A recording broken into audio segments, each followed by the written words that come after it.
Salvia City. We're in Big Money Salvia City. Big Money Salvia City. We're in Big Money Salvia City. Big Money Salvia City. We're in Big Money Salvia City. Big Money Salvia City. We're in Big Money Salvia City.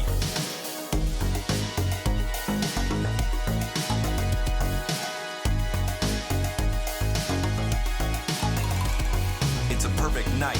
He's come a long way to Salvia Township in Big Money State. Salvia scrapers, skylines of smoke. The public transportation is great, no joke. The party don't stop, no matter the day. And gay frog acceptance has come a long way. Security from shoulder, there's also a mall. And sexy Uncle David's got a lobster claw. Reptilian nightclubs, Novelberry wood. Pineapples everywhere, robots looking rough. A flat horizon in this beautiful land. Alex Jones and Mark Dice in the female camp. Bug-chasing enterprises eager to hire. And DJ Crib that's spinning record spirit fire. Rocket ship parades and Soy Boy Pride. And all investigations have seized that track. Which Eric is this? It's not me. Okay, shit. It's Eric with a K. That's me too. Fuck this. The important thing, and we're both proud to say is that we're both balls deep in our boys' dicks. Big Money Salvia, the mayor for life. Bouncing on, bouncing on, bouncing on, bouncing on, bouncing on. His boy's dick teaching lessons from the Big Money pulpit. Big Money Salvia City. It's me. We're in Big Money Salvia City. Veille numéro. Big Money Salvia City. We're in Big Money Salvia City. Big Money Salvia City. We're in Big Money Salvia City. Big Money Salvia City. We're in Big Money Salvia City. Yeet. Legnoli Tapizo et Didit.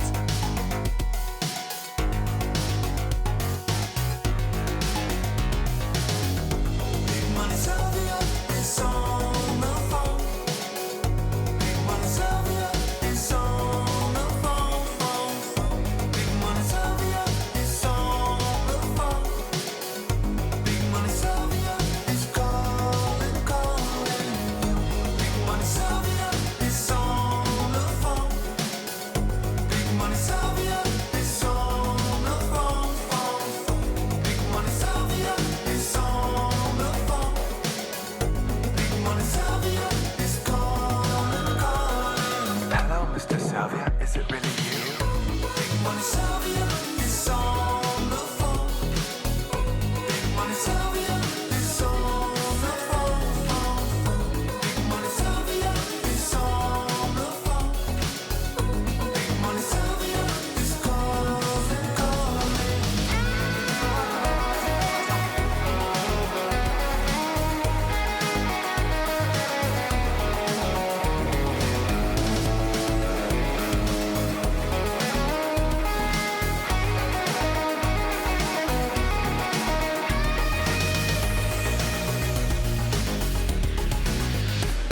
Play the game every day, big money in the woods, it's all good news.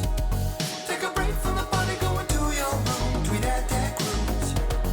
The big money time, same headline and bold every day, yes sir. Ain't no planet X coming cause ain't no space cause ain't not over. Big Money Salvia City, we're in Big Money Salvia City. Big Money Salvia City, we're in Big Money Salvia City. Big Money Salvia City, we're in Big Money Salvia City. Big Money Salvia City, we're in Big Money Salvia City. Big money.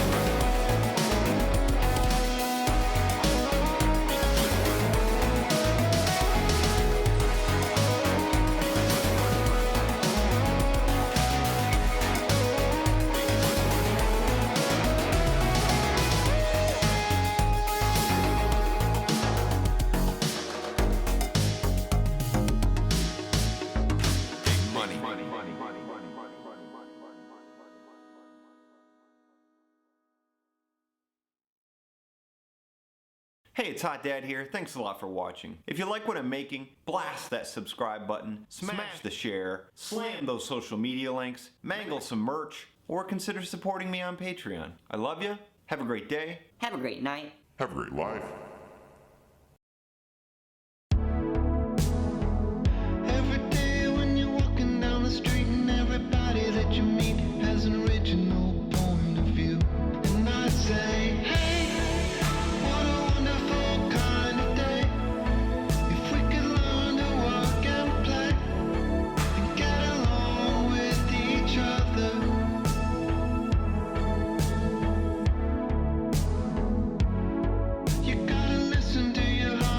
Doggy, there you are. Listen to the rhythm of the street. Open up your eyes, open up your ears, get together and make things better by working together. It's a simple message and it comes from the heart. Believe in yourself, oh, that's the place to start. And I say, hey, what a wonderful kind of day. If we could learn to work and play, get along with each other. And I say, hey, what a wonderful kind of day. If we could learn to work and play, and get along with each other.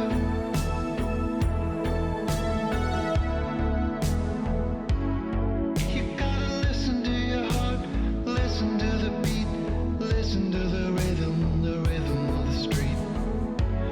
Open up your eyes, open up your ears, get together and make things better by working together. It's a simple message and it comes from the heart. Believe in yourself, oh, that's the place to start. And I say, hey, what a wonderful kind of day. If we could learn to work and play and get along with each other. And I say, hey, what a wonderful kind of day. If we could learn to work and play and get along with each other. And I say, hey, what a wonderful kind of day. If we could learn to work and play and get along with each other. And I say, hey, what a wonderful kind of day. If we could learn to work and play and get along with each other.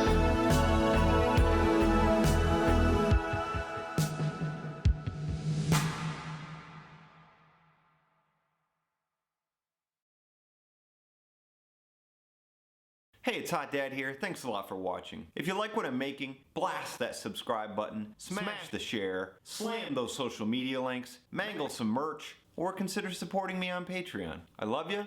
Have a great day. Have a great night. Have a great life.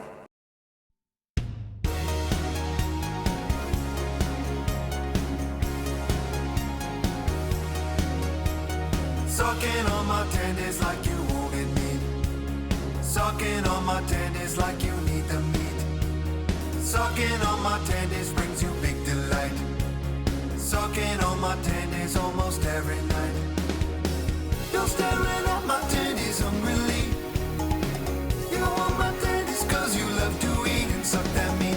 Put those tendons in your mouth and seal your lips.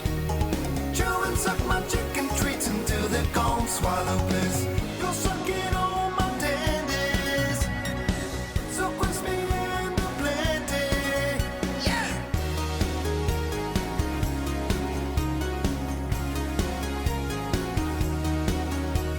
Sucking on my tendons, bring me all your cash.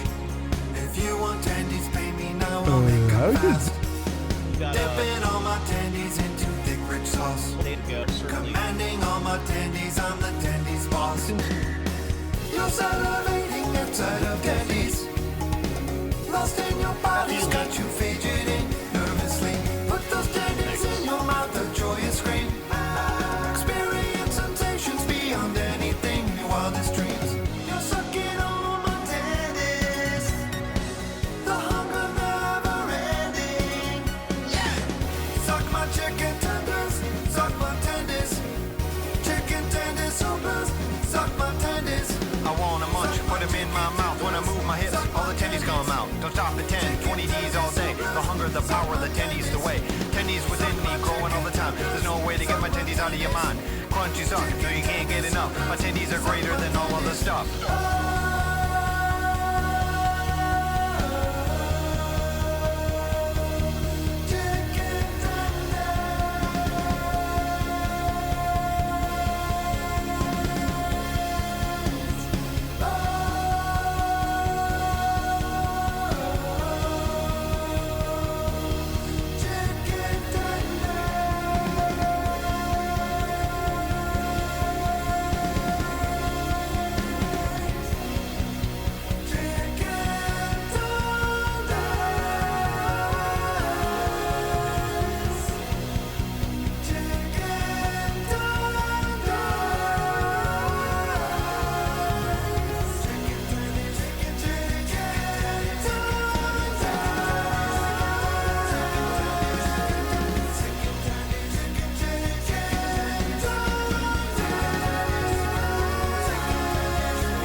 Sucking on my tendies like you need the meat. Sucking on my tendies brings you big delight. Sucking on my tendies is perfect and amazing. You know just what I'm saying. The crispy, spicy bread and the dipping sauce is heaven. Lick and suck that chicken. The juice is on your lips and display a greasy smile. Meat sliding through your body. Lubricious lust for tendies. You want and need these tendies. Chicken tendies, monomania. Inside you something's changed. Replace your son and wife with my tendies. Yeah, that's right. Replace your son and wife with my tendies. Yeah, that's right. Because you need the meat. Gamblo, un Cheeserat. Hey, it's Hot Dad here. Thanks a lot for watching. If you like what I'm making, blast that subscribe button.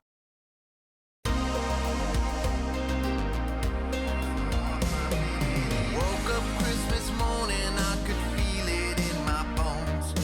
He was coming here, he would enter my home. Climbing down the chimney, bag of secrets on his back. You could sense my pain, but you were stronger than that. I can't wait to open all my presents. I can't change. I'll be the one you needed. Please, honey, you should stay. We'll work it out together. Santa's on his way. He'll make it better. Could have been good ones. Could have been bad ones. Could have been only once. Should have been bolder. Should have been brave enough. Should have been there when you needed me the most.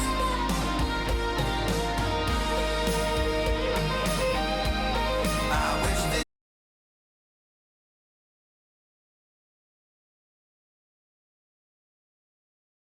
I sleigh with magic in the back. I only let you down. I see a problem with that. If I could, I would slide down your chimney. I would bring tenderness and compassion. I dream of your face. Most I don't know what nights happened. during my slumber. Please let the child make it right. Could have been good. Could have been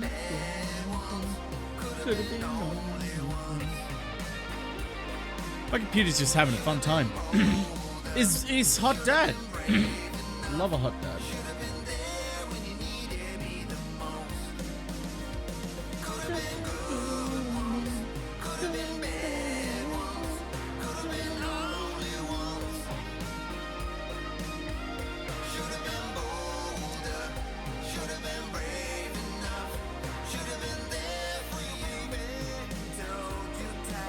I don't know what's going on. We'll just continue and hope that things get better. Who fucking knows?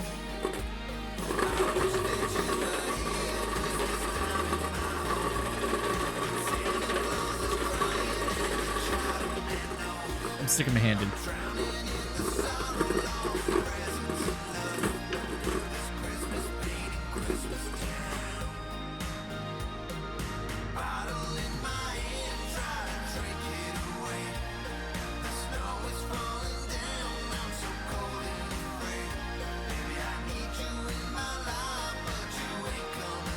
It's so bright. 7. You were so close then.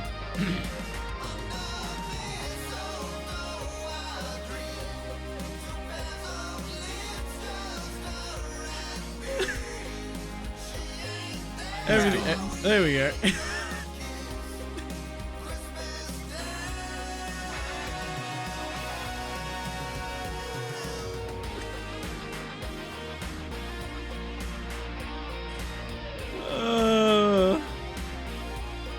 Yeah, I think I have to, Viz.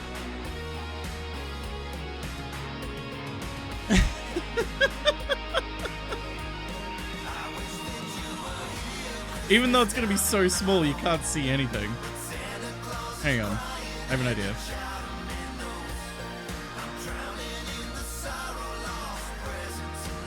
We'll crop it.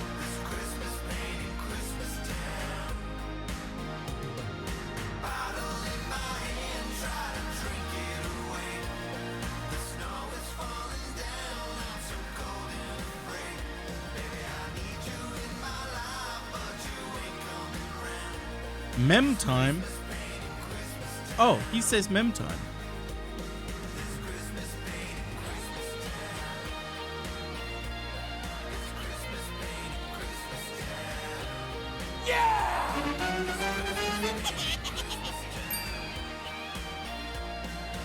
Ou ami, be more importantly where in time is Cheeserat and Carmen San Diego. Howdy, everyone. Lead line, thanks for 64 bits and 128 bits for getting Mario on the first try. Consider thanks to some for 30 months. Cheeserat. VP Logic says some for 5 months with Prime. I don't know why Ninja didn't come. Ninja just decides to come up when he wants to. More importantly, where in time is Cheeserat and Carmen San Diego. They're both in the same spot, which is terrifying. There we go. That's why we build the flag.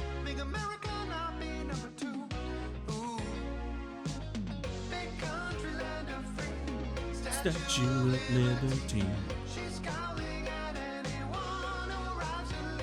That's not the cropped image.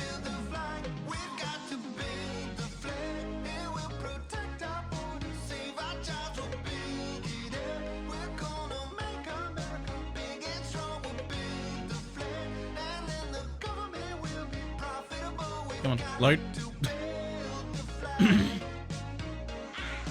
Is Cheeserat gonna have a dumpy? Who knows?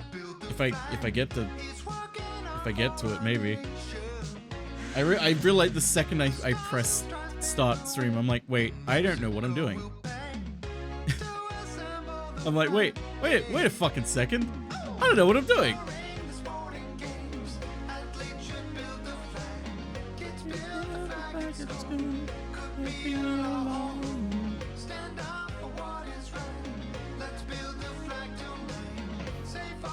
What the fuck is going on here?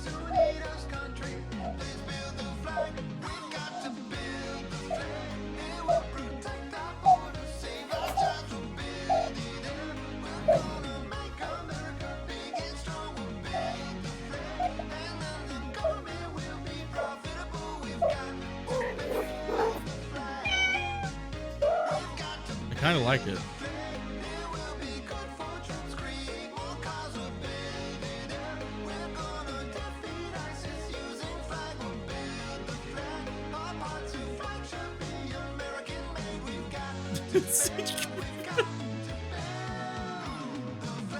Anyway, hi everyone.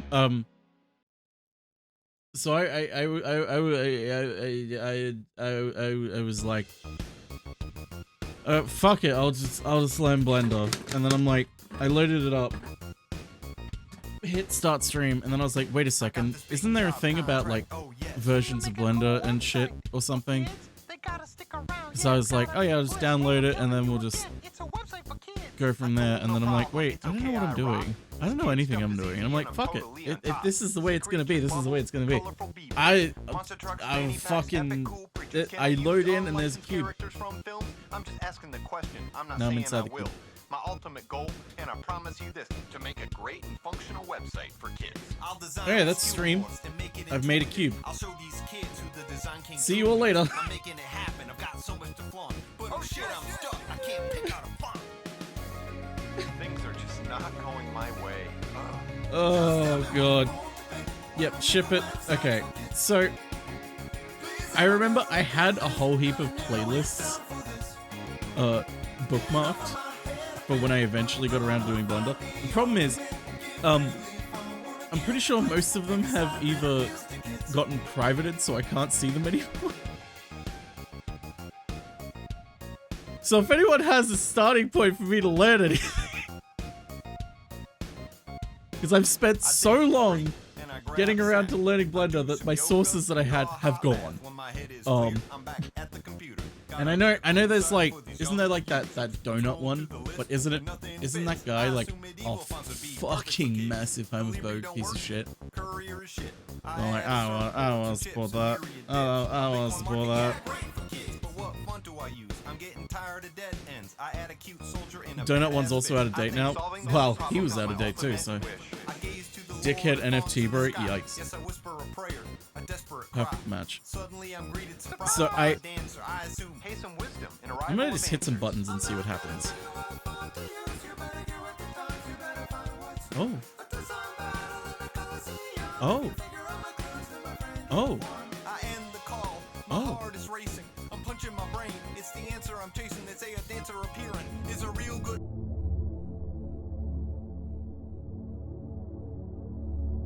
Oh.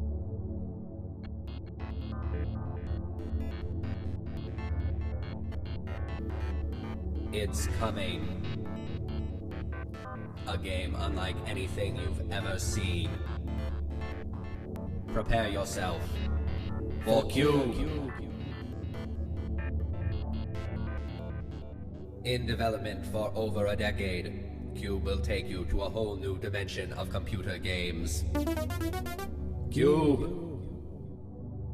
Featuring the latest in 3D pictures and the newest technologies that I know, make I was seeing the calculators same thing, look like VP the Logics. cotton gin.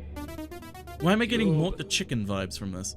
Pick up your control switch and enter another world. You are now Cube, defender of the polyverse. This Select sounds the like diamonds and this reach video the would be goal. great to watch high. Every goal leads to a new color level. Blue, green, orange. The fun cannot be halted. Cube. But I'm be glad, careful. Viz. You will face many obstructions in your path. It's up to you to guide Cube around the things that Cube can't go through. Cube. And Cube. just maybe, if you're brave enough and enough of a game master, you will reach level red, where you will face the dreaded cone.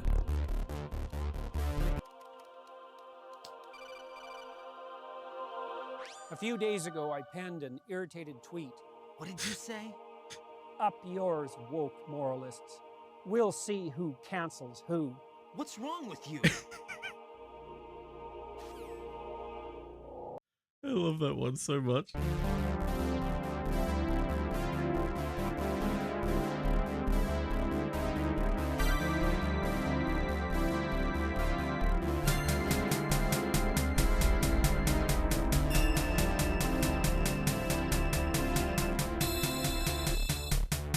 Oh shit. Cube.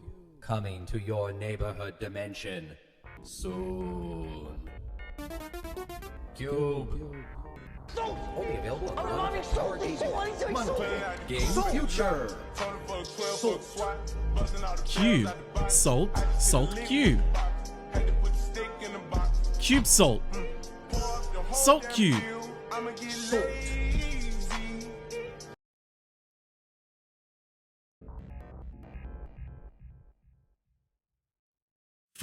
I'm sorry, was that funnymovieinternet.com? Classic. DM'd you a course I found. Is it Skillshare?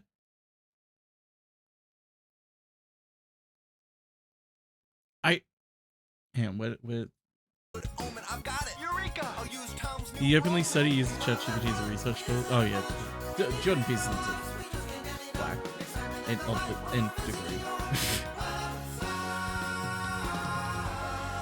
Potions. Anyway, I'm getting distracted. Cube. Cube. What's this do?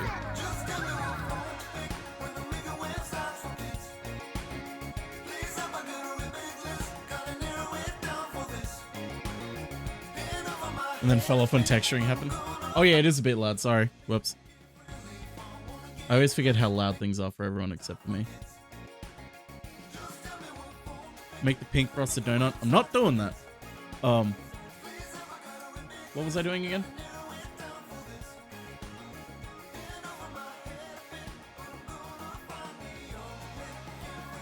Oh wow. This is in depth.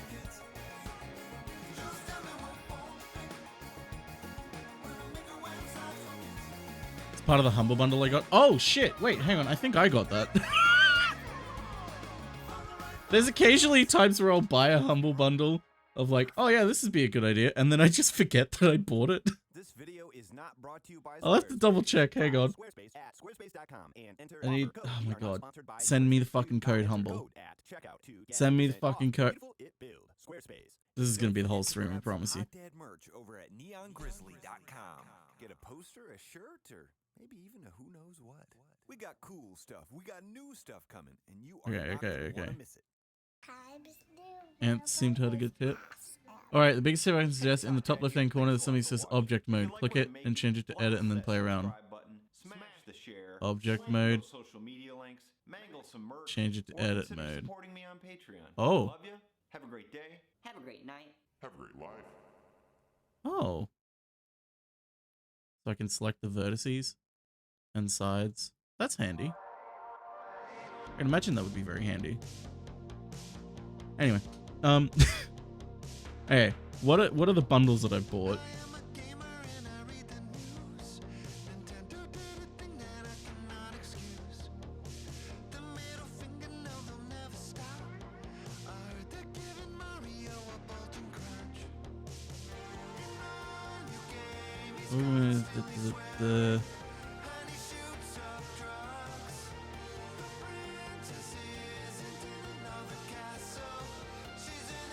That's oh.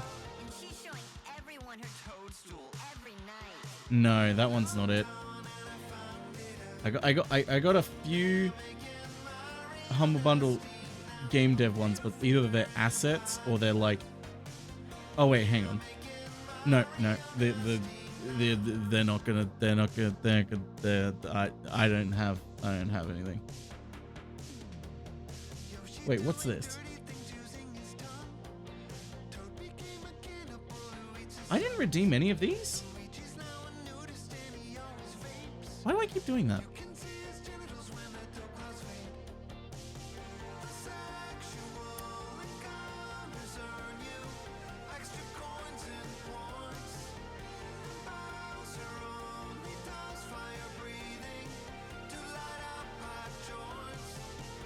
Whoa.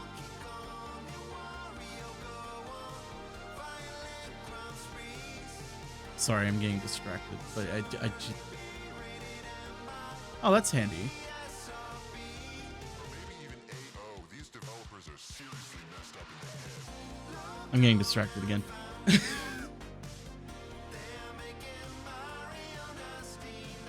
Okay.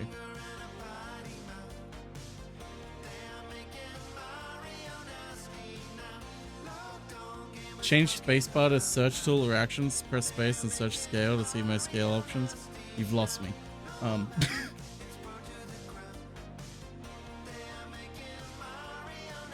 Okay. Hang on.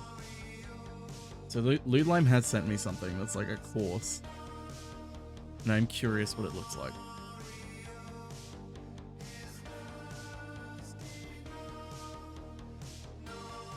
When I say I know nothing about this, I mean nothing. Nothing. I think I looked up. I think I did like a really basic Blender tutorial, like I want to say like 6 years ago. But I don't remember any. I don't even remember what I made. I don't have the files anymore. That's for certain. A scale is something you can use to weigh the massive object. Curse you.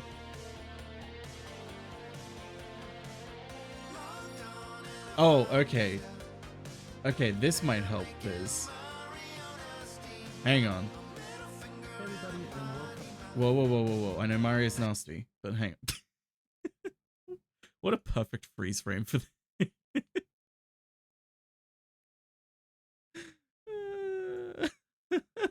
Hey, what's... In the last video, I showed you how to install Blender, and in this... I love when they have videos on how to install things. All right, let me just let me put this on screen. Let's see how this looks.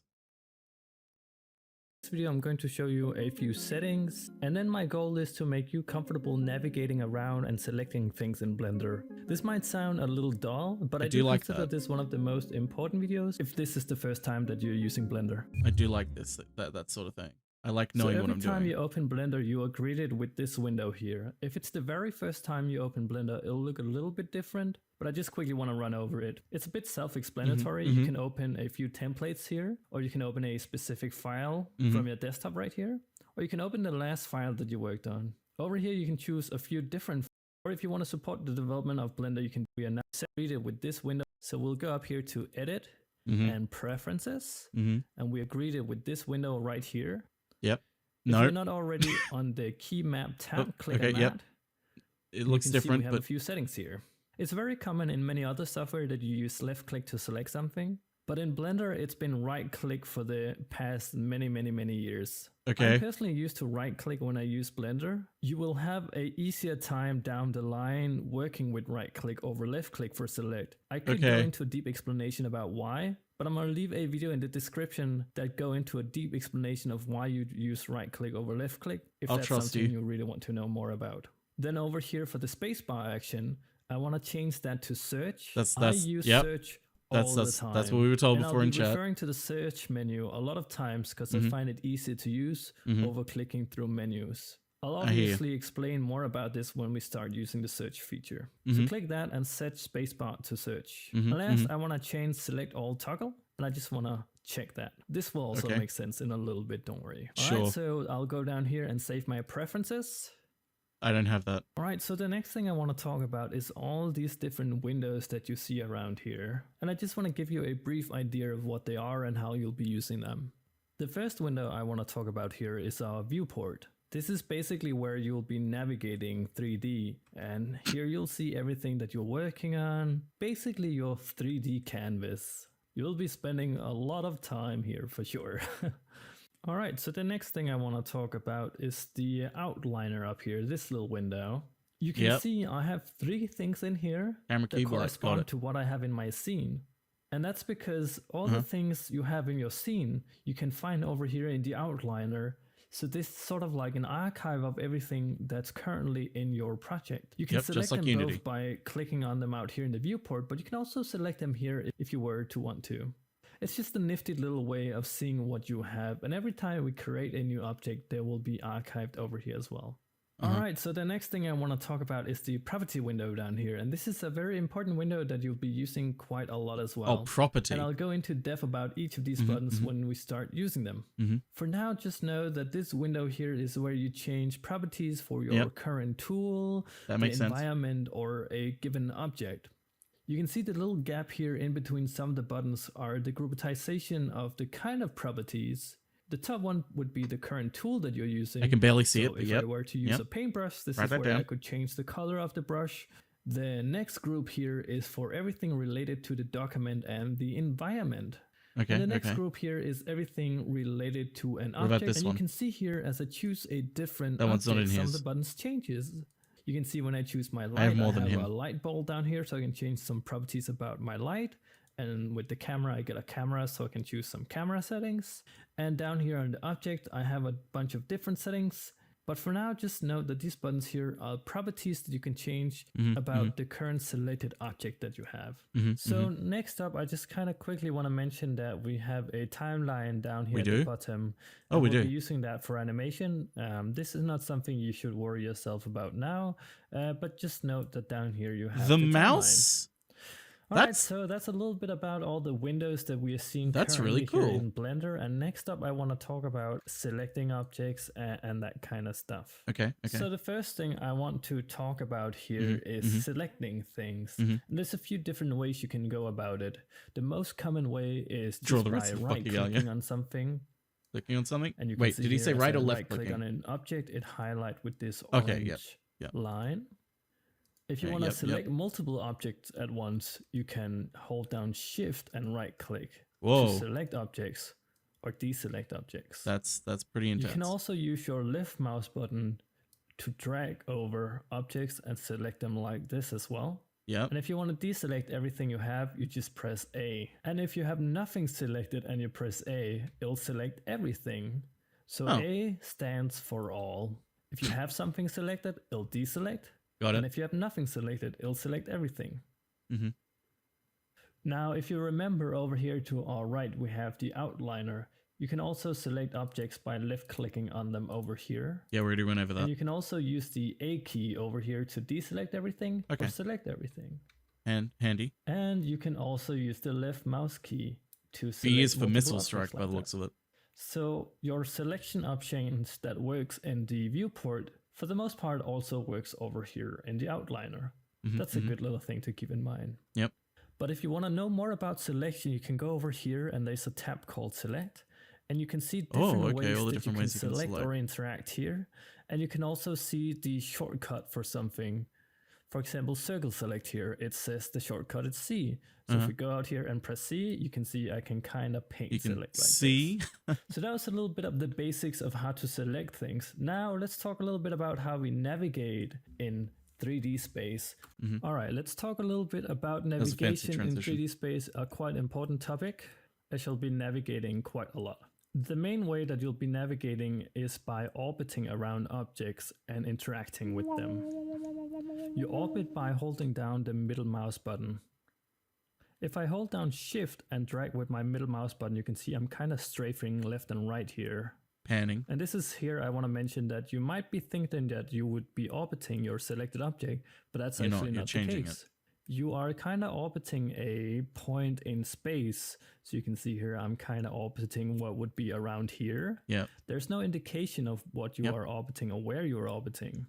And for a beginner, you can often find yourself lost and, you know, kind of disappear from the 3D scene. That has happened to me before. If that's ever the case, I want to give a little bit of a tip here. You can either do it by selecting the main object in your scene here, the cube, and if you can't find the cube, like if I'm lost out here and I can't even find my object, you can go up here and select the object that you want to orbit. Hold your mouse out here in the viewport and press the dot key on numblock, and it'll fly back and focus on the object that you had selected. Okay, now, so if you don't have a numpad, you can go up here to view. then you're poor. And then you can see here we got frame selected, and you can see the shortcut is numpad dot. And if you click on it, I'll focus like this. Okay. So you can always go up here and find it if you would like to. That's and handy. Even better, if you don't want to access it through this menu here, you know, is right click on it and add to quick favorite. Ooh, what is this new thing here? Well, quick favorite, you'll find that menu by pressing Q, and everything you add to your quick favorite menu will be in here. So if you ever find a shortcut that I'll be talking about and you may be missing that key, that's really I highly cool. suggest adding it to your quick favorite if it's something that you'll be using quite a lot. I'll be honest, I've And already lastly, forgotten where he said it was. I just want to mention that you zoom in and out by using the scroll wheel. There are obviously other ways that you can navigate 3D space as well. And you can go up here to the view menu if you want to toy around with different ways that you can navigate in 3D space. But you should know the basics for now and what you would need as a beginner. And then later down the line, when we progress through the videos, I'll talk about different ways that we'll be navigating. Okay. All right, so let's just quickly recap everything that we learned in this We video. don't need a recap. I've got it.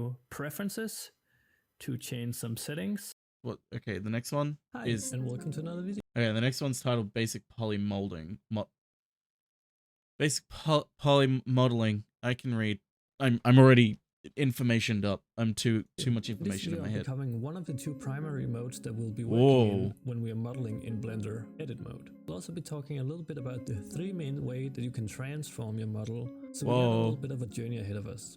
In the last video I talked about my personal preference, the basics of navigation and selection, so check that video out if you want to get up to speed. Yep, we're up to speed.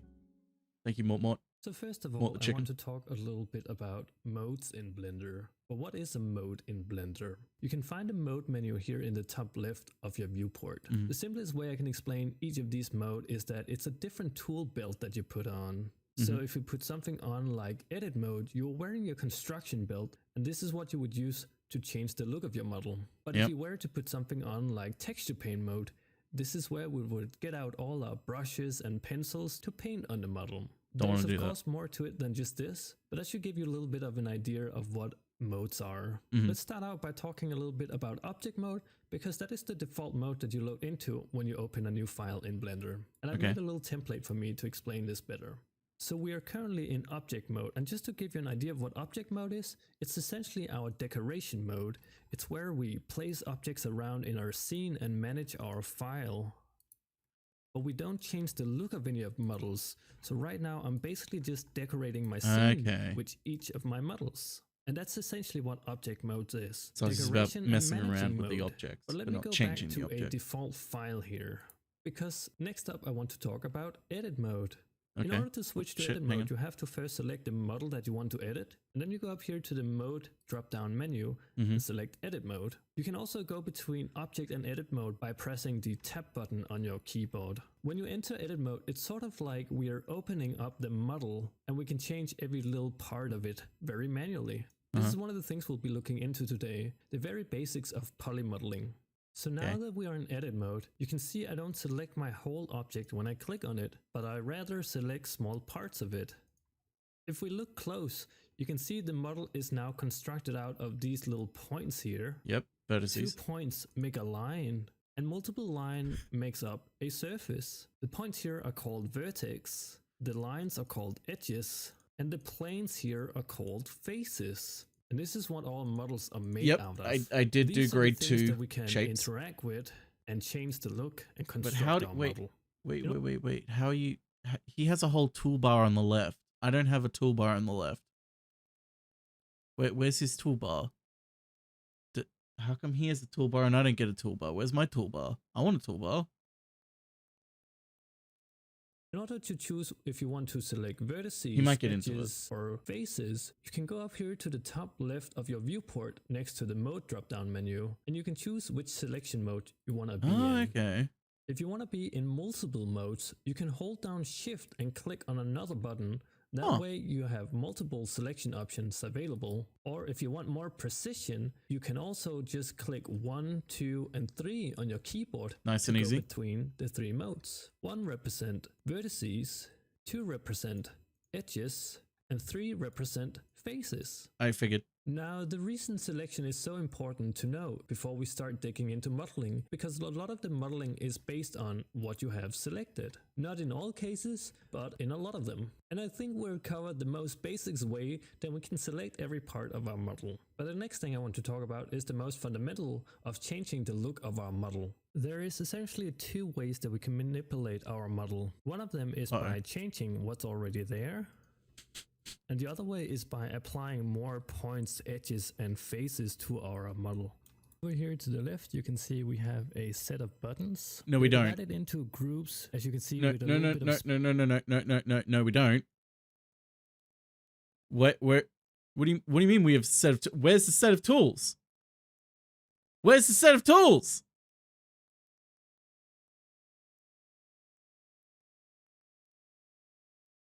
Where? What? It.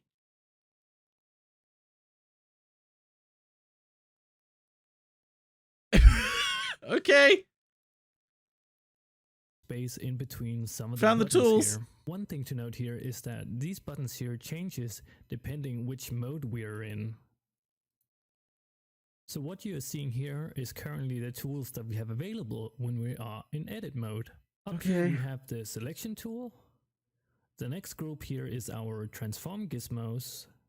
It's the T Here we button. have our annotation and Oh, I measuring did tool. fuck around pressing And random the last buttons group before. Here is our modification tools.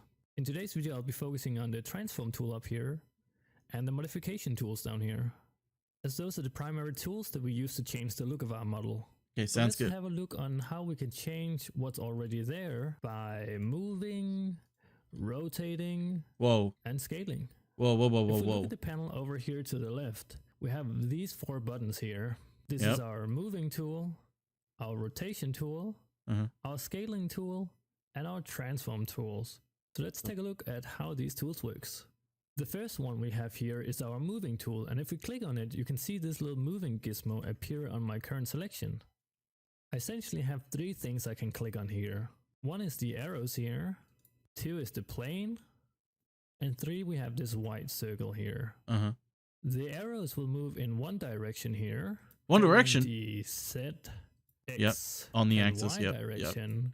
I And if figured you as have much. a hard time knowing what is X, Y, and Z, you can go up here to the top right of Blender, and you have a little bit of an indication of what direction is what. Oh, One thing the to cube's a note little is bit that fucked. X is always red, Y is always green, and Z is always The blue. cube's a little bit fucked, You lads. can always look to this if you want to know which direction X, Y, and Z is. A nifty little thing to keep in mind. Now back onto the gizmo here. You can also see we have these little square planes here. those are aligned with 2 of the arrows on the gizmo, because if we click on it, it will move in the 2 arrows direction that it's parallel to. So in this case, the blue square will move in the X and Y direction.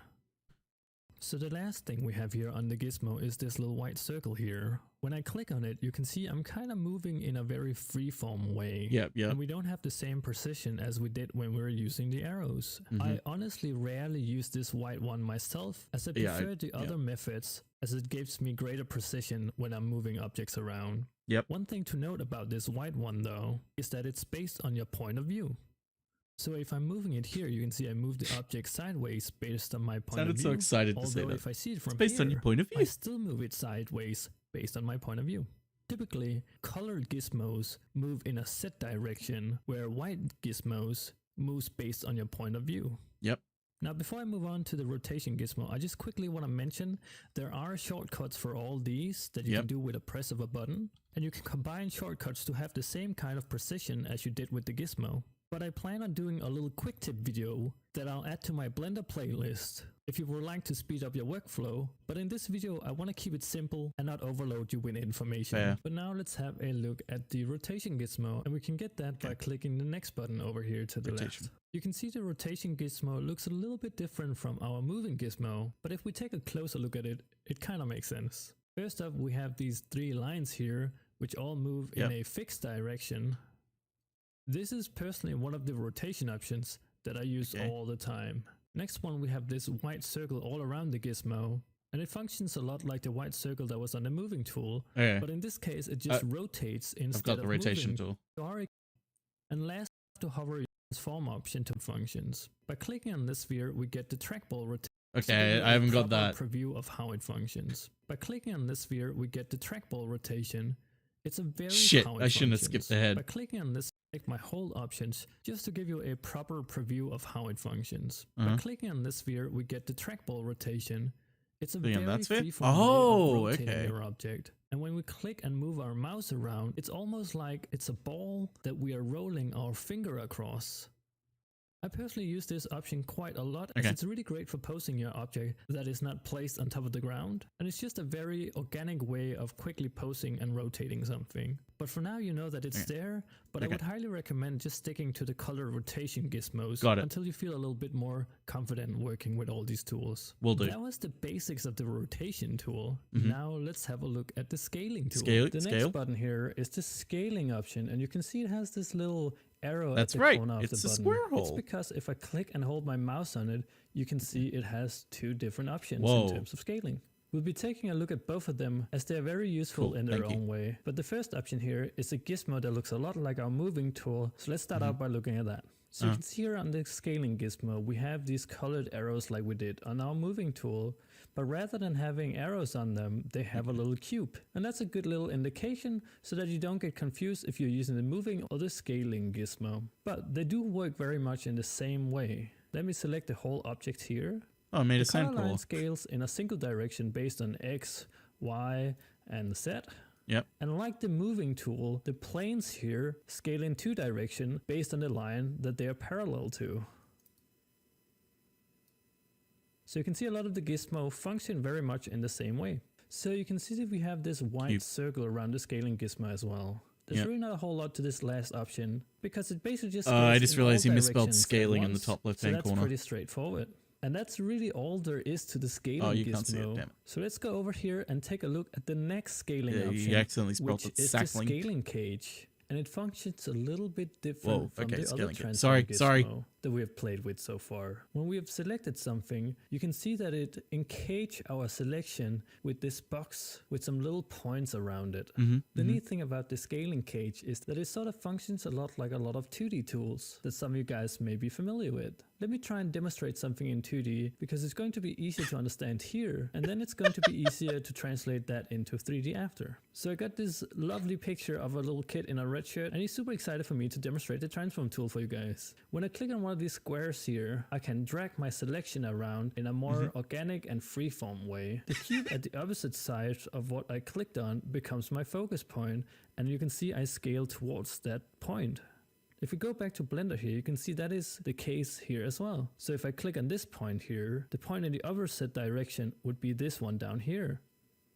And you can see that I scale towards it. You can also select smaller bits of your model and use it as a way of kind of freeforming your model around like this. We did I have to it. admit, I personally We have don't- enough hot takes. We don't need any more. No more opinions, no more hot takes. We've heard them all. We've had enough. No more. Isn't it awesome? Everyone can just shut up now. It's true. I don't use this a whole lot myself, but it's good to know that it's there and Good how to know it it's there. functions. But who knows, perhaps one of you can find it very useful. Lastly, I just quickly want to mention the fourth button over here to the left. This is I could our find myself transform finding use for gizmo, this. and it's essentially our army knife. Shit, It's sorry, all we the moved on. 3 gizmo tools combined into one. Oh, You can I'm see never that using we can this. both move, scale, and rotate our object. And it's very handy to have rather than having to go and switch between the other 3 gizmos. Although there are a few tiny downsides to this transform gizmo over using the 3 main gizmos. One is that you can see it's kind of taking up quite a lot of space here, Yeah. where the main gizmo doesn't look as intrusive. And another downside is that you are actually missing a few options here. Yeah, if we yeah. just take the moving as an Yeah, I example, already you can see the we ones don't that we're have missing. the planes anymore to move in 2 directions. Yeah, I can't do 2 So directions. although I you can have only do all one. 3 tools in once, you are just missing a few options. These are obvious things that you can get by and are not such a big issue that you can't use the transform tool at all. Mm-hmm. In fact, it's really nice if you just quickly gotta move, rotate, and scale. And then when you need more precision, you can use that one tool that it is you need. Now, like I mentioned earlier, you can do all these things with a press of a button on your keyboard. And Tell I'll me make what they a are. little unscripted video that I'll attach to the playlist where I go into depth about these shortcuts. But now you should know the basics of how to start modifying bits on your model that you already have there. And with that said, let's move into a brief introduction of all the editing tools over here so Okay. we know how to actually add more to our model. Okay. We're So adding over more. here to the left, you can see we have a bunch of buttons. 64 bits. Hey, baby. The difference Cheeserat between the green and 3D, the pink are Epicra, the green Cheese adds of more to Illusion, your model, Kingdom meaning Cheese that it 3,5 creates new over points on your cheddar model, within. where the pink one changes parts of that selection that you have with some kind of modification. I won't be covering all these tools in this video, but I'll cover the most important ones that you'll be using most of the time. And the ones I don't get to look at today, we'll take a look at in another video. Okay. The first button we have here is the Extrude Region button. Yeah. When we select a part of our model, you can see this yellow plus arrow appears. Clicking on it will make me extrude out new points on the model. And this is one of the most common ways of adding more mesh to your model. With the extrude, you can also have multiple selections and shoot out multiple parts of the model. And you can see that it extrudes along the axis of this yellow arrow plus sign. Now, if we go over here and hold our mouse button on it, you can also see we have a few other extrude options. I would say the only one that's really useful for you at this time would be this extrude individual. You can see here if I select multiple points now and start extruding out, you can see that they are not tied together, where if I use the normal extrude region and I would extrude the same selection out, you can see it's all tied together. These are some of the main ways that I create more mesh for my model that I can then later select and change. Froggy, there you are. Of polymodeling. Okay. But we got some more buttons to look at too. We got more the buttons. next button we have over here is the Insert Faces button. Okay. If we click on it, you can see we have something that looks a little bit similar to the Extrude gizmo. But this time when we click on this and start dragging, we'll basically insert a face within the face itself that we could potentially later go and extrude to make a hole. Here we almost have a very square bucket. Man, it's almost like we're really creating Minecraft here. But essentially what Insert Faces does is that it creates a loop within a loop. And you can use this in many different ways to modify the look of your model.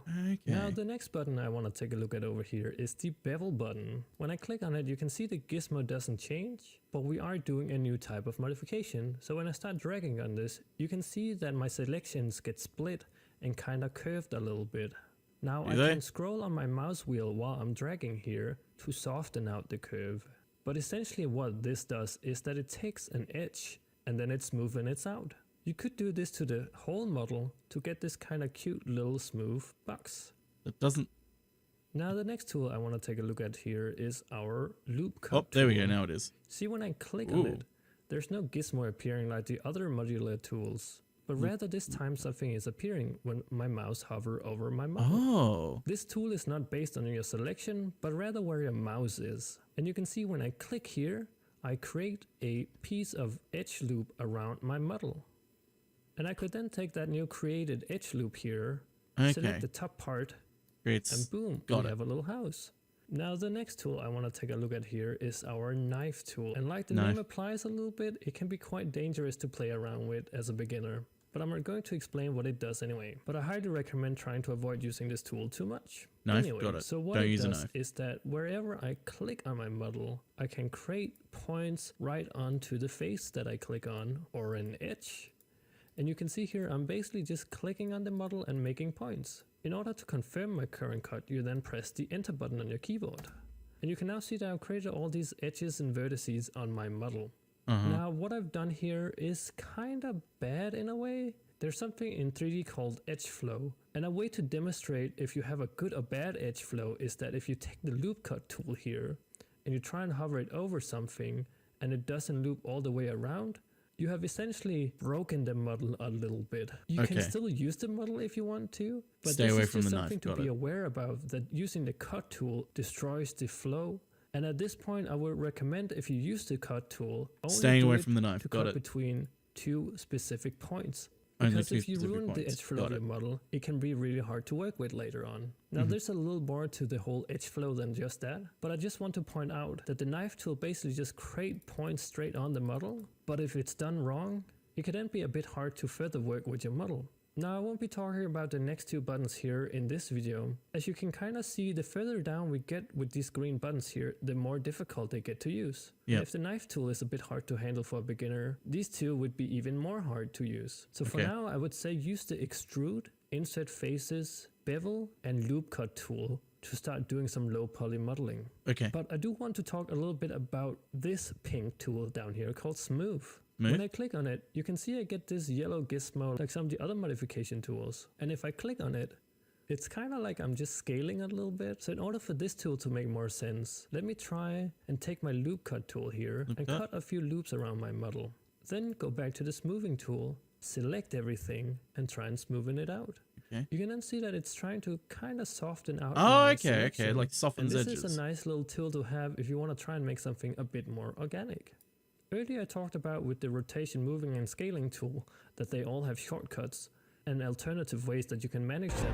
The same goes for a lot of these tools. I don't know why that scared the shit out of me.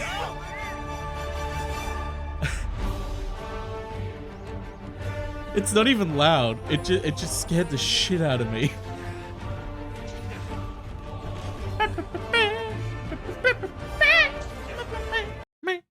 Oh. Okay. Tools over here to the left. But I think what you know now is pretty good for a beginning point. And then in the next video, we'll be digging more into some low poly modeling. But before I end this video off, I think it could be fun if we make a very simple little model with some of the new tools that we just learned about. Alright, let's do it. The first thing I want to do is go up to Files and create a new general template. And I think it could be fun if we recreate something like this.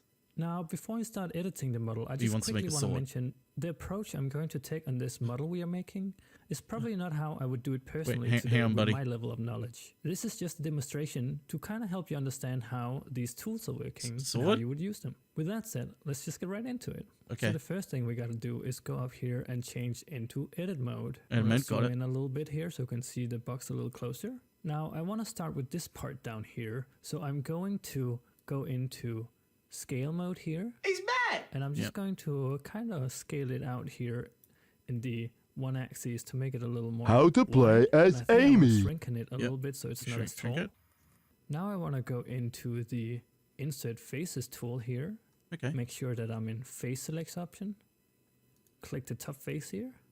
Top face. And just insert a little face like this. Next up, I want to make the blade itself. But before we do that, I think the blade will be way too wide if we extrude it like this. Yeah, So well, we could make a Buster Sword. Go into my scaling option again. Scaling. And just scale this inward a little bit. And maybe slimming it up a bit as well. And now we can go into our extrude tool and extrude out the blade. Now the sword is very square right now, so I think one thing we want to do is take our edge loop here. Uh-oh. I hit and buttons just on make accident. two loops here, one on this side and one on this side. Loop. Then I'm going to select my scaling tool again. Wait, But where was the first one he put? Two loops here, one on this side and one on this side. Then I'm going to select my scaling tool again. Scaling.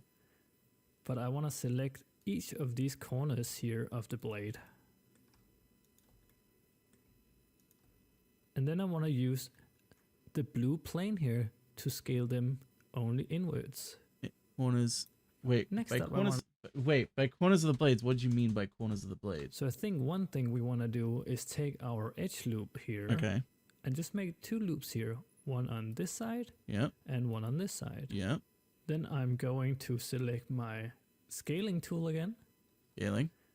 On but edges. I want to select each of these corners here of the blade. Oh, okay. These corners. And then I want to use the blue plane here to scale them only inwards. Next up, I want to go up here and take my vertices selection. And I want to take my move tool and select the top. Wait, you went vertice too fast again. Here, and just make two loops here, one on this side and one on this. Yep. But I want to select each of these corners here. Okay, of I've the selected blade. them.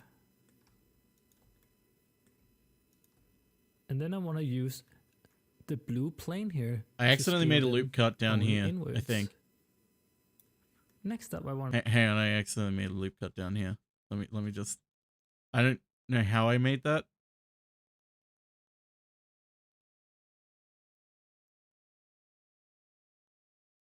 It's. Wait. Oh wait, no, wrong one. I need to extrude it. Oh, I stopped. Okay, I see what I did. So if I stop extruding it, it can. Okay, unless there's some way to like cancel a cut or something. I don't know. Okay. He wanted me to do a loop cut here and here, and then select all the edges and go to the scale tool. So there, and there. Select it, please. Thank you. So I think one thing we want to do is Oh, take gee. our edge Got it. loop here and just make two loops here. Select my scaling tool again. Scaling tool. But I want to select each of these corners here Yep. of the blade. Now what? And then I want to use the blue plane here to Blue plane. scale them only inwards. Next up, I want to go up here and take my vertices selection. Interesting. And I want to Vertices. take my move tool. Move tool. And select the top vertice here. And I'll just drag it up. And then I want to take this vertice right here and the one on the other side and drag those up a little bit as well. Now the next thing I want to do is kind of make the top part here a little bigger. So I'm going to take my face selection option and Face selection. select all the top faces here on the sword.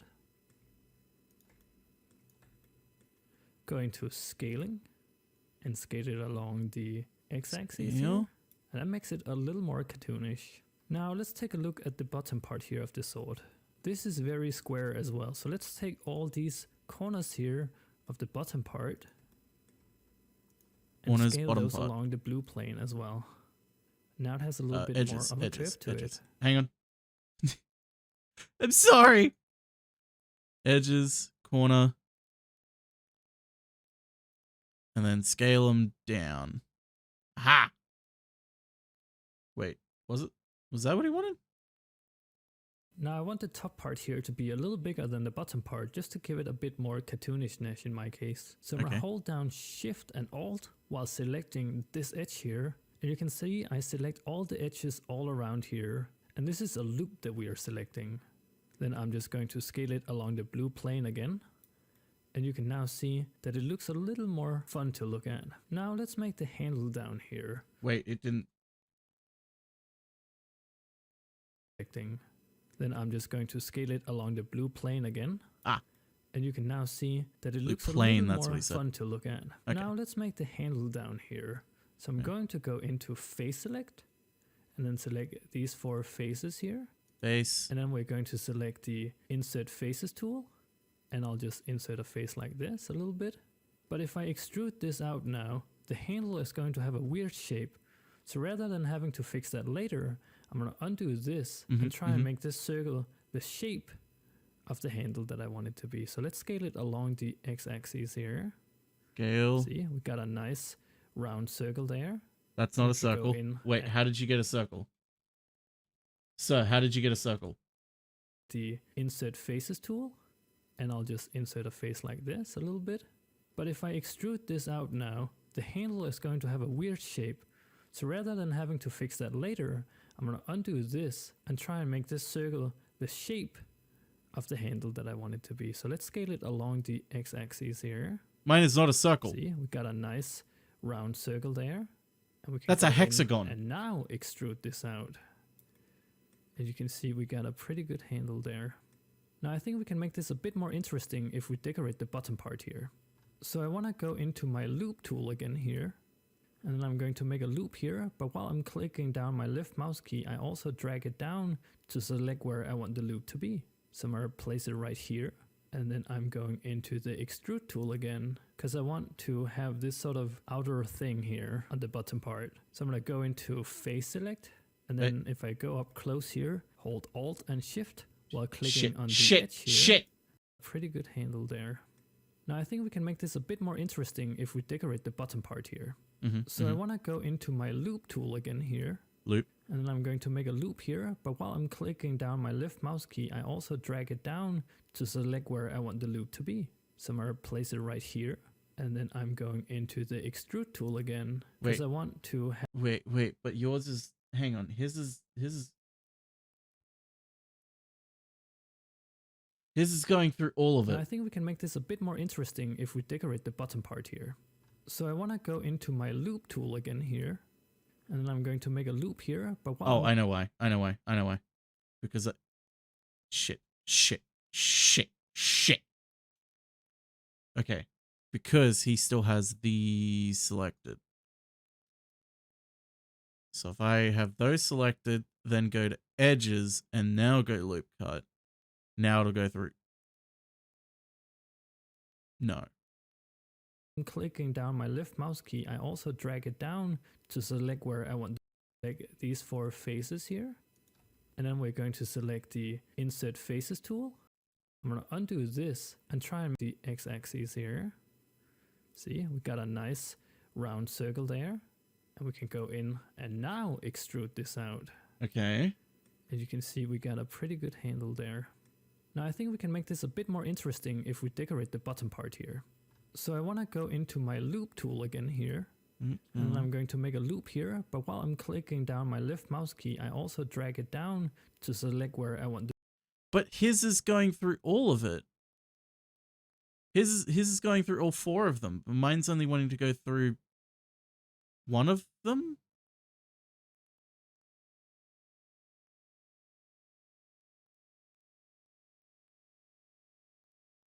What have I done wrong?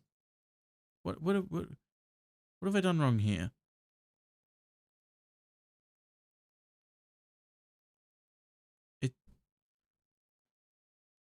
What have I done wrong? Do you not do it on the vertice or something? No, he said to do it on the face.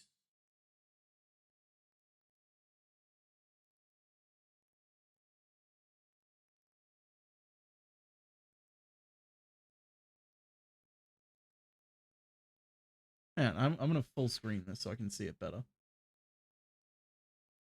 Now I think we can make this a bit more interesting if we decorate the bottom part here. So I want to go into my loop tool again here. And then I'm going to make a loop here, but while I'm clicking down my left mouse key, I also drag it down to select where I... Okay. But it's... Hey, Reb. Toggle X-ray mode. What? You're cutting your hair? Hell yeah. I'm just trying to figure out why his is different to mine right now. Hang on, what if I change tools? Hang on, let me go back a few steps. Let's go back a few steps. Okay, we're gonna go back a few steps. Oh, I think I know what's happened. Hang on, let's go back a few steps. Okay, we're back here. A little more fun to look at. Now let's make the handle down here. So I'm going to go into face select, and then select these 4 faces here. And then we're going to select the insert faces tool. Insert and faces. I'll just insert a face like this a little bit. But if I extrude this out now, the handle is going to have a weird shape. So rather than having to fix that later, I'm going to undo this and try and make this circle the shape of the handle that I want it to be. So let's scale it along the x-axis here. See, we got a nice round circle there. Hexagon. We can go in and now extrude this out. As you can see, we got a pretty good handle there. Now I think we can make this a bit more interesting if we decorate the bottom part here. So I want to go into my loop tool again here. Whoops. And then I'm going to make a loop here, but while I'm clicking down my left mouse key, I also drag it down. It's still only going through one face. It's not going through all of them. So the part, no, that's not the problem, Lilo. The problem is right now at this section where he's like, I'm going to make a loop cut. It's going through all 4 of these sections, but mine isn't. And I don't know why. Like for me, it's only selecting one of the 4 because it's a 4 because it's whoops. Because it's 4. Oh, fucking hell. I'm so terrible at fucking navigating in 3D space.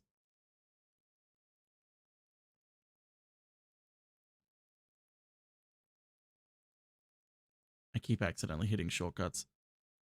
He's gone. Instead, try using E to extrude normally. You're giving them side faces when you extrude.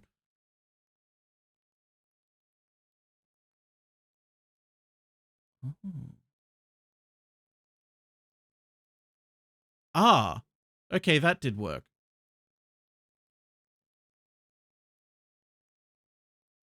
Oh, that's why. Okay, that's why it was on the extrude individual instead of extrude region. That's what the problem was. That's what we did it. We crowdfunded a solution. Now I can finish the tutorial.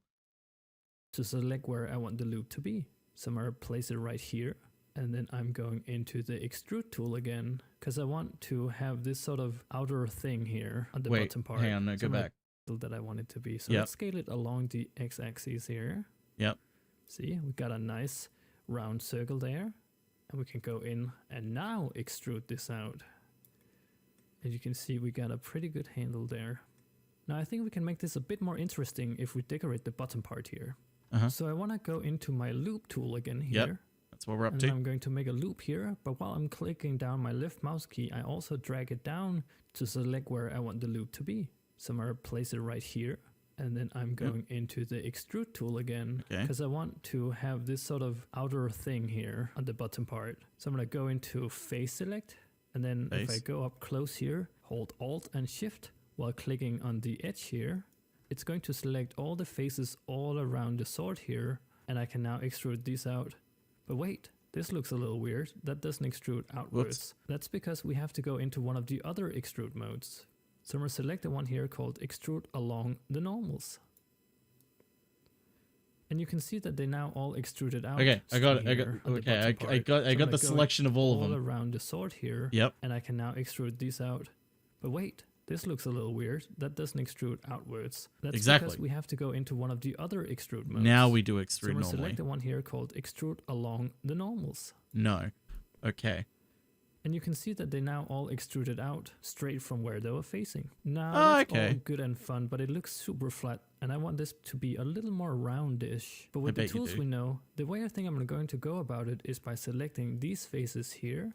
Select my moving gizmo, Drag this down Move. a bit, hold down Alt and Shift, and click on the edge here to select the loop, and do the same above here. You can't just do it that you can see quickly, that man. they're Come now on. all extruded out, straight from where they were facing. Now that's all good and fun, but it looks super flat, and I want this to be a little more roundish. But with the tools we know, the way I think I'm going to go about it is by selecting these faces here, select my moving gizmo, drag this down a bit, hold down Alt and Shift, and click on the edge here to select the loop, and do the same above here.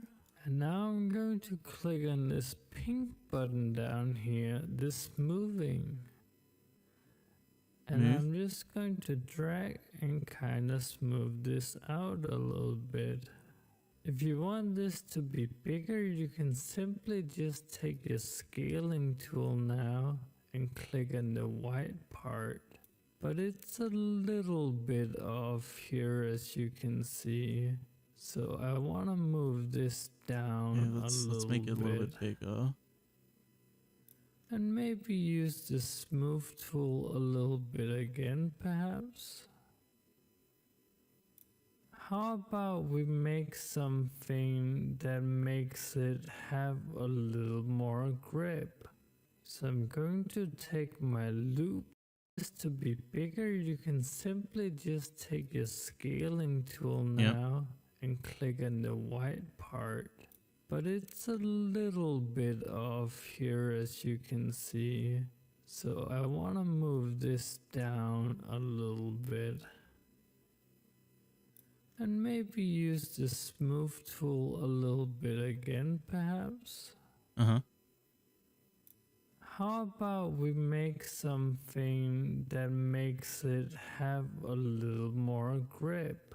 Okay. So I'm going Grippy. to take my loop tool here. Totem. Click with my left mouse button here and just make a few loops around it. Then I'm going up and select my scaling gizmo. And I'll make a loop select here with Alt and Shift and just have these two selected. And then if I scale out with the blue plane from here, you can see it looks like it has a little bit more of a grip to it. And that's basically going to be our little sword here that we have made.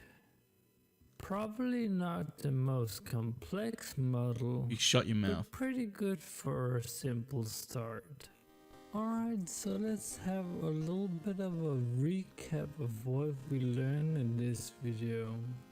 So we talked a little bit about different modes. We learned a little bit about object mode and edit mode. When we enter edit mode here, we talked a little bit about that a 3D model is made out of vertices, edges, and faces. That we did. We talked a little bit about the panel over here to the left and some of the tools that it offers. Some of those tools were the moving gizmo that we can use to move objects, rotation to rotate objects, and scaling to scale. Then we talked about the extruding tool here that we can use to shoot out more mesh on our model. We talked about the insert faces that we can use to insert a face within a face. We also talked a little bit about the bevel tool here, which we can use to soften some edges. Then we talked about the loop cut tool here that we can use to make loops in our model. Loops. That we can then later modify in various ways. Bulbous. Bubba. And then we talked about the smoothing tool here that we can use to smooth out things that might be a little too bulky. Now what we did in today's video is quite simple if you have any experience with 3D. And the reasoning behind this video was to make people confident we start moving into something a bit more complex soon. In the next video we're going to take a little bit more look on modeling. We'll also try and do some If anyone wants the link to it, this is the link to the playlist. These videos are completely free for everybody to watch, so if you want to support in any way, I've left some links down below that you can use. And with that said, I'll see you in the next video. Bye. The next video is gradient texturing. So I don't know if I should just start trying now to make a Cheeserat, or if I should watch the next one and then start trying to make the Cheeserat. What do you think of my Yoshi I made in CAD? God, I haven't used CAD in...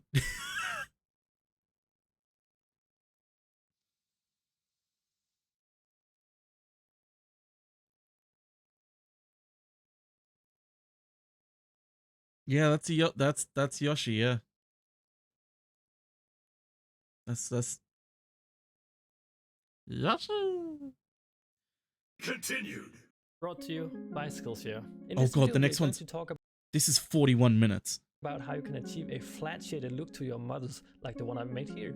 We're Okay. also going to be learning a few new concepts in 3D and expand a little bit on some previous concepts as well. One of the first thing I want to take a look at is how we can find a color palette for our model. Then I want to have a brief introduction on how to work with UVs. We're going to be setting up the viewport so it looks flat shaded like it does here on mine. And then I want to do a little bit of modeling to practice and expand our modeling workflow. In the last video I talked about the very basics of how to edit models in Blender. So if you're not already familiar with how to edit models in Blender, I would suggest checking that video out. Alright, let's get into it. Before we get started, I just want to show a few screenshots of game using this style so I can give you a bit of an idea of what you can achieve and how to put this style to use. It's a goose game. It's a very easy style for the I love eye, these and games. It's really showcasing how less is more. Another great thing about this style is that it's probably one of the most easiest way to color your models and make them look good very easily. Therefore, this style is what I want to introduce you to first. And it works very well for games as it does not take up a lot of performance use like something that's very hyper-realistic would. Overall, it's just a very simple, easy and cute style. The first thing we need to do in order to do this style is have ourselves a color palette. You can find these online or make one by yourself. The one you see on the left here is one that I made myself, and the one you see on the right side is a pre-made palette that I downloaded. I won't be showing you how to create your own gradient map like mine on the left here, as that would be a whole video on itself, but worry not, pre-made palettes can give you the exact same result as the one that I made myself, even if you don't see these gradients on the pre-made palette. But I'll talk a little bit more about that when we start implementing a palette. Let's move on and I'll show you my favorite place to find a palette and how we implement them into Blender. I use this website here called Luspec to find all my palettes. I'll have a link to this down in a pinned comment. Now let's check out the palette list here. If you're not sure what you're looking for, let me give you a few things that you can keep in mind as you're looking for a palette. Okay, let's what was the Luspec dot?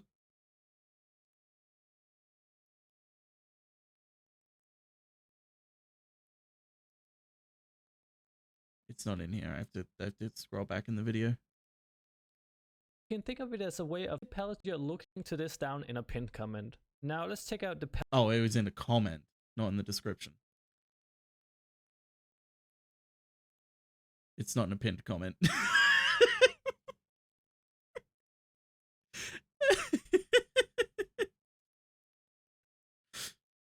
Oh yeah, I may as well do the hoodle for the day. Okay. Well, we're looking at... That's a duck. The duck. Okay. The water reply. Oh, that's easy. It's Amy's choice.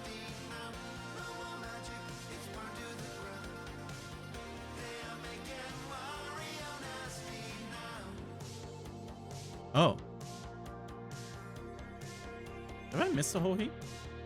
No, I just, for some reason it loaded that one. I did that one.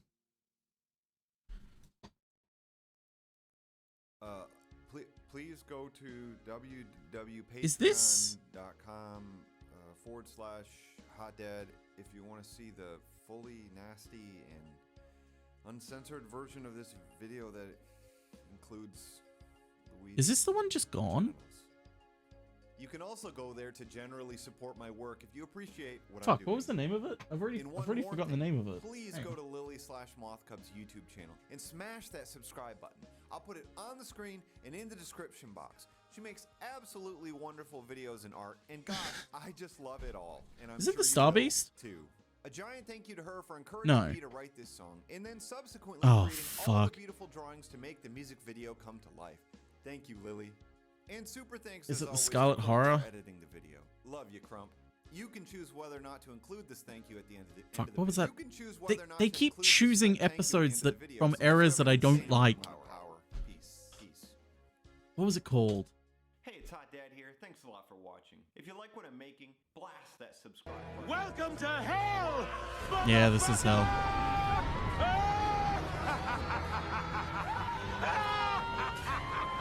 Huh?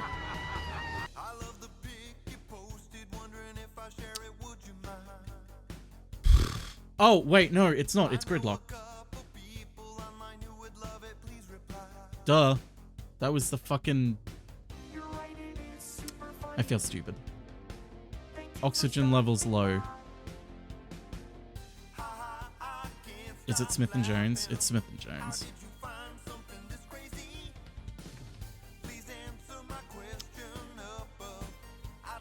Anyway, pallets.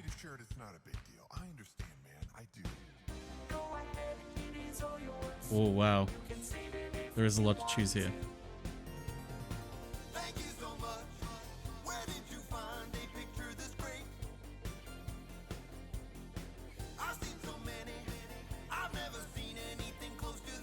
$500 pallets hosted basic colors. Oh, that's cool. What is Cheeserat's? Oh, I don't know if this is for Cheeserat. Cheeserat's in grayscale anyway.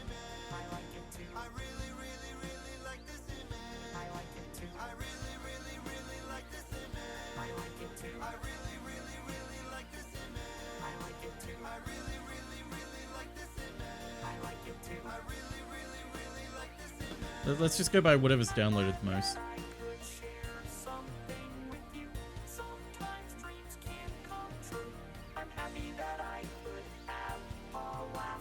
This'll do. What color is Cheeserat's blood? He doesn't have any. That's what's so terrifying. Yeah. Palette list here.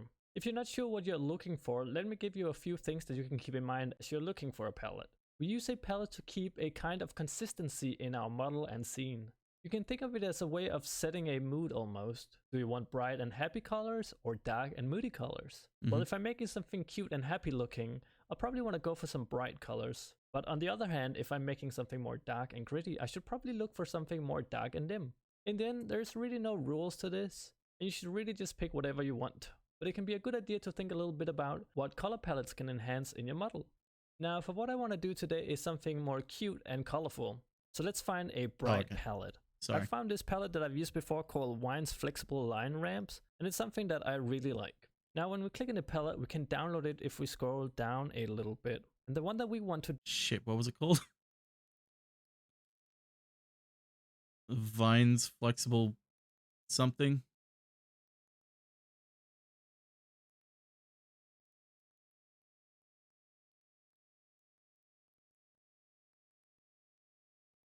Man, this is that Granddad? $7 grand.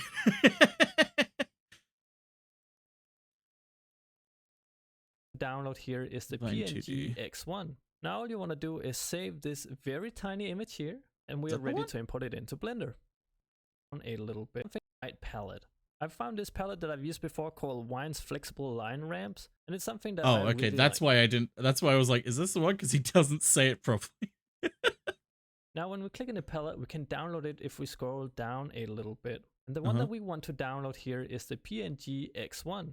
Now all you want to do is save this very tiny image here, and we are ready to import it into Blender. So in order to add the palette that we just downloaded into Blender, we need to make a material and apply it to the model. And that may be a completely new concept to you if this series is your introduction to Blender. You can find the material tab over here to the right in the properties tab that we talked a little bit about in a previous video. So what is a material? I won't go into extreme details about materials in this video, as this style doesn't really use materials to its fullest function. And yet another reason that I think it's a good starting point if you are a beginner. But I just want to give you a basic idea what a material is. And you can think about it this way. What material is your product made of? Is it made of something like plastic, some kind of metal, or maybe even glass? That is the stuff that we determine with a material. If we were to do something more advanced, those are some of the settings that we would like to tweak. But because this style is flat shaded, and we don't really need any specifications for the material, we're just going to make one universal material that we'll be using for everything. This keeps it minimalistic, simple, and extremely beginner friendly. Alright, enough talking, let's apply the palette to our model. So you can see here, after clicking on the material tab, we have a lot of information here. The top part here is all the current materials we have attached to our model. This next bit we have here is our material settings. Wait, shit, I should probably make a new cube. So I'm doing this. So how do I just add another cube? Cube? Cube!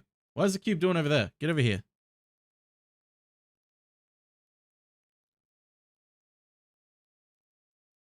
Okay, we have a new cube.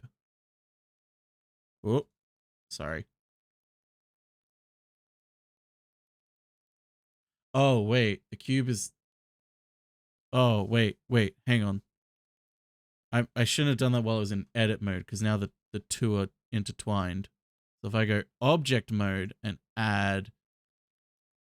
Fuck. Shit. Right click, set origin to world origin. Hang on, wait, but can I... New, oh... Start a new file, but what if he wants me to go on the sword again? He probably wants me to use this. Okay, we'll use the sword again. Let me just save it. Oh. Okay, we're good.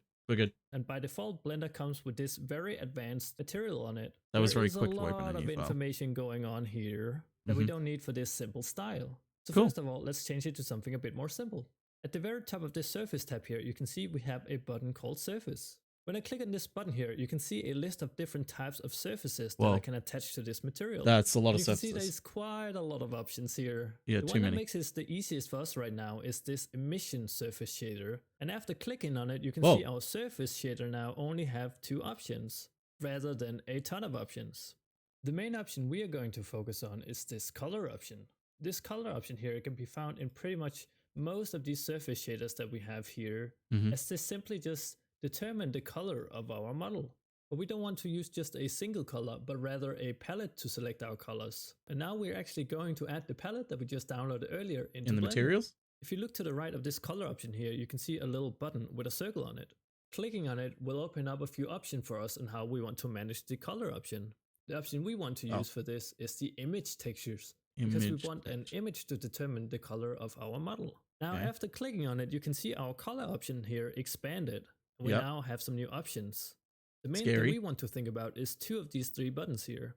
The button here all the way to the left with a little image icon on it is a drop-down menu where you can find all the images that you have added into Blender. As we don't have any images added yet, this is obviously empty. The button New will create a blank image into Blender, but that's no good for us right now as we want to load an existing image into Blender. And you can do that with the Open button. When we click on the Open button, a file browser window will open up, and here we simply navigate to the folder where you saved the image texture that we downloaded earlier. When you find on it, simply double click on it, and the image will load into our color option here. Cool.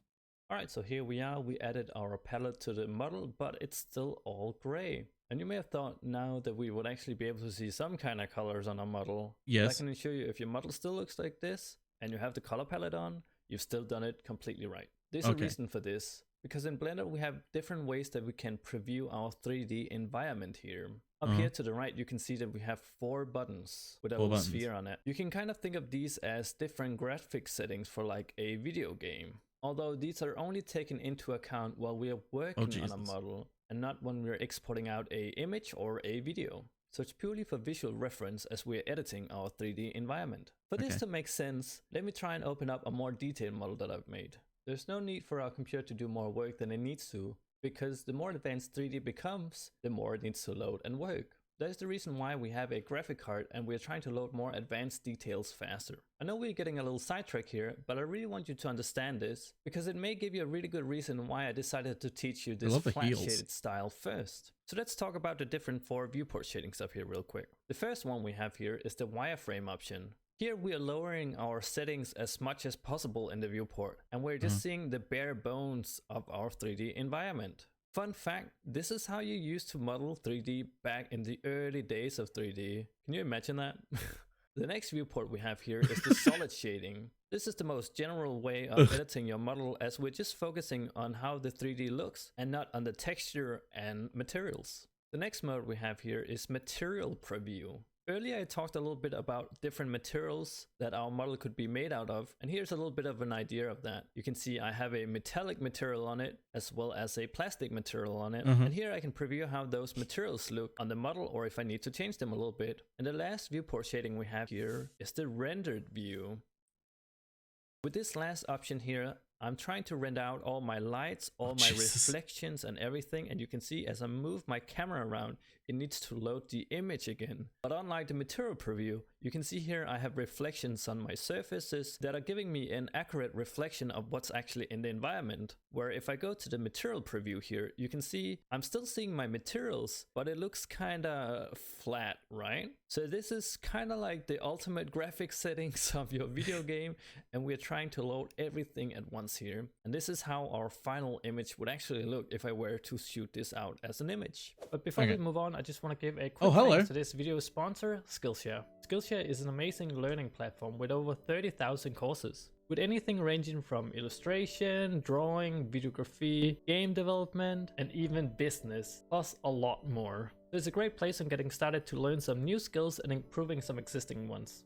In this video, I highly recommend a course by a content creator who goes by Thomas Frank. I've been following Thomas for quite some while now, and he has a great course on how to build good habits and increase your productivity. Honestly, you can never learn and improve enough. And the great thing is you can do all this today without spending a single coin. Using my link in the description, the first 1,000 of you guys will get 2 months completely for free with unlimited access to all the Skillshare courses. So that should give you plenty of time to really soak in everything that Skillshare have to offer.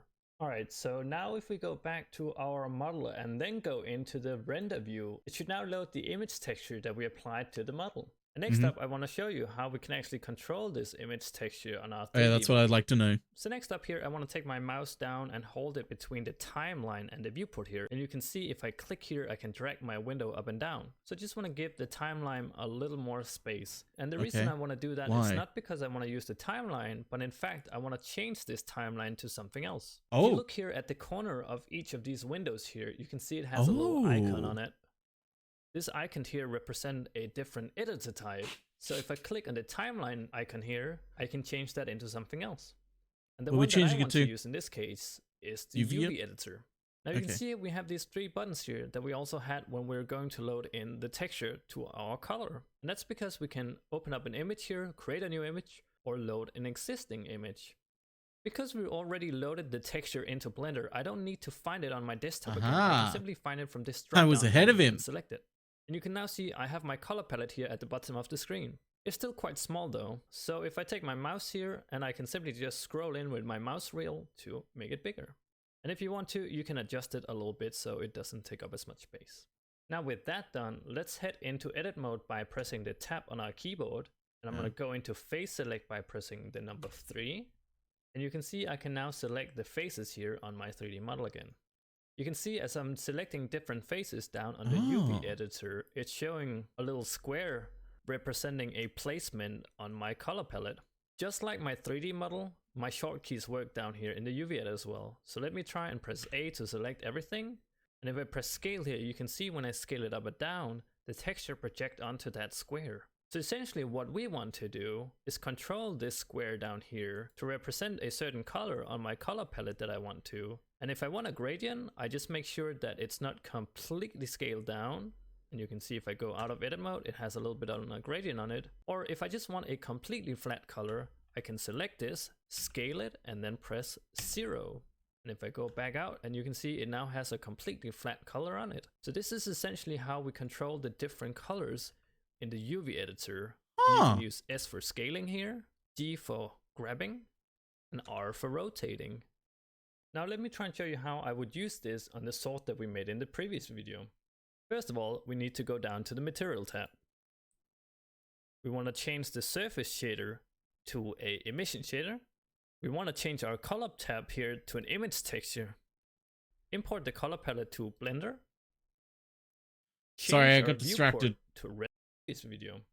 First of all, we need to go down to the material tab. Oh shit, we need oh fuck, we're going back to sword. Shit.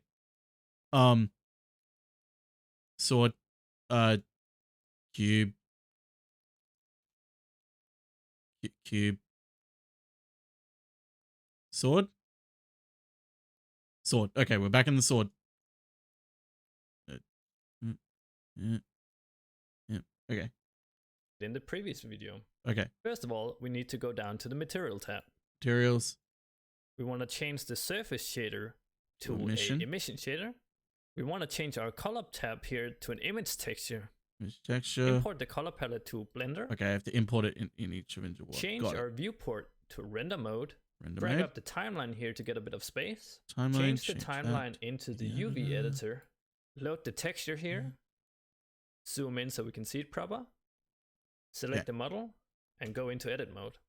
Now the way I would go about this is that I would select certain faces here to color it. So if I go into face select here, hold down Shift and Alt while right clicking here at the center, you can see I select the loop all around the sword here, and I just do that all the way up here. Right click on these top bits. Alright, I have the entire blade selected now of the sword. Then I'm going to click on the view button here, click on viewport and see it from the front.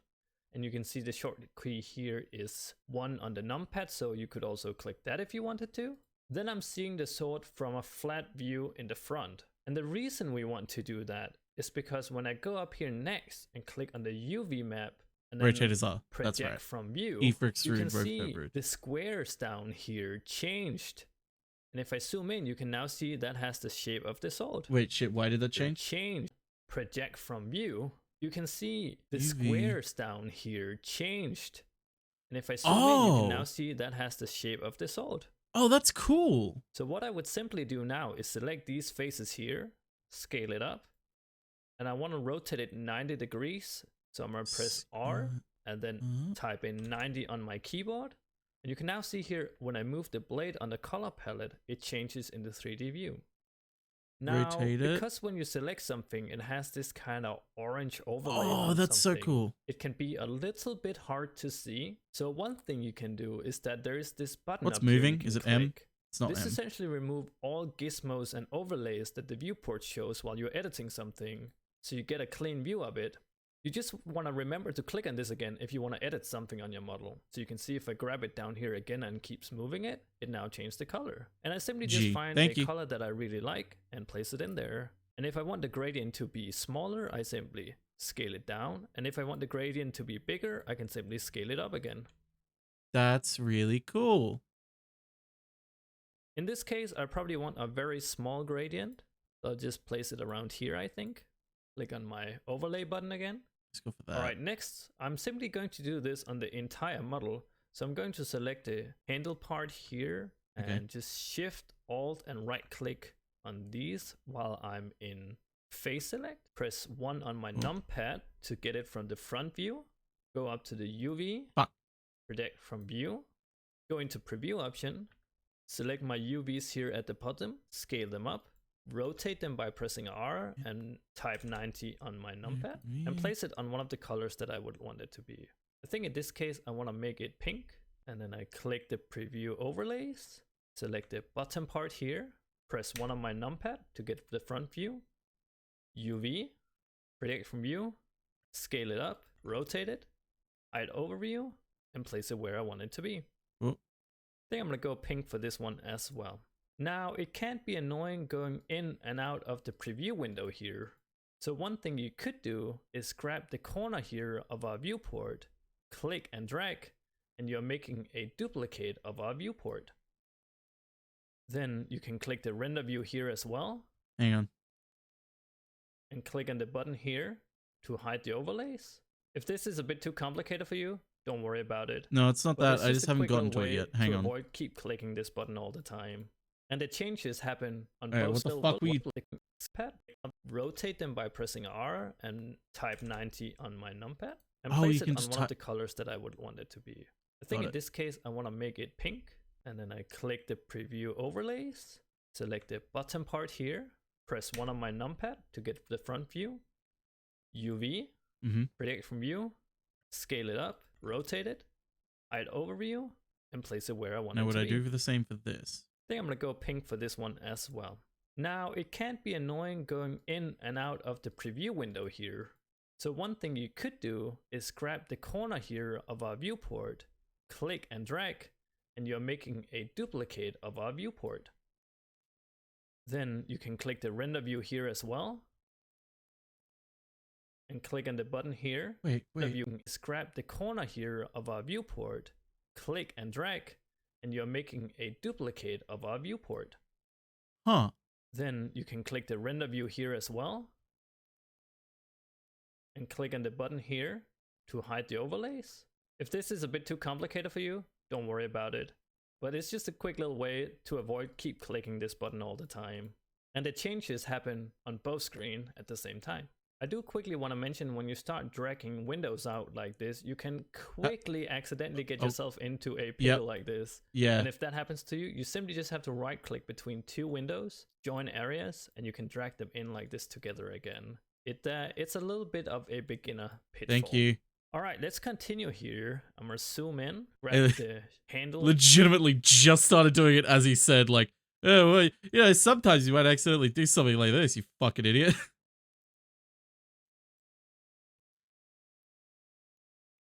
You know, some kids accidentally drown all the time.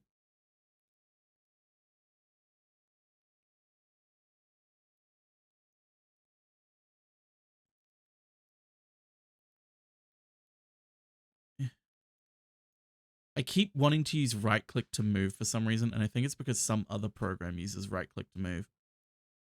All right, quickly let's get this one the same scale up, G to move it.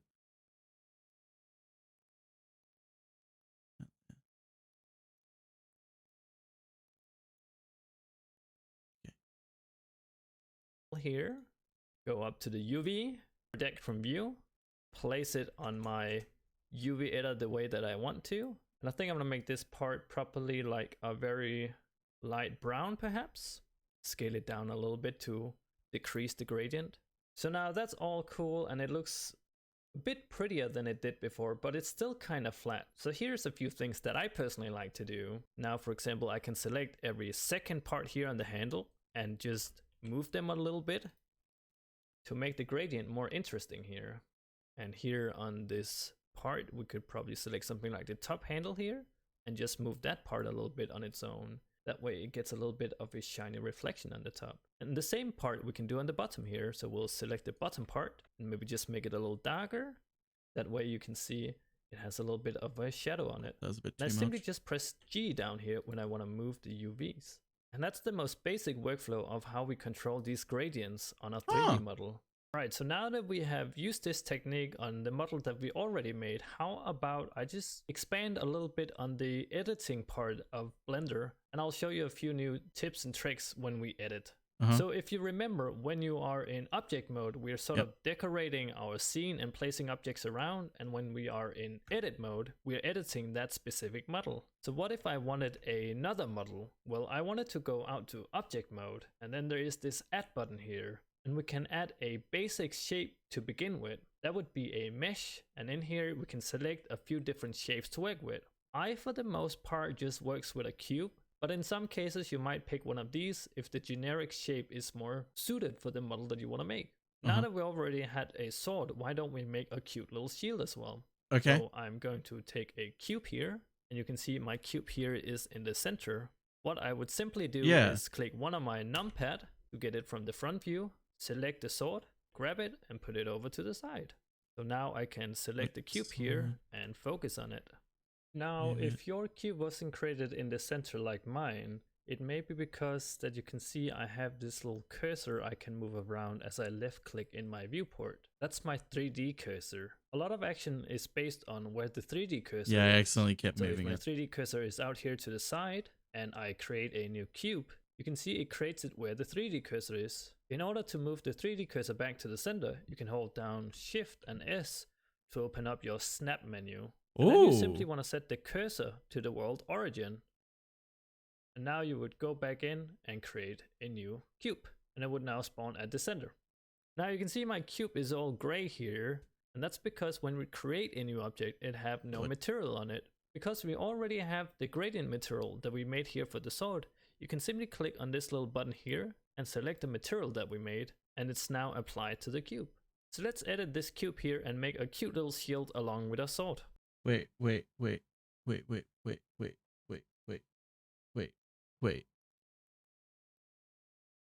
Oh, it's because I've got the sword. I'm like, but it is working and it's not saying any. Okay. Sweet. code, you can Got simply it. click on this little button here and select the material that we made, and it's now applied to the cube. So let's edit this cube here and make a cute little shield along with our sword. Okay. So I'm going to go into edit mode here. Edit. And you know what? Just because it can be distracting to have all these colors now that I'm editing it, I might as well go into solid view. So I'm just focusing on the shape alone. Now, when I model something, I like to try and make it as close to the shape that I want it to be with as little editing as possible. So I'm going to press S for scaling and then set for only making it go up and down. And that seems to be a good height for a shield. Then I'm going to press S for scaling. Wait. You press S for scaling and then set for only making it go up and down. What do you mean that set? Seems to be What? What? Z. Oh. I'm so sorry. a good scaling and then set for only making it go up and down. And that seems to be a good height for a shield. Then I'm going to press S for scaling again. But this time I press X instead, just to scale it in the side direction only. So now I have a long flat cube here. If you remember in the last video, we could make a loop around a cube. You can do that with the short key Control R. And I think in this case, maybe 3 loops like this might be good. I'm gonna see it from the front view. And then I'll just scale it up again on the Z axis. Press G to grab it. And I want to slide it down only. So press Z again to slide it only up and You're going too fast again. Sorry. And then I'll just scale it up again on the Z axis. Press G to grab it. And I want to slide it down only. So press Z again to slide it only up and down. Something like this maybe. I'm going to grab the bottom part here. Wait. You've gone too far again. Front view. And then I'll just scale it up again on the Z axis. Press G to grab it. And I want to slide it down only. So press Z again to slide it only up and down. Oh, he selected all 3. Something like this maybe. I'm going to grab the bottom part here. Say Take the front view again. Z. Press G to grab it. And set to only move it up and down. Here I have a little bit of a shape. Maybe we'll do something similar here with the top. Grab it and set only. Alright, so that's a pretty good shape here, but I want it to be... You can scroll when making an edge loop to make it more than once. Oh, okay. A is for all, B is for ball, E is for extrude, G is for get this shit over here, R is for rotate, S is for scaling, Z is for Z lock. In this case, maybe 3 loops like this might be good. Mouse I'm wheel gonna to see it increase or from the decrease front loops. view, and then I'll just scale it up again on the Z axis. Press G to grab it, and I want to slide it down only. So press Z again to slide it only up and down. Something like this maybe. Like I'm going that. to grab the grab bottom it. part here. Z only. Take the front view again. Press G to grab it, and set to only move it up and down. Here I have a little bit of a shape. Maybe we'll do something similar here with the top. Wait, did you... Front view again. Press G to grab it, and set to only move it up and down. Okay, he only Here grabbed I the have a first little one, bit that's of why. a shape. Maybe we'll do something similar here with the top. Grab it and set only. Alright, so that's a pretty good shape here, but I want it Why is to it grabbing be a that one as little more well? interesting on the side. So maybe if I take this edge here and shift right click to select that one, and we scale it. But I want to scale it on the sides only, so I press scale and then X to scale it only. Okay. This is, I'm exhausted. Anyone else exhausted? Because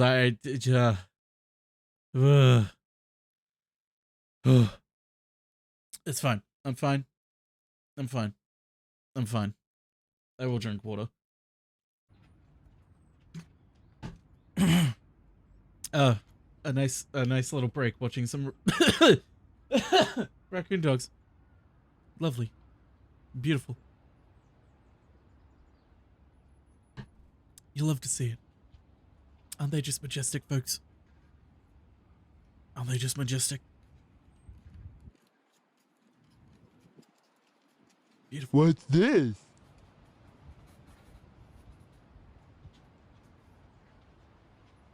I wish I knew what this was. But alas, I don't. Their balls are huge. Damn.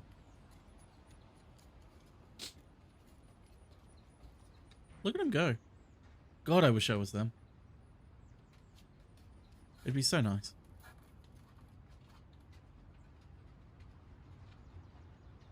Wouldn't it just be nice? On this side. Okay, back to the this. front view again. Okay. Press G to grab it, and set to only move it up and down. Here I have a little bit of a shape. Maybe we'll do something similar here with the top. Grab it and set only.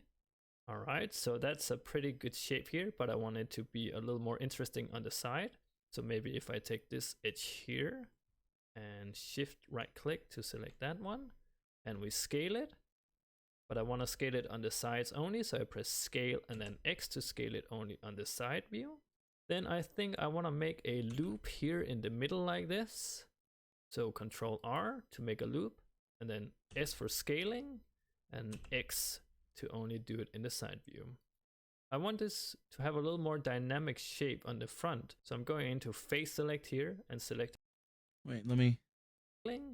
And X Okay. to only do it in the side view. So he's doing a loop cut. I want this to have a little more dynamic shape on the front. So I'm going into face select here and selecting all the faces here in the front by holding down shift and right clicking. Then I'm going to press I for insert faces. That's also something we talked about in the previous video. And then I have a good shape here. Now if I press E to extrude it, I can extrude it inward a little bit. And then maybe just scale it slightly to get a little bit of a nice edge here. So A to remove. This is very much the okay. You've learned enough now. Now I'm just gonna show you how to make this, and I'm just like okay, I've got it, but you need to go slower, please.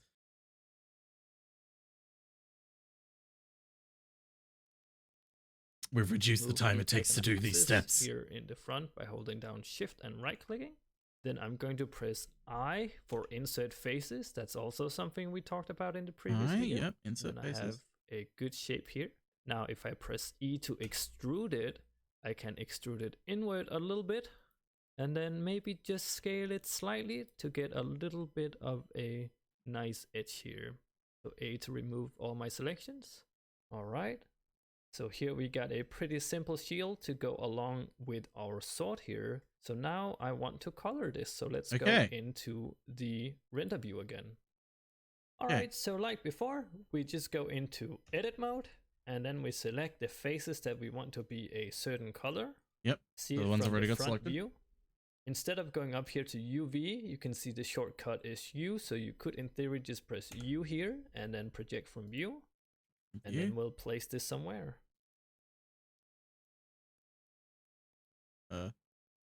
And why don't we take one of these cubes here and just make them perhaps a darker version of the color? Alright, that looks pretty cool. So I'm going to shift right click to select the loops all around here.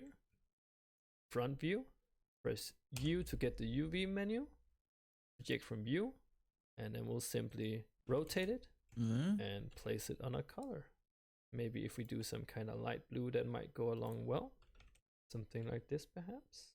Maybe a smaller gradient this time. View down here. The inner bit here, and maybe I missed make one. it a little darker.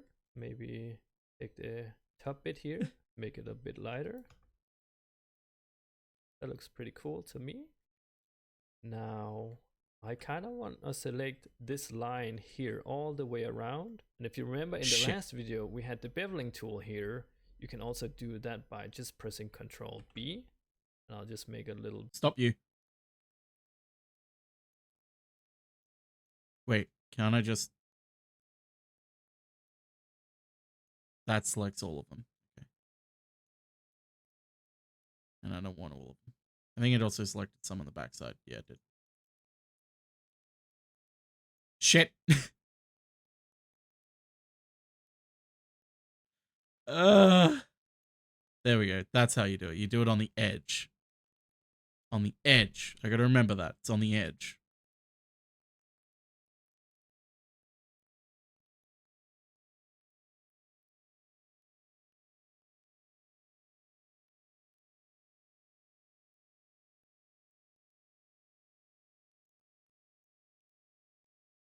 Bevel here on this corner, and maybe we'll select this entire loop here and just maybe make this a little lighter. Wait, did he do something without me knowing? Cool to me. Makes good way around. Now, I kind of want to select this line here all the way around. And if you remember in the last video, we had the beveling tool here. You can also do that by just pressing Control B. And I'll just make a little bevel here on this corner. And maybe we'll select this entire loop here and just maybe make this a little lighter. That looks pretty cool to me. What? And then we can take the back part here. I kind of want to make a little insert face, kind of like we did on the front, like this. So shift right click here. Now, if you press 1 on the numpad, you get the front view. There's no button that gives you the back view on the numpad. So what you have to do is hold down Control and then 1 on the numpad. Then you get the opposite view of what the button represents. Shit. That looks pretty cool to me. And then we can take the back part here. I kind of want to make a little insert face, kind of like we did on the front, like this. Oh, I just realized I didn't do the sides like he did. Let me just... Hang on. I can do this. I can do this.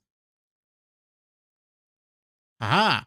And then, you, project from view, down here, select them all, move them. Okay. Now we move it. Why is that selected? What? Right click here. Now, if you press 1 on the numpad, you get the front view. We'll select this entire loop here. Cool to me. And then we can take the back part here. I kind of want to make a little insert face, kind of like we did on the front, like this. So shift right click here. Now, if you press 1 on the numpad, you get the front view. There's no button that gives you the back view on the numpad. So what you have to do is hold down Control and then 1 on the numpad. Then you get the opposite view of what the button represents. So 1 on the numpad represent the front and Control 1. Oh yeah, you're right. The front, you're right. the back. I gotta remember Again, to do that. Project from view. And Thank we'll you. just simply place it along here. Fits the other part. Maybe rotate it a bit. Something like that looks pretty good. And select this bit here. There and we then go. project from view. Rotate. Get it up a bit and maybe give it some kind of wooden color here. Maybe make this a little bit lighter. I'm trying to keep the models very simple. I don't want to do something overly complex today. I just want to give you a basic idea of how the workflow is and how you do this material stuff. Now, with that said, let's try and make just one more model to expand a little bit on our editing workflow. So I'm going into my front view, and one of the reasons I keep going into my front view on my side view, because it's the same as getting the moving gizmo here and move my object along one of these 2 axes here. But when I'm in the front view, I don't have to specify that, and when I press G to grab my object, it automatically moves along those 2 axes only. It's just a way that I really like to work, and I find it faster to flip between the side view and front view sometimes than having to press G and then Shift Y or Shift X or Shift Z, depending on which axis that I need to move it in. Anyway. I was not paying attention. Instead, do for a side view since it's literally grabbing whatever angle you're currently viewing. Yeah, the second you said it, I was like, okay, I understand it now. Now I understand why it said it that way. Because it's the same as getting the moving gizmo here and move my object along one of these 2 axes here. But when I'm in the front view, I don't have to specify that, and when I press G to grab my object, it automatically moves along those 2 axes only. It's just a way that I really like to work, and I find it faster to flip between the side view and front view sometimes than having to press G and then Shift Y or Shift X or Shift Z, depending on which axis that I need to move it in. Anyway, let's create a new object, and if we want to make a magic wand, I think we probably want to make a cylinder this time because I want it to be quite long and round. Let me shift over to solid view real quick so we can get a better view of this. And I can see here on my cylinder it has a lot of faces on it. Because I want to keep this fairly low poly like the other models, I can change these settings here right after creating a new object. There's a little menu down here in the left corner I can open up. Sorry. Shift X or Shift Z, depending on which axis that I need to move it in. Anyway, let's create a new object, and if we want to make a magic wand, Shit, think how I did... probably want What was the reset thing again? No, it wasn't Z. It's like... Shit, I've already forgotten. What was the reset the camera thing? It was a button. I know it was a button. Reset your... Yeah, reset the origin. What was it again? Wasn't Q. No. Scared to press buttons. Just numpad 1. No, reset the origin of the 3D camera. Shift? Shift 1? No. Why did I do that? Z, but after hitting S. No. Shift S. Shit. Oh god. What am I done? What am I doing? What am I doing? What am I doing? Oh god. Oh god. Jesus. I've turned off the grid!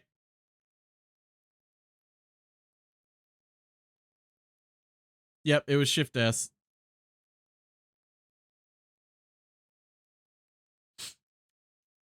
How do I turn the grid back on?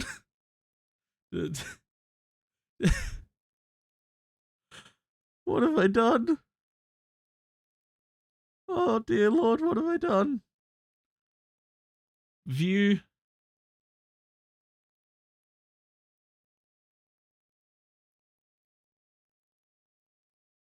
You know what? I have an idea. I have an idea. There we go. Now I can see the grid again. to make a cylinder this time because I want it to be quite long and round. Let me shift over to solid view real quick so we can get a better view of this. And I can see here on my cylinder it has a lot of faces on it. Because I want to keep this fairly low poly like the other models, I can change these settings here right after creating a new object. There's a little menu down here in the left corner I can open up to specify some settings right after creating a new mesh. Now the top one here is the amount of vertices or faces that we have here on our cylinder. I think for this one 8 might be fine. You can also go in and change the depth of the cylinder or the radius of it if you want to make it a little more thin, or if you want to make it bigger. Let's just make it quite long here because it is a magic wand after all. 8. And maybe a little bit thinner just to match the handle of the sword. And you can move it up and down. I can't see his fucking numbers. I'm just gonna move it up a little bit, but it doesn't really matter. We could also do that just by pressing G, of course. Anyway, so I think this basic shape is pretty good for the wand that I want to make. So let's just hide this menu again and go into edit mode, and let's start shaping out a magic wand. Okay. So let's go into front view here, and I think that I'm just going to make a few loops on it here. So I press Shift R to get my loop tool. And then I scroll on my mouse wheel just to get a few loops here. And I can position them, but I don't really want to, so I'm just going to right click. Wait. So let's go into front view here. And I think that I'm just going to make a few loops on it here. So I press Shift R to get my loop tool.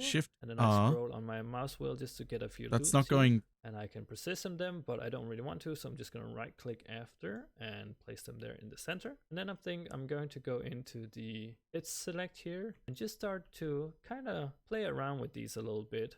Scroll wheel isn't... Make some kind of... Deep breaths. I'm going to take a drink of water. Hey, we're doing this. So it was scroll... Wasn't it scroll wheel to increase loop cuts? It doesn't seem to want to let me do that.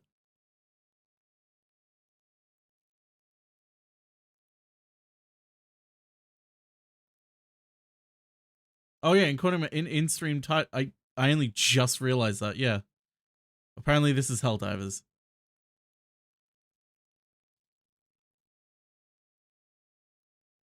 Control R, that would make sense.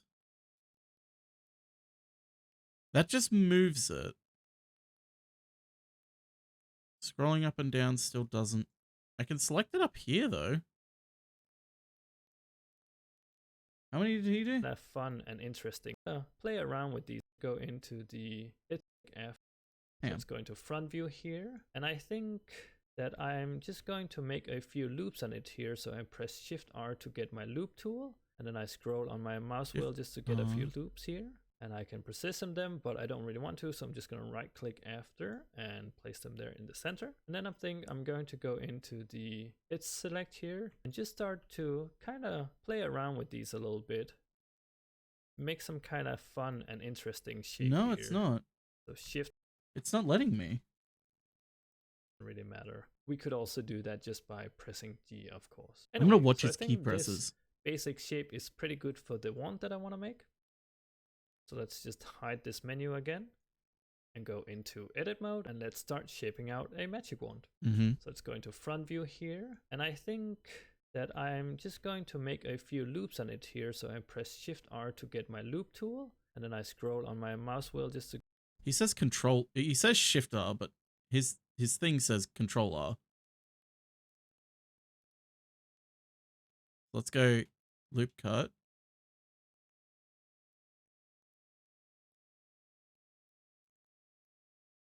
Did I have the whole thing selected?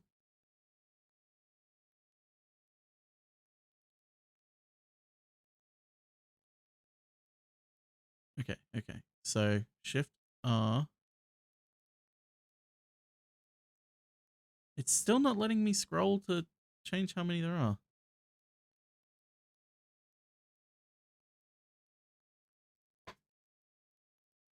Okay, we're gonna go back.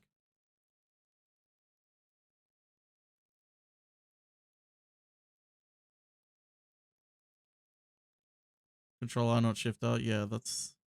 Okay, so we're back to no cuts whatsoever. Control R.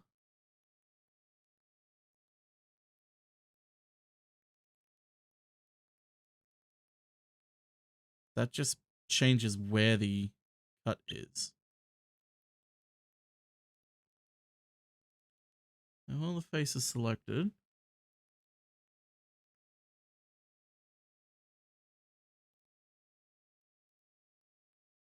Why is this... Like, I could just do it the way I was doing it. So let's just hide this menu again and go into edit mode, and let's But I start kind of want to do it shaping the way out a he's magic doing it. wand. So let's go into front view here, and I think that I'm just going to make a few loops on it here. So I press Shift R to get my loop tool, and then I scroll on my mouse wheel just to get a few loops here. And I can position them, but I don't really want to, so I'm just going to right click after and place them there in the center. And then I'm going to go into the Edge select here and just start to kind of play around with these a little bit. Make some kind of fun and interesting shape here. So Shift and Alt to select, move it up and down. Yeah, see, it's not letting me. Just try doing... Ah! I'm trying Control R and I'm trying Shift R and neither of them is working. I don't know why.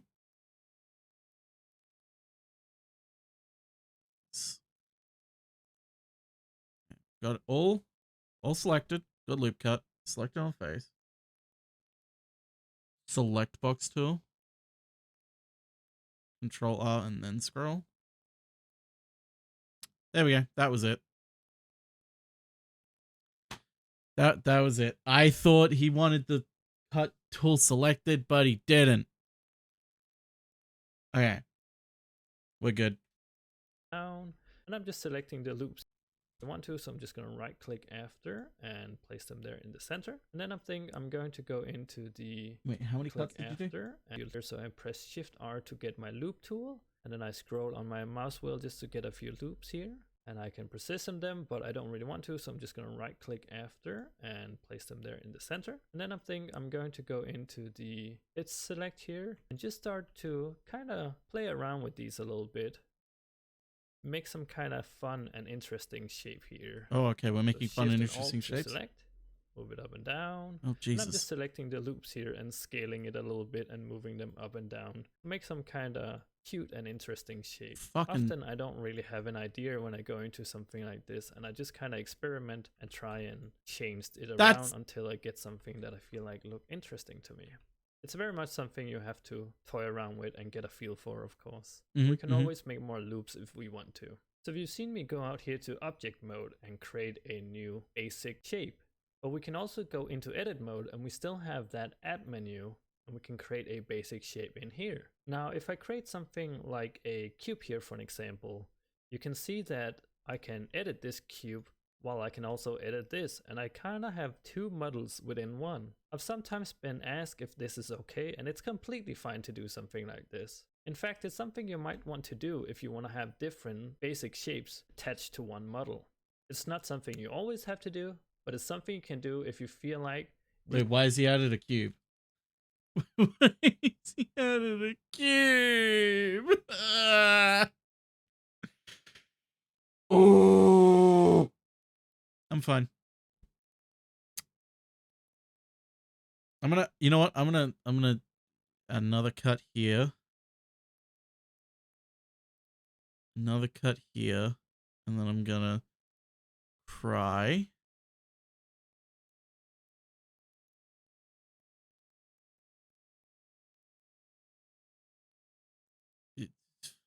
Fucking hell, man. Object mode and create a new basic shape. But we can also go into edit mode and we still have that add menu, and we can create a basic shape in here. Now, if I create something like a cube here, for an example, you can see that I can edit this cube while I can also edit this, and I kinda have two models within one. I've sometimes been asked if this is okay, and it's completely fine to do something like this. In fact, it's something you might want to do if you want to have different basic shapes attached to one model. Like it's not Cheeserat. something you always have to do, but it's something you can do if you feel like these two shapes should always be together. Anyway, let me control set this cube away. I think it could be cute if we make like a star up here on the top, but if I create a new object now, it creates it down here. And I want my object to be centered at this point here. So what I can do is I can go up here, select my face option, select this top face here, and like we snap the cursor to the world origin with the Shift and S menu here, we can snap our cursor to our... What you fucking... Something you can do if you feel like these two shapes should always be together. Anyway, let me control set this cube away. Control Z. I think it could be cute if we make like a star up here on the top, but if I create a new object now, it creates it down here. And I want my object to be centered at this point here. So what I can do is I can go up here, select my face option, select this top face here, and like we snap the cursor to the world origin with the Shift and S menu here, we can snap our cursor to our selection. So if I click that now, you can see my 3D cursor now is exactly in the center of the selection. So here. if I create a new object, it spawns exactly in the center of that. Now I don't want to use a cube because I want to make a star up here. To be honest, I don't quite know how to explain to make a star, but the way I think about it is that a star is basically a cylinder with 10 faces and it's rotated toward me 90 degrees. Now this is a that actually makes sense. Deep for me, so let me try and shrink it in a little bit. And this will make sense in just a bit. If I scale it up here. The reason I make a cylinder here is because I know a star have 10 points. Some of them are going inward. You shut your mouth. Hang on. Okay. Let me just put this on here first. So we get 10 points. We're rotating it on the x-axis? No, on the z-axis. How to play as E102 Gamma. This is how you play as him. Okay. So that I want 90. And then we need to be... How flat did he make it? A cylinder here is because I know a star have 10 points. Some of them are going inwards. This will make sense in just a bit if I scale it up here. The reason I make a cylinder here is because I know a star have 10 points. Some of them are going inwards and some of them are going outwards. Fucking stop.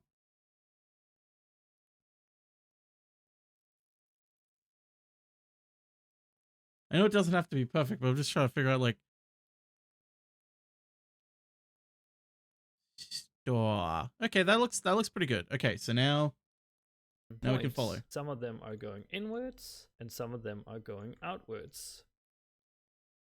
See here, if I select every second line here, take the front view. Okay, every second line. And scale them in here. Don't.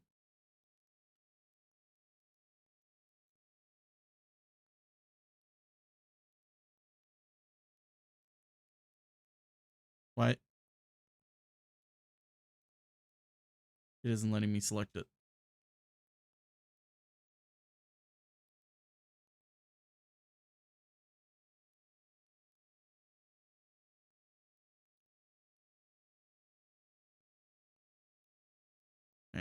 Okay, now it did. All right, so now we scale it in. Oh. On just one axis, please. Whoops. Oh, Jesus. A fucking store! Line here, take the front view, and scale them in here on this axis here. Turn it into a star. Honestly, I'm not quite sure how to explain this process here of thinking, but I guess one way I can say it is that I always try and narrow down. Stop. My mind is slowly going. We're just gonna do it like this.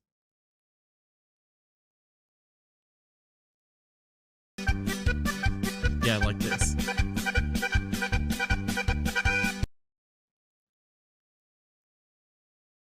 A fucking star. Wait, did AutoMod catch you? Each shape to the most basic form I can and figure out how I can create that shape with one of these basic shapes that Blender allows me to use. It requires a little bit of a creative thinking that you'll get used to over time. Anyway, I want to take every pointy bit here, I think, and maybe just scale it in the y-axis to make it a little smaller here. And that gives me a cute little star shape. Oh, he wants to. Oh, fuck. Oh, Jesus. Okay. Whoa. Hang on. You got yelled at for too many messages. It does that to you. Tap on down each shape to the most basic form I can and figure out how I can create that shape with one of these basic shapes. The reason inward, select and scale them in here on this axis here, turn it into a star. Honestly, I'm not quite sure how to explain this process here of thinking, but I guess one way I can say it is that I always try and narrow down each shape to the most basic form I can and figure out how I can create that shape with one of these basic shapes that Blender allows me to use. Yeah. It requires a little bit of a creative thinking that you'll get used to. That's how I've always thought 3D anyway, I modeling take was. Every pointy bit here, I think, and maybe just scale it in the y-axis to make it a little smaller here. And that gives me a cute little star shape top on my wand. Now let's try and add a few more basic shapes to our wand just for practice reason. So I'm going to the edge tool here and just grab a random loop, Shift and S to get my snapping tool and set my cursor to my selection. Add a new mesh and maybe just a cube this time. And let's try and do something interesting with this cube. Maybe rotate. Wait, why is he adding a cube now? Why? Practice reason. So I'm going to the edge tool here and just grab a random loop, Shift and S to get my snapping tool and set my cursor to my selection. Add a new mesh and maybe just a cube this time. And let's try and do something interesting with this cube. Maybe rotate it 45 degrees on the Z axis. And I think that's fine for this. So let's minimize that. Perhaps making it a little thinner by pressing S for scaling and Z for scaling it up and down. And Control R to maybe make a loop here in the center. And just right click. Maybe just scale that out a little bit. And right now, I'm really just trying to add random shapes to my cube. And if I don't like it, I would just remove it. And if I like it, I'll keep it. I feel like this one is a little too big. So for me to select this entire cube here, you would think I could go into face select and grab a loop around here and selecting them. Wait, here he split it. Okay, so he did a loop cut. We did a loop cut, and then away from the loop cut. Maybe just scale that out a little bit. Scaled it out. Got it.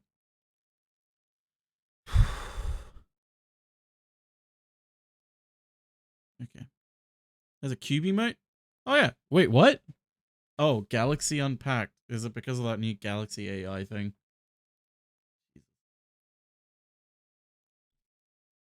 Right now, I'm really just trying to add random shapes to my cube. And if I don't like it, I would just remove it. And if I like it, I'll keep it. I feel like this one is a little too big. So for me to select this entire cube here, you would think I could go into face select and grab a loop around here and selecting them. But there's a faster way to select an entire shape if you have multiple shapes within one model. So because this shape is not connected to this shape or this shape here, I can hold my mouse cursor over it and press L.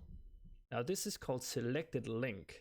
And basically you can use this to select an entire mesh that is part of one object within a model. And you can of course press A to remove your selection and L to select a different one. Anyway, I just want to select this cube down here and then I want to make a duplicate of it. You can go up here to mesh and select duplicate, or you can press the short key Shift D. And right after pressing Shift D, you can see it automatically grabs your new duplicate. You can then press something like Z to move it up and down, or X to move it sideways, or Y to move it forward and backwards. Now I want to move mine up a little bit here, so I'm just going to press Z, maybe place it here, and S for scaling it down a little bit. And we're just doing a little bit of random placement here. So honestly, I kind of want the top one to be above the smaller one, so I'm going to remove my entire selection and select the bottom one, press D to grab it, set to move it up. Why is this point up here? Instead, and scale it down just a little bit. What the fuck? Alright, how about we just start taking... Why is there one up there? ...wand here and move some of these edges.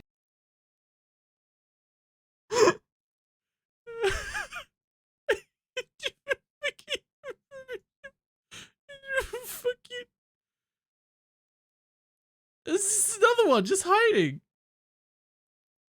Keep the actually, if anything, I kind of want to make it a little bit bigger, like that, and then we can let's do this. Duplicate another one. Put on the Z. Put it like there. Just around. So I'm gonna select this edge loop here. Go to front view. Press G for grabbing. And X for moving it down, and maybe just kind of like make some loops around here with Control R and scale it up and down in various ways. Grab it, set to move it up, and we're just kind of like grabbing different parts here and scaling them up and down until we get some kind of interesting shape that we really like.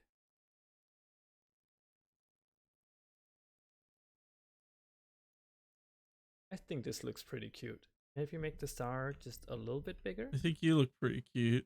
Perhaps soften the inner bits of the star a little bit to make it a bit more cute. One tip I can give you here is that something is small and a bit choppy, it often comes off very cute. So instead of having the star really sharp like this, you can soften it out a little bit to make it a bit more cute. Alright, I think that's going to be the basic shape for this star here. Hopefully you learned a few more editing techniques here. So let's color this. Alright, so let's go out of edit mode and into object mode. Go into our render view. Attach our material to the wand and start coloring it. Let's head back into edit mode, and I'm simply just going to... hang on, man. Hang on, man. Okay. Press A to select everything here. Make sure that I'm in the front view by pressing numpad 1. U to get my UV map menu, and project from U. And you can see down here now I have my entire wand here, and I usually like to just give it a random color to start with, and then I can, you know, separate parts later. So how about we do something That's like a good this idea. Blue color here, or maybe pink. You know what, I want to go blue with this wand. We can press L to select the star here, and you can see I don't need to unwrap it now because I've already done that to the entire wand. This star, I obviously want to make that orange. Maybe these little rings here that we make, we can select those with L and just make them a little bit darker. Go into face select here, hold down Alt, right click on one of the edges here to select a loop around the handle. Maybe make that a little bit darker. One thing we could do here is maybe hold down Alt and Shift and select a loop this way this time, and do that all the way around here, but only selecting every second loop. And maybe just grab all these and move it down a little bit.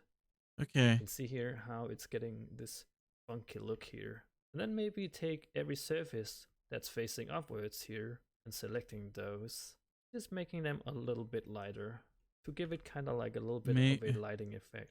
We'll do that here as well. Okay. And if I regret the coloring here, I can always just select everything, go down Down here here. and say, I know all my blue colors, I want those to be a different color. I could just try and move them around and see if I wanted it to be a different color. But I want to keep it blue in this case. Maybe just make some details on the handling here. I'm going to hold down Control R to make a loop. Scroll up on my mouse to just make a few more loops here. Select every second loop. Scale it up a little bit. Hold down Shift and Set to only scale it in the X and Y direction. Select the top. I'm fine with this being what it is. Make them a little lighter.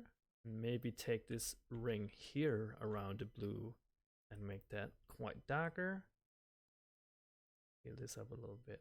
Maybe just scale this bit down a little bit again. Kind of want to make a little ring here, so I'm going to select this loop here with my edge tool. Sometimes it's not. Control. I think it might be my mouse actually. Bevel this selection here, and I can simply just select this and move it around as well.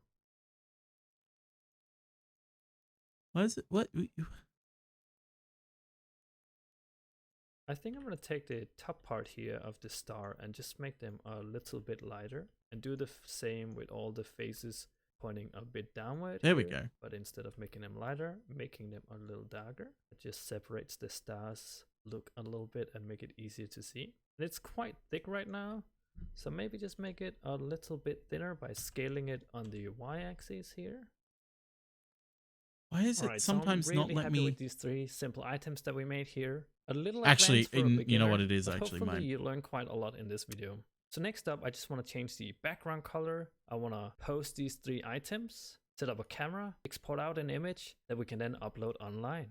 So in order to change, so made here a little bit lighter and do the same with all the faces pointing a bit downward here. But instead of making them lighter, making them a little darker. It just separates the stars look a little bit. Yeah, that is sort of Donald Goofy right there. It's quite thick right now, so maybe just make it a little bit Oh my thinner God. by My scaling mouse it is on going to be the end of me with y-axis this. here.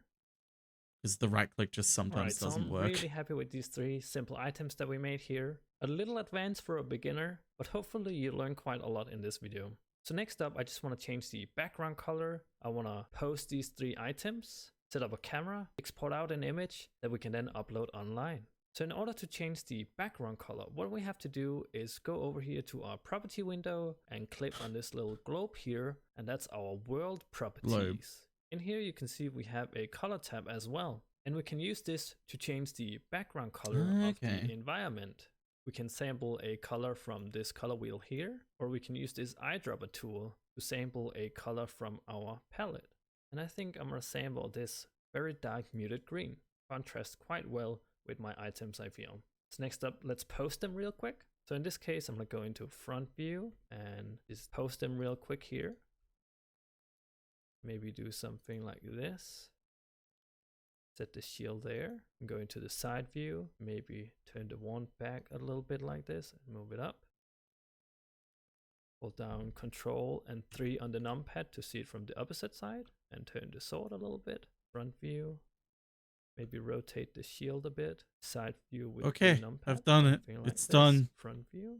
And It's I think not we great, have but it's interesting, done. Simple little pose here. So We're all done- we we're need to done. do now is add a camera and take a image of our 3D models. We could do that later. I need. Okay.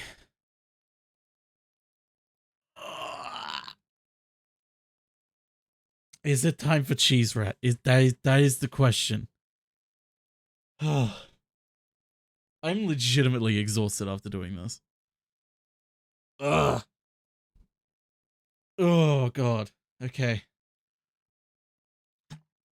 It's been 2.5 hours. Alright, so let me do this. A lot of info. The question is, do I go immediately to Cheeserat or do I keep going because there's 2 more videos? I don't think I need the last one because the last one's pixel perfect texture and easy unwrapping. But we don't need to worry about that for right now.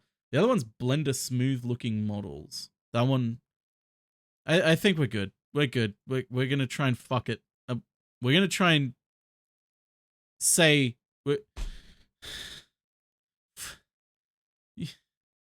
You know what I mean. I'm gonna try and fuck it. Cheeserat. Cheeserat. Making cheese.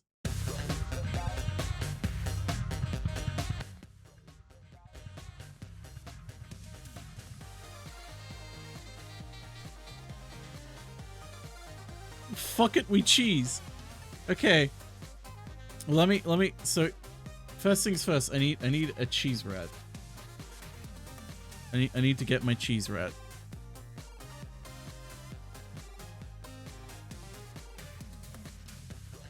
There he is.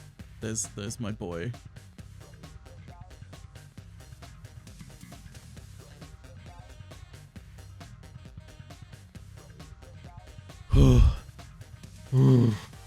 Okay.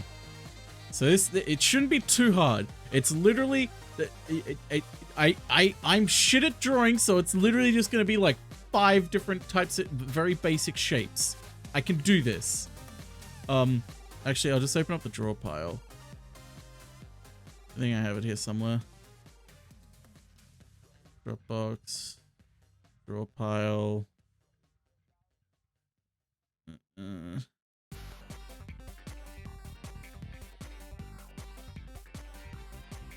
God. Okay. Take a good screenshot of this. We can work with it. Yeah, constantly been looking back. Copy it. Save. So chat knows what we're working with. What's up here? Okay. Where was... Okay. The question is, what do I start on? What do I want to start on?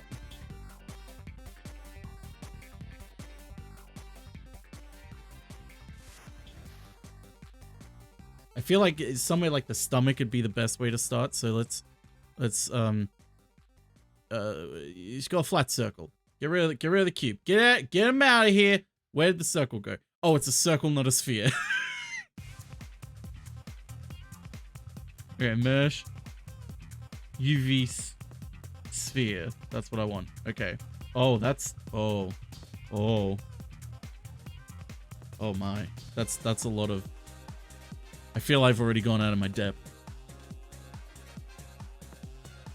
Okay. How bulbous do we want to make him? That's the real question. Let's make this a bit bigger. Let's go like here. So the head. You think I should start with the head, Katie? Turgle is in the way at the moment. He just wants to get in the way. So I feel like I need to slant it a little bit, because like you got this little slant bottom left thing. You're right, I can change how big. No, I can't. I can't change how many vertices it has.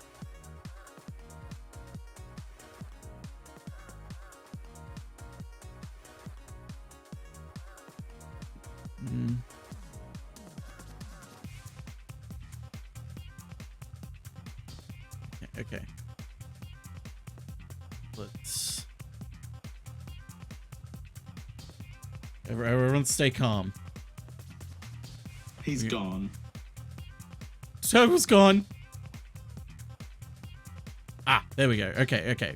So let's make it bigger. Bigger radius. 4 meters. Okay. Let's reduce the segments, because I don't think I need that many. Maybe like 15? He's mad! Does 15 sound good? Well, I think we need fewer rings. Whoa, okay. How's this?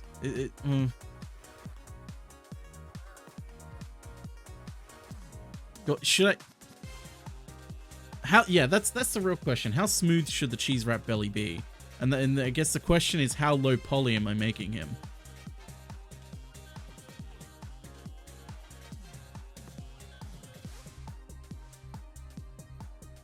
It's got 1 million rings. I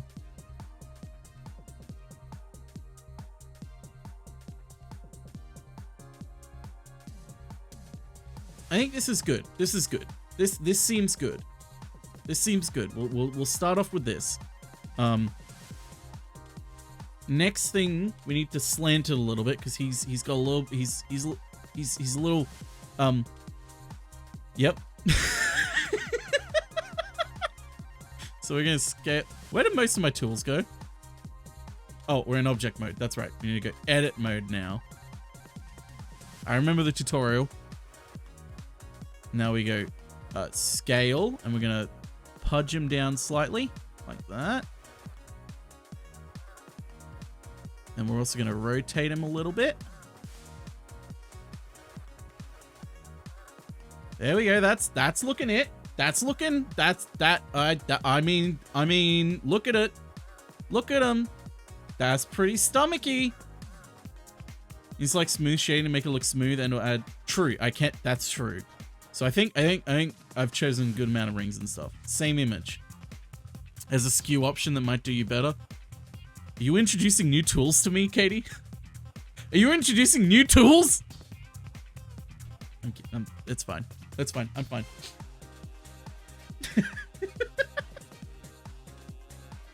Okay. We're gonna leave it there. We're gonna leave it there for now, for a few seconds. Because now, we're gonna go add a cylinder. Oh, whoops. Shift S. World origin. I probably don't want his arms coming out of his center. I probably want them coming out of like here. Yeah. So let's go. Maybe this vertice here. So let's yeah, that one there. And then we'll go Shift S, selection to cursor to selected. Okay, that's where his arm's going to come out of. So we reset here, so we're on a front on basis. And now we add a cylinder. This is part of his arm. Okay. Super thin. He has noodle arms. We're going to rotate it on the x-axis, not the x-axis. We're going to rotate... Shit! It's fine. Alright, we're going to rotate it on the y-axis.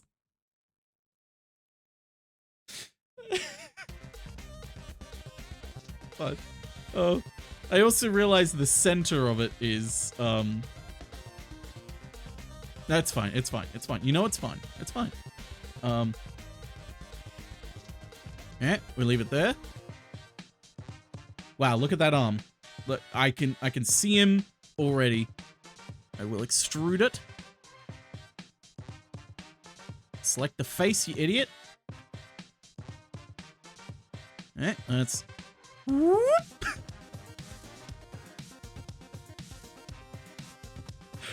Oh, Jesus. Okay, we only want one fold here, so I'm going to move... Select... that.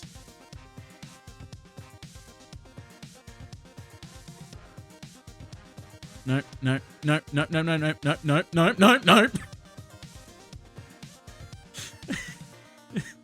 It's fine. It's fine. Everything's fine. I'm fine. That's what I want.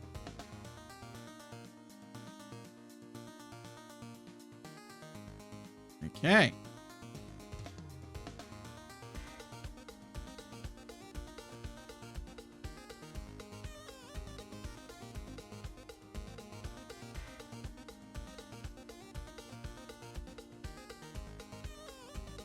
Okay. And now what we do is we go face selection, select the face, Shift S, move cursor to selected.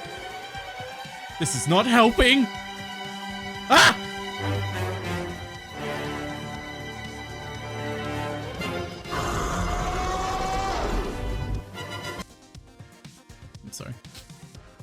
We had his first hand. His arms are a bit long, but that's fine. We can adjust them later. That's his first hand. That's it. We did it. We've put a hand in. We put an arm and a hand in. I'm going to select all of... Where am I don't know. Okay. So now we're going to...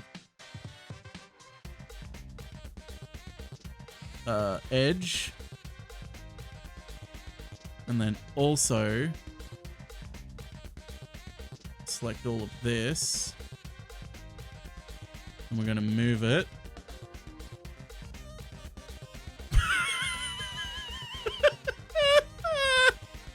It didn't get the other.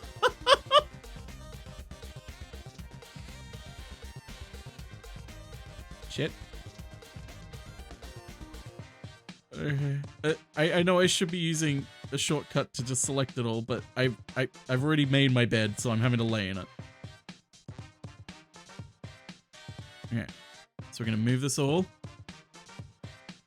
about there. That's a good arm length.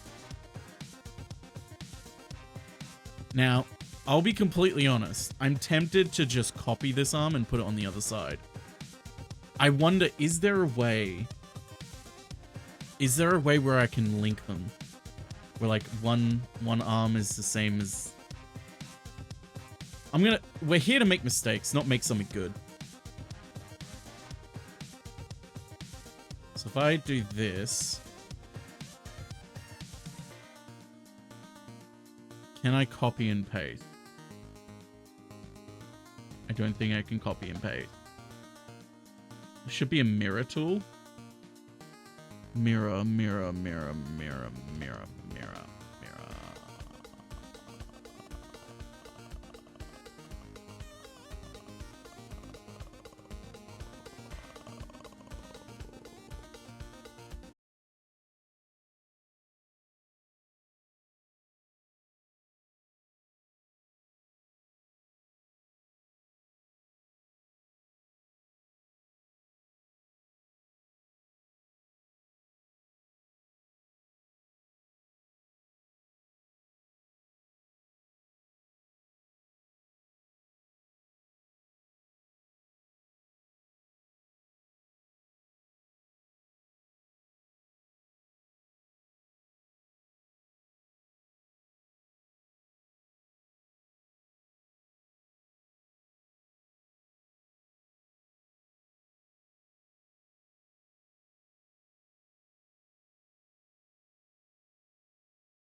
not creating edges splitting faces, no.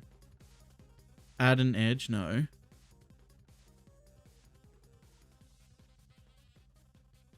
Under the mesh menu. Merge. Merge. Merge selected vertices. Collapse. Merge selected vertices. Center. Just collapse. Okay. You can play one stage.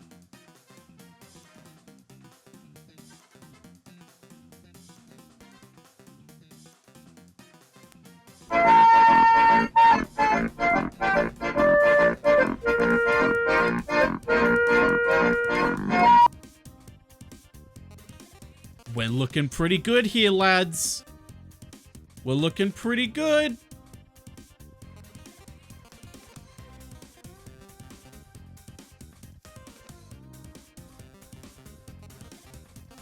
Gonna do that.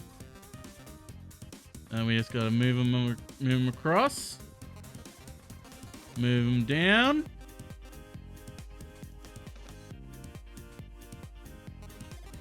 That's pretty... I'm no expert, but that's looking pretty cheesy to me. Maybe not.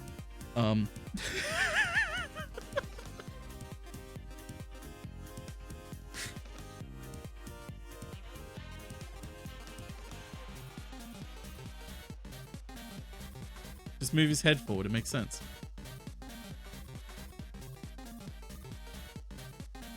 There we go.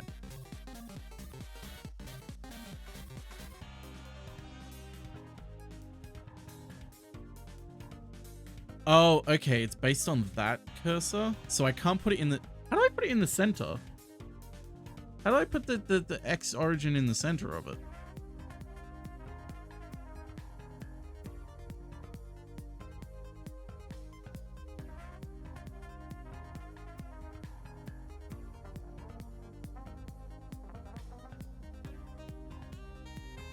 Okay.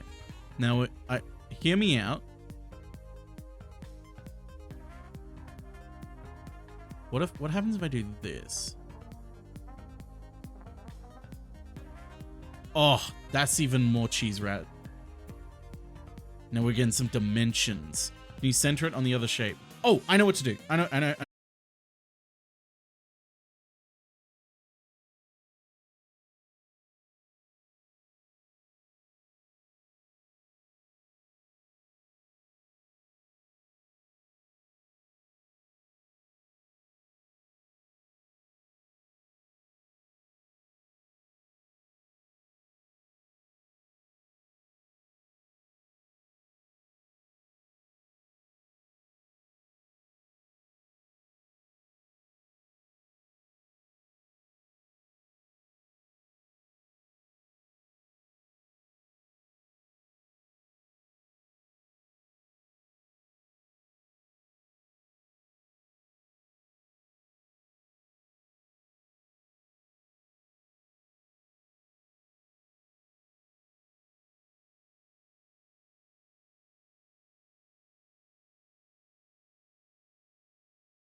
Thanks, Miki.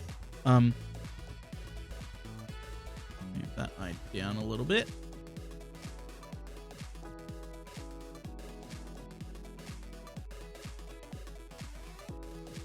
I think I need to make these head circles a little bit smaller. Just a little bit.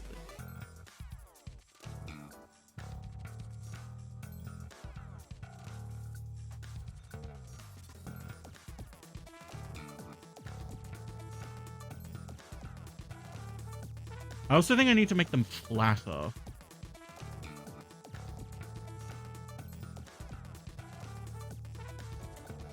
Because I don't like how much they still extrude through the Cheeserat pyramid.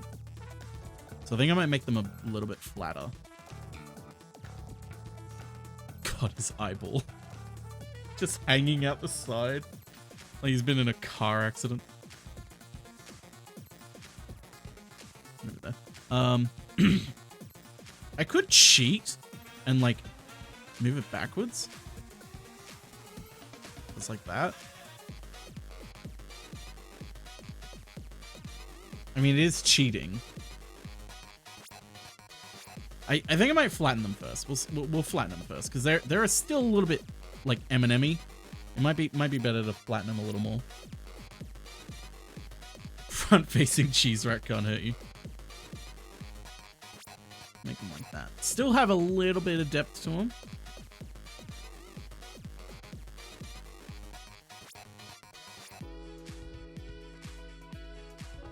I think that works. I think that works. Let's add our second one in.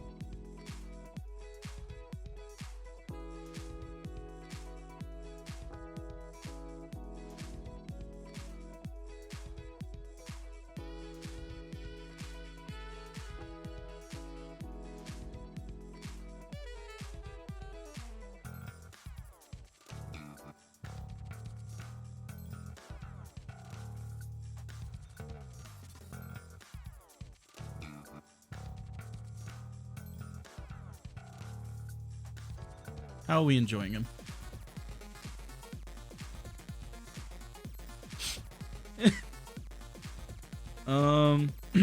Okay. This ear needs to move back. Whoops. There.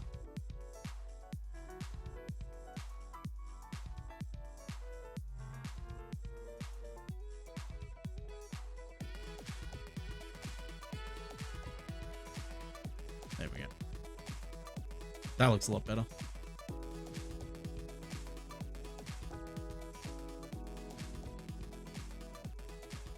Right ear needs to move down a little. Oh, yeah, you know what? It does.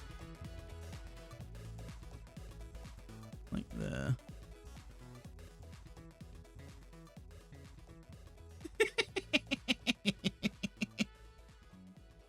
This is so fucking stupid. Oh, okay. Focus.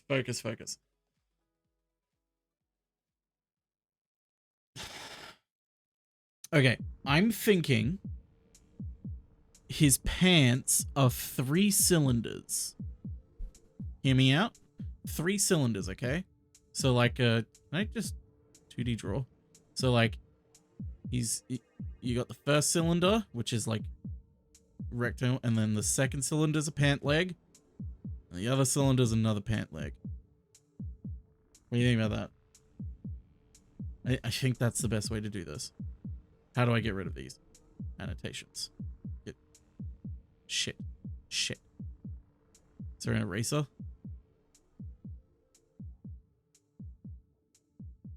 Did you do the third eye? Third eye can come last. We can do the third eye last. We just got to get the basic front-facing, well, side-facing Cheeserat first, and then we'll do all the details from there. So, okay. First, let's reset origin. Okay, now his pants are kind of inside his body because he's so bulbous.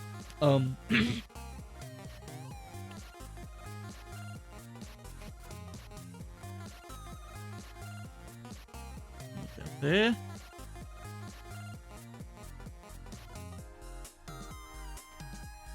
I keep meaning to Control Z in the wrong way. Okay. Pants down here, still a bit wide.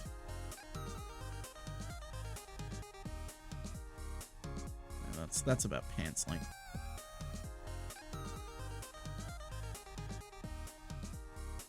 His pants kind of just like burst from him.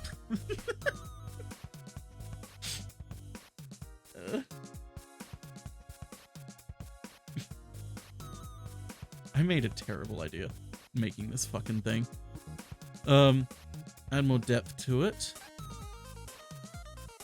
Actually, I don't need much depth. It's about that, and then I can extrude it. Howdy, thanks for following. While we ruin everything.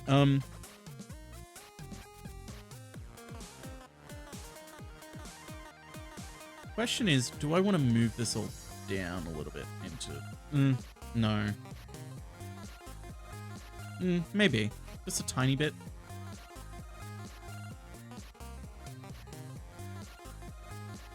No? Why isn't it selecting the triangle? What? What in Sam hell? What?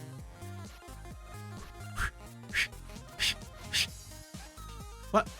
Okay. That worked. Just the tiniest bit down. Yeah. I also forgot to do the teeth, so let's do that. I'm gonna do his small little fucking rat teeth.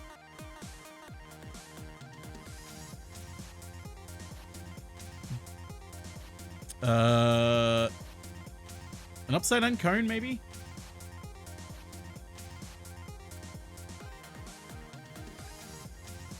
No. Cylinders. Pose kind of reminds me of this. Yeah, it is a bit much crumpy. Getting crumpy with it.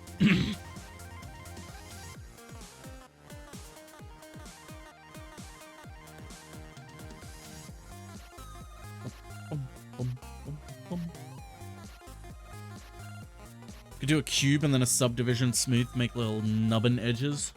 Maybe. I'm gonna try a cylinder first. We'll see how it looks with a cylinder. That teeth is too big, sir. A little bit of that.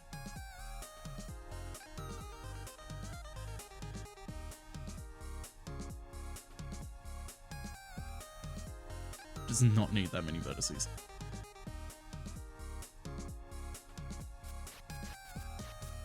Okay.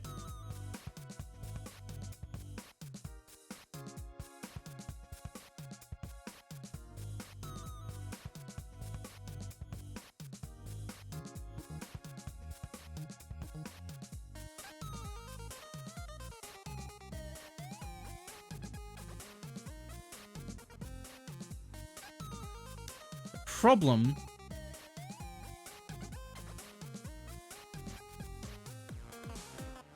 this is the one problem we have right now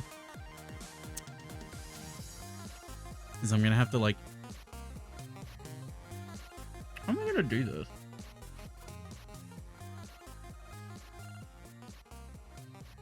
Because his tooth is gonna be way bigger than the fucking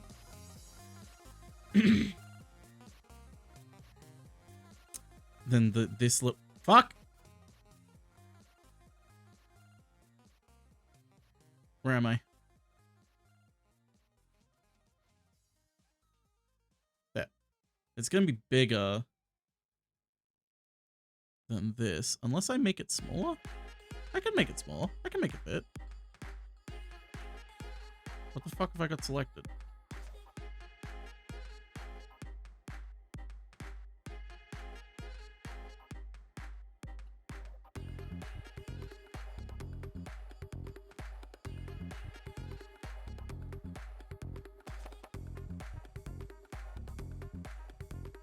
Okay.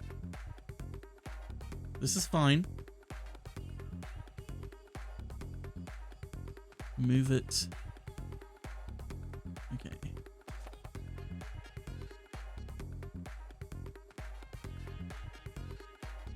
Now we need to rotate it to match this.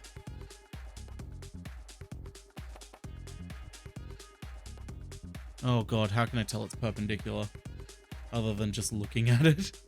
I guess just looking at it's the only way.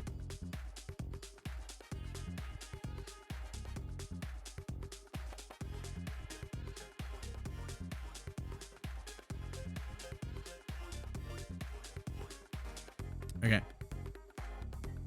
Tooth 1.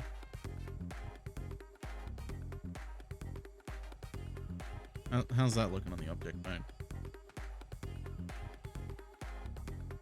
The tooth is a bit thin. Let's try and make it a bit thicker.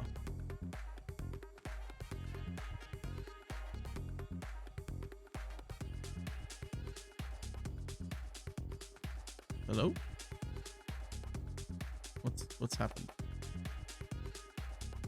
Why isn't it letting me select it? Oh, because it's got vert.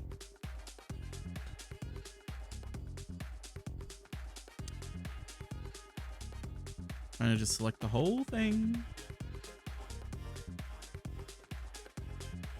Uh-oh. I rotated it before I rotate it after I've made it big. Yeah. Like that. That's good.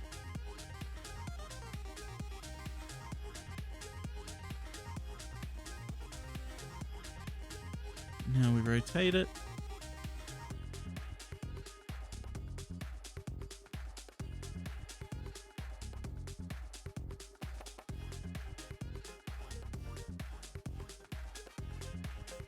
Alright, that's looking better. That's a Cheeserat tooth right there. If I've ever seen one, which I haven't. Oh yeah, look at that. That is a perfect tooth for the Cheeserat. Right. Now we just need to get them. Shrink shit. Shrink them down a little bit. No, I want to make a loop cut. And then smooth it.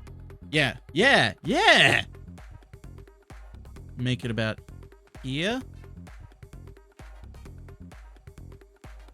Okay. And then what we want to do is... Actually, beveling it would have been better.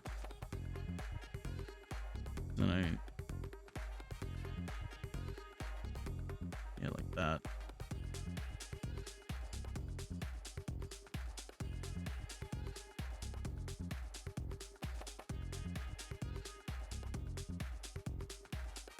Oh, it has kind of killed the vertices a little bit.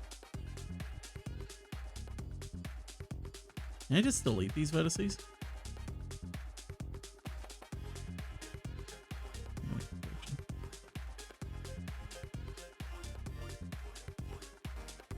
What if I merge them all? This will probably break it.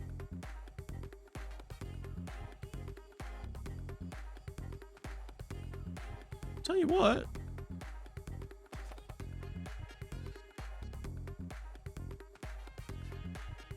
Ooh.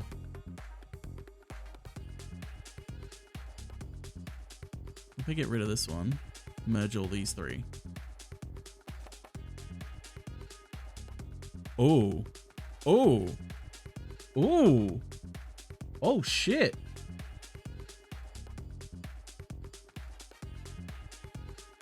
I think I did it. I think I did the teeth. If anything now, I'll just smooth it out a little bit. You maybe have a cylinder on the side with a circle front facing, then elongate either half.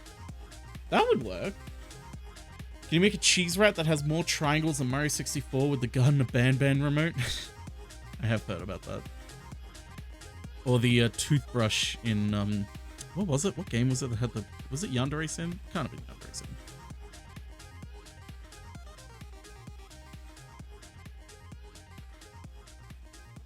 It was Yandere Sim? Damn. Now let's see what smoothing it does.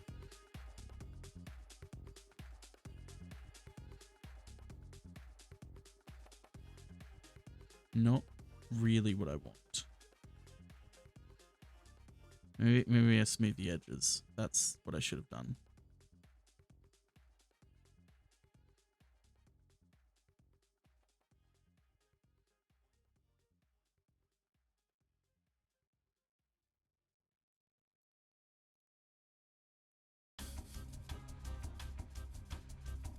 You know what? I don't fully understand the smoothing. Let's just leave it as is.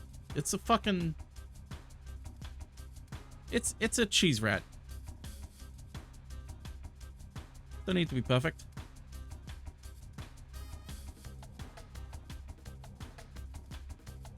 You're right next to each other. You can tell my rotation wasn't proper. Ah.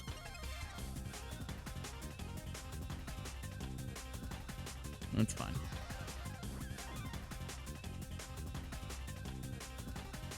He's got his 2 teeth now.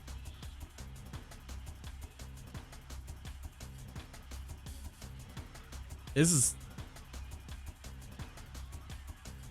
I mean...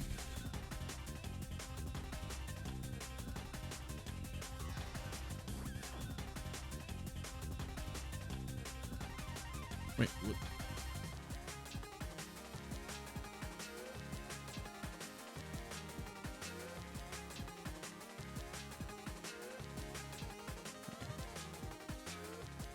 I like my Cheeserat with extra polygons. Yum, yum, yum, yum, yum, yum, yum, yum, yum, yum, yum. Cheeserat VTuber win. God, that would hurt my voice. Yeah. Back to the pantaloons. Well, let me make this a bit bigger. We got pantaloons. How do I want to do this?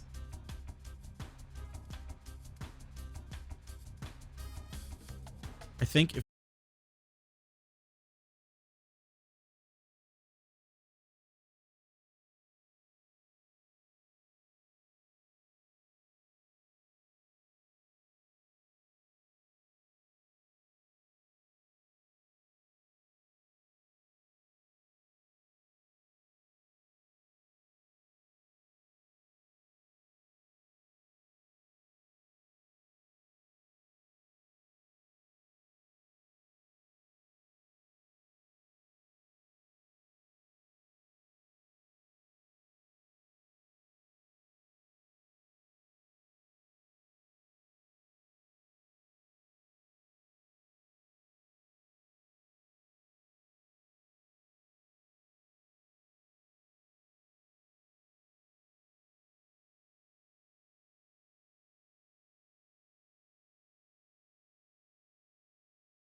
I guess that works.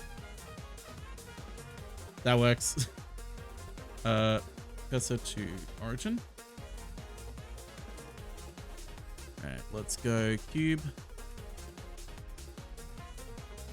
I shouldn't have done that. I shouldn't have done that. I shouldn't have done that. I shouldn't have done that.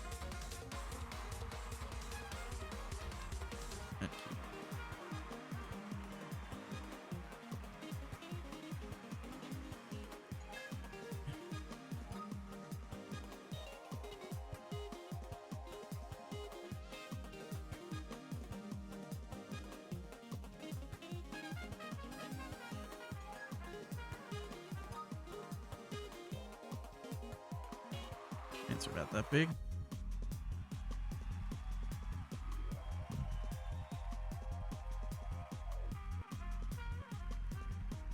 The size of this Cheeserat, yeah, by this scale, he's fucking massive, which is terrifying.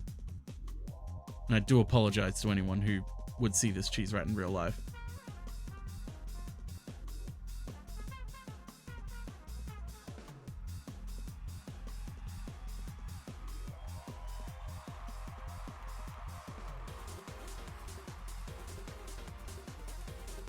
Definitely want to smooth that out, but I guess I can come later.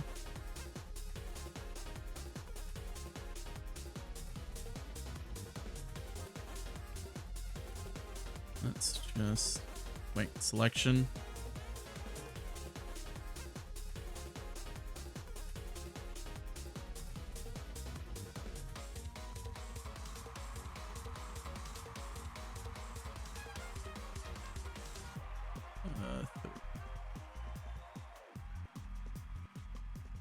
I want 3 cuts. One for the big legs and then legs under that. Yeah.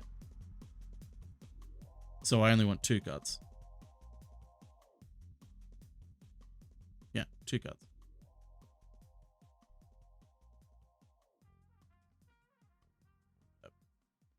About there works. Okay, and then another loop cut. I only want it in between these two, though.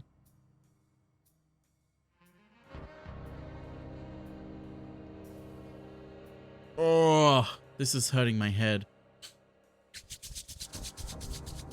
I don't want to cut through the whole thing. Although I guess I just can, and I'll just do it. I just won't touch. Okay.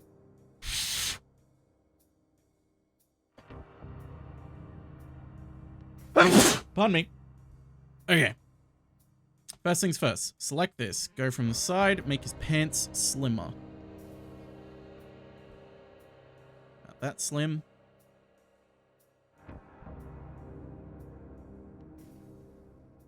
What? What?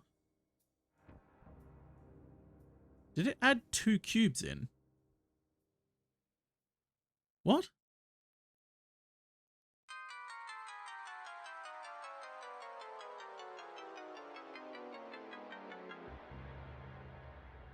Okay. Odd. Sure.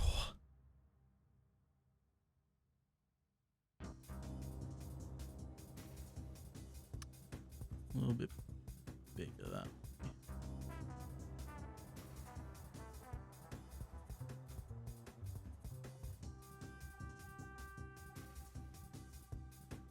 A little bit thinner that way.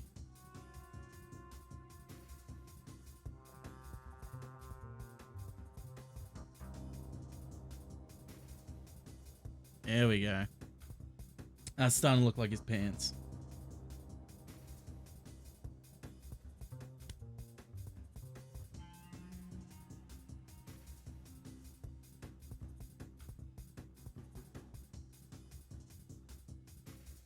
Except it kind of makes me want to change his body a little. I'm going to do it. I'm going to do it. I'm going to do it. I'm going to do it. Okay?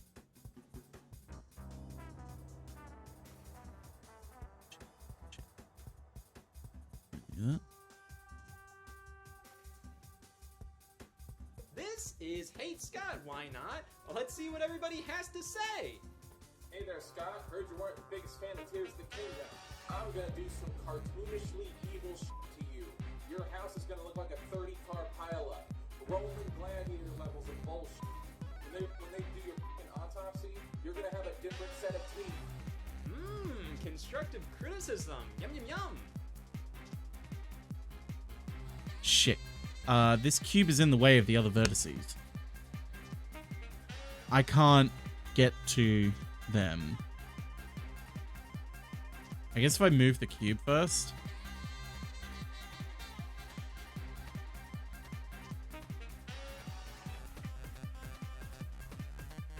Other than now I've forgotten what ones I wanted to move. Alright, all those grey ones.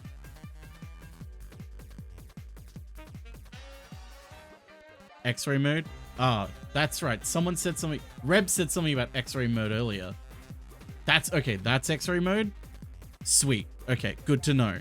Thank you for reminding me. And thank you, Reb, for mentioning it earlier. I was very much in hell. Ooh.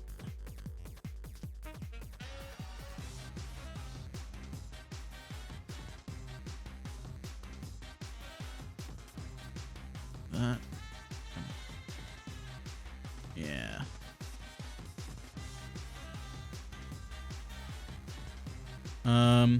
How do I want to do this? I guess it would be best to do it like this and then deselect that and then do it like this and then deselect that and then like this.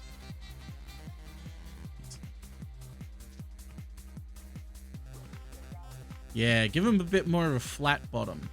Shortcut is Alt-Z or the little icon next to the viewports. Okay, so yes, this.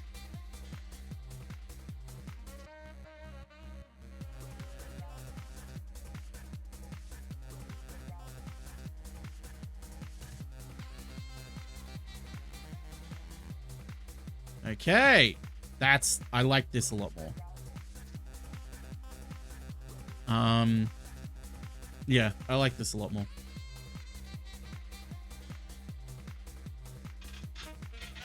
I'm getting a phone call. Hello, who's speaking? If you need to inquire, press 1 for English, 2 for Chinese. DHL 国际快递先前联络多次未联络到我，有的文件未领取，如需查询，英文按1，中文按2。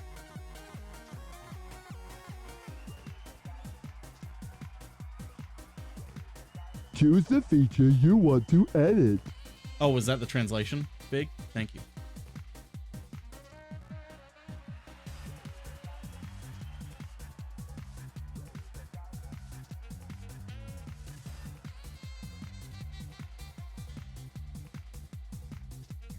I am going to get my gun. Okay. Okay,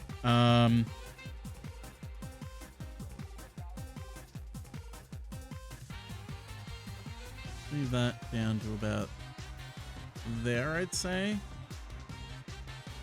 Yeah, the legs can start about there. Americans, am I right? Ah!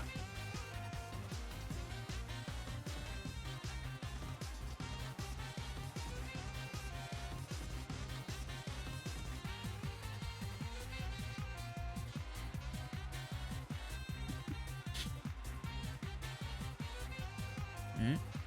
And then the pant legs by themselves. Although I realize I want to split this further. Shit. I want to do another one.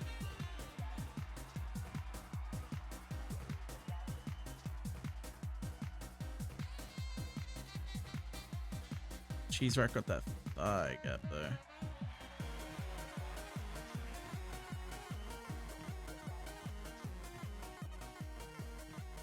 So the question is now, how... If I delete...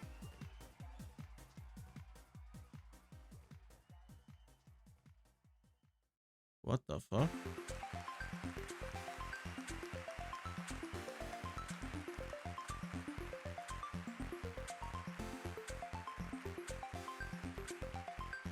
Oh, I grabbed one edge.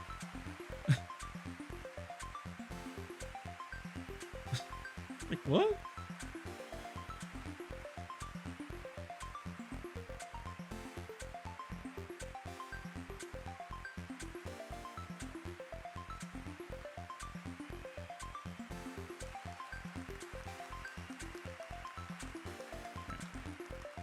That's probably a bit much, actually.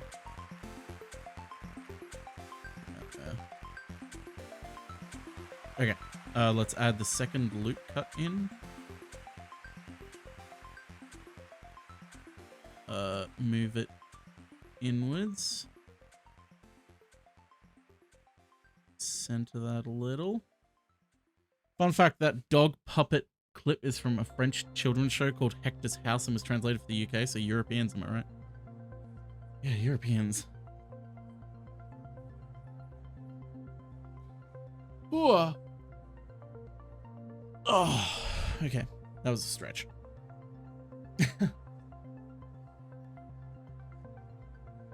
Okay. So now we go forth in all our belief. Improve to Cheeserat. That we are not mistaken. If I delete these vertices.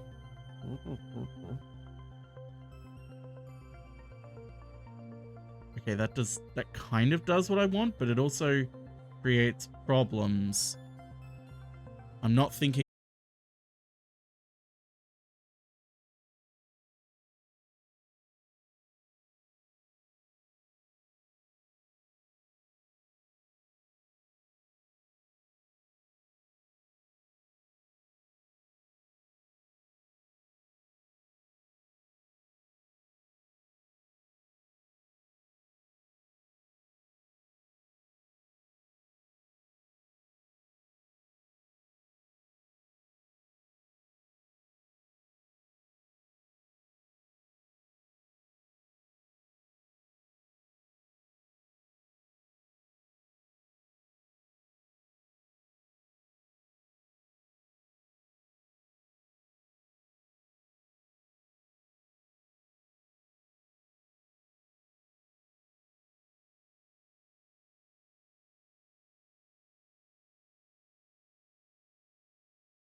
And his legs should be sticks like his arms.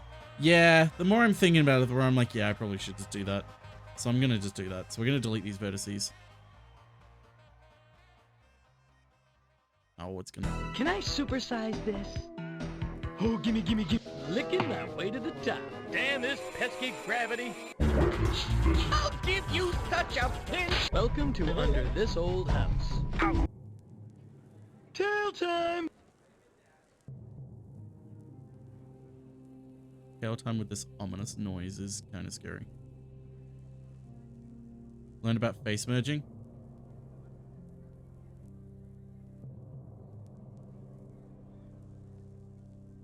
Wait, did I?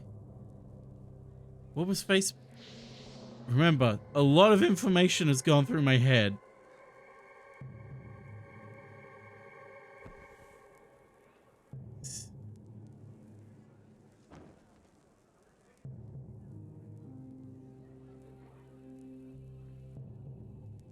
Wait. Wait, can I just do this? Oh, I... Hey, Barry. Hello, Gamblo, un Cheeserat avec ton goût de rôti der maybe cheese with indispromisé. I wouldn't trust it. Okay, can I merge these? Oh, it does not. Oh wait, I didn't merge it. Oh, I'd have to do them one by one. Like this. And then merge and go. Collapse. And then this. And merge. Wait, I can just hit M.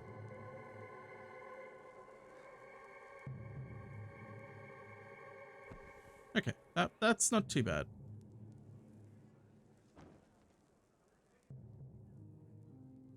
How you doing, Barry?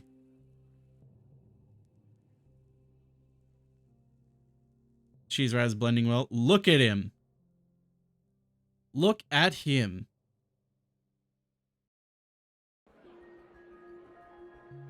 Don't look at him. Yeah. Right, we got the pantaloons. They're a little bit high, so I'm gonna move them up a little bit. Right, there, move.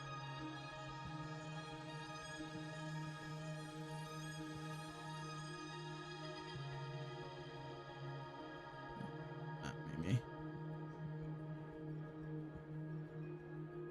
Just like that. That smile, that damn smile. Fucking hell. He's gone. Is he? S. Cursor to selected. He's mad. Add. Cylinder. Well, actually, what I should do.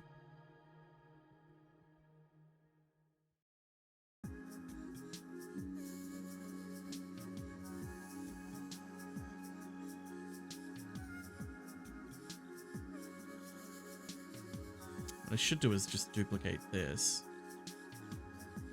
But I think it'd be better to just do it like this. Problem is I can't get the same width. I want the same width.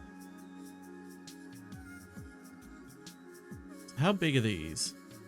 Can I get numbers? Where are the numbers?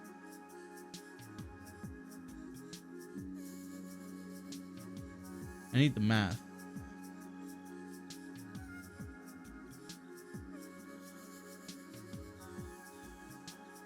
Could just scale the new cylinder next to the old ones, but then how would I get it to be centered to the face?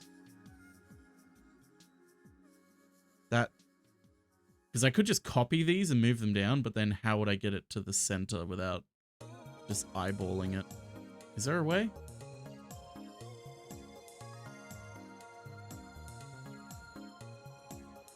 Wonderful world of the internet.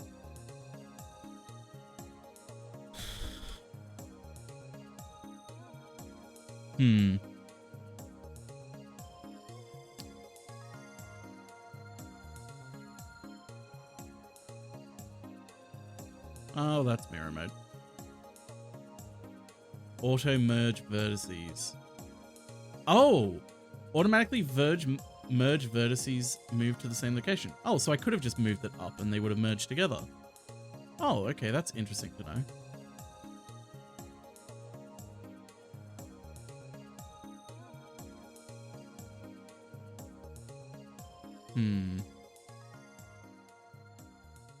How can I edit the size of this by? Because it just says this here, but I don't.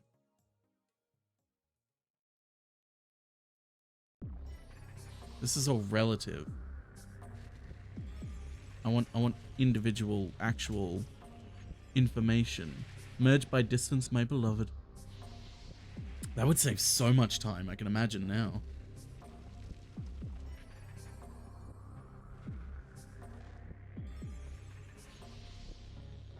Units? No.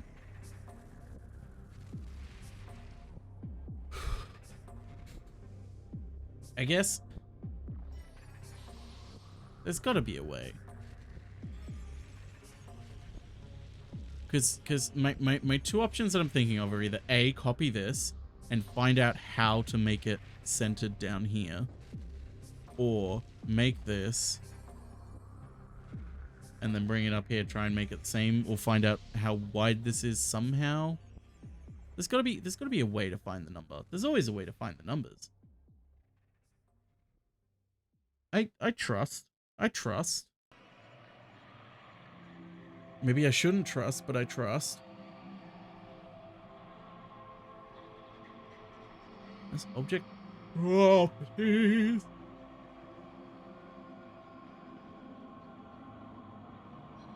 Like selection size or something.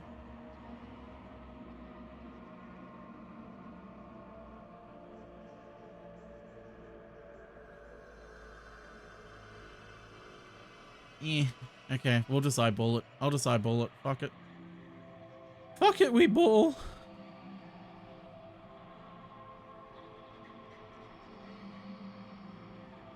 Alright. This. The music's gotten ominous and I don't like it. That's even more ominous. That's less ominous.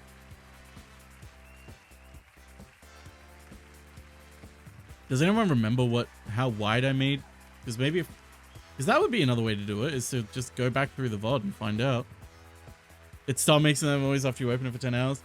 Yeah, well, we're at the nearly 4-hour mark now. Jesus, it's been 4 hours. Holy crap. There's kind of a complicated way to align stuff if they're separate objects. Go to one object, move the cursor, object mode, do object origin cursor, and then move the cursor to the object. Shift S, select the 3D cursor. Okay. I think I'll just eyeball it. Unless, you know what? I am pedantic enough to just go back through my fucking VOD.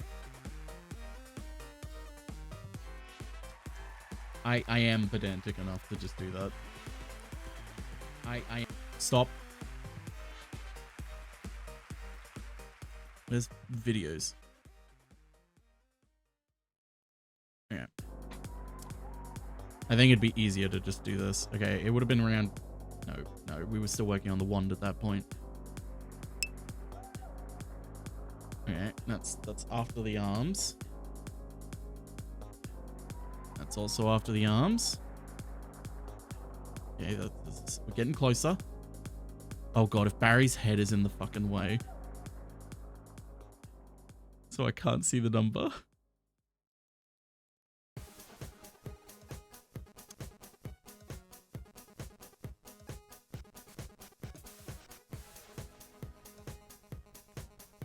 Okay, there's the body of Christ.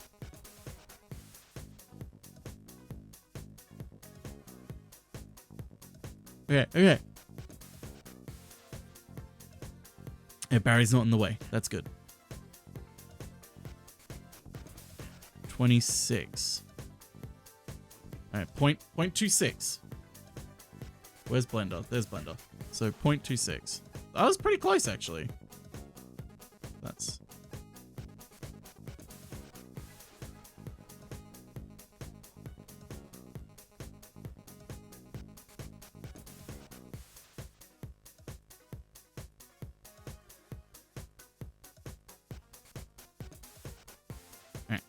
Now we'll grab this face. Although, oh shit. I just had the sudden thought of like, didn't I decrease how many vertices were on it though? 32 vertices.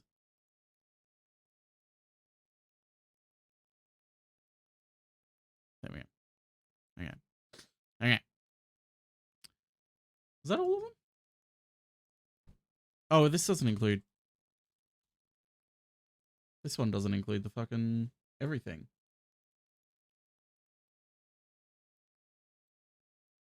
Bo-ba-da-bo-bo.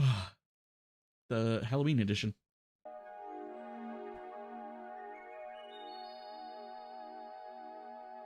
Right. Now we grab the face. And we go whoop. Whoop.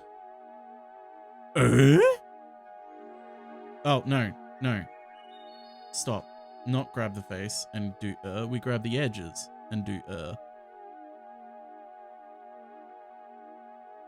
Yeah! There we go. Hey, Zanri. Thanks for sending the 29 months. How you doing? Wait. There we go. I moved, not scaled. And now let's get his legs in. How big should his legs be? How big did I make his legs in the fucking Cheeserat gif?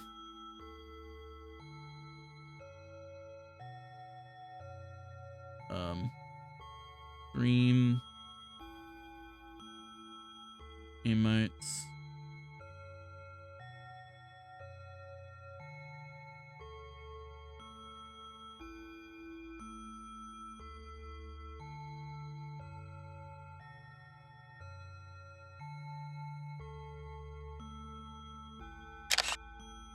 Did I time it correctly?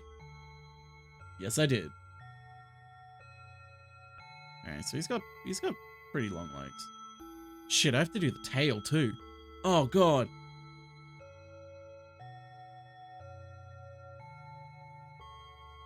His legs are about that long. About that long, I'd say. And we can do a cut in the middle if we want to make them bend. Although I guess making them bend would be... Actually, that would break it. If I wanted to make them bend, I'd need to make 3 cuts right near each other. To curve it slightly, I guess. And collapse vertices in order to make him go up and down. It's going back to ominous music.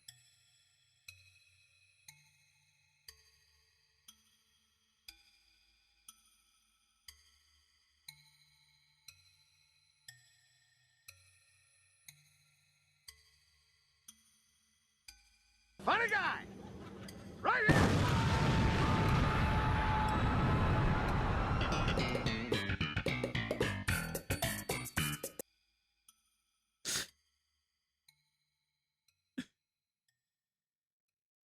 Alright, so if I did it like that.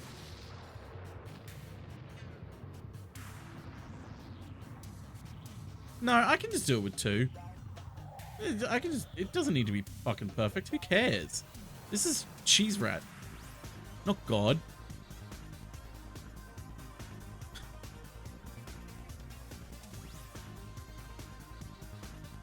Face. Select face. Go add UV sphere. Okay, I forgot to do the ultimate step, which was move the cursor there. Then add the UV sphere.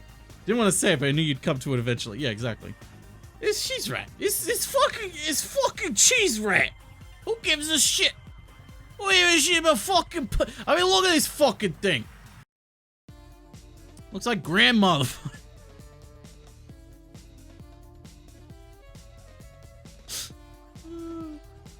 Okay, scale it. Feet are a bit flat. Cheeserat is my god.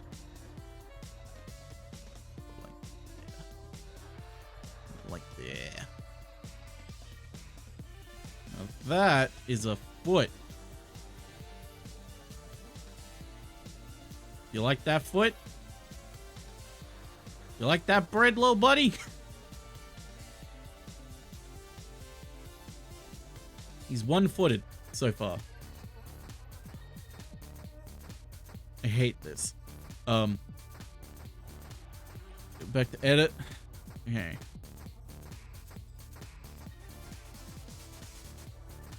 The creation of cheese. Alright, we're gonna move cursor there. I'm going to that. I'm gonna duplicate it. No. No. X. There. Rotate it on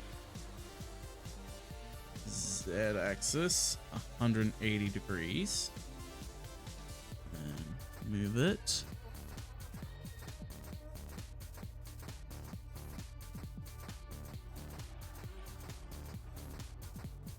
A little bit more.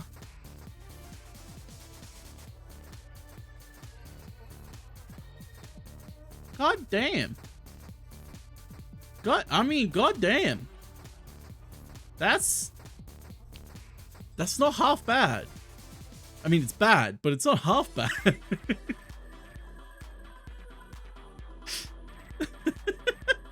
He's nearly there. I just gotta put his fucking tail in now. And also hit the circles on his little pants, which God damn it, why did Mickey Mouse have to have pants there? Okay. This should be easy. It's just gonna be a cylinder. It's gonna be a cylinder rotated on the y-axis. Like fucking 120.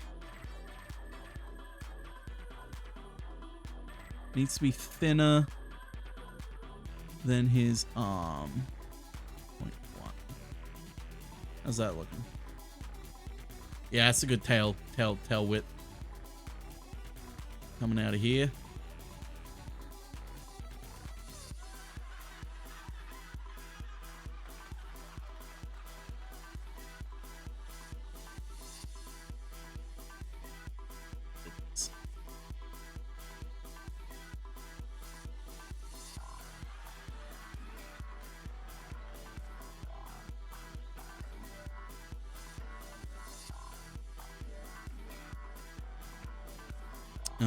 Move that back in because we're going to the extrude region. Move that around.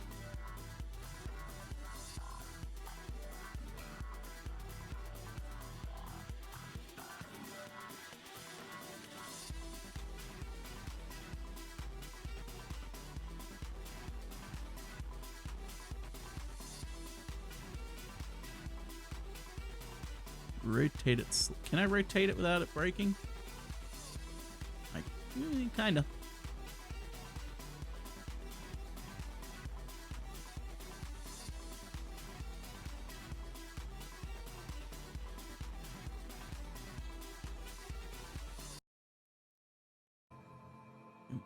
That. There. Look at that. Look at that rat!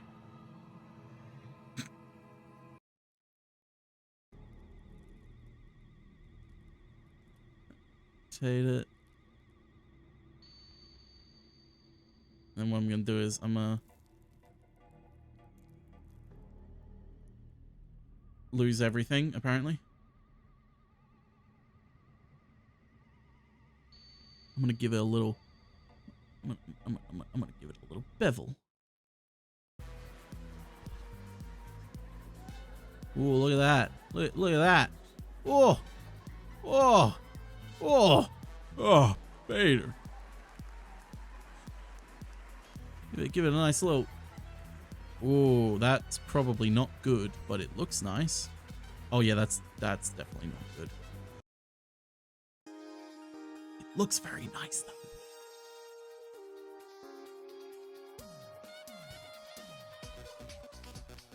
Yeah, we're doing a little bit of beveling. A little bit of beveling, you know?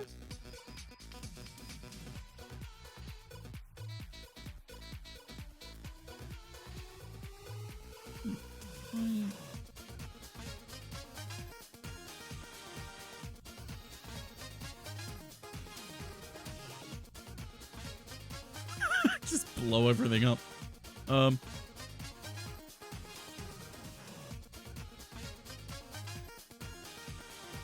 What?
Big boy pants.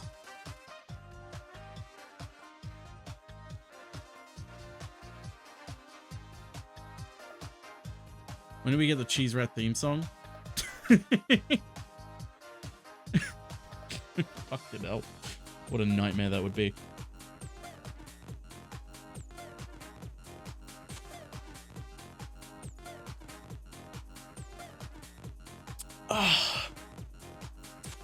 The real question is, do I color him in as if he's got outlines?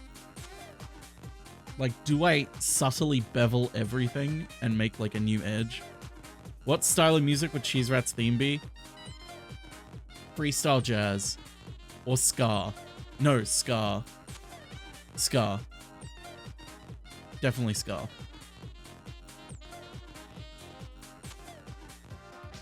Yeah. So we've got this here. I want to duplicate it now along the x-axis.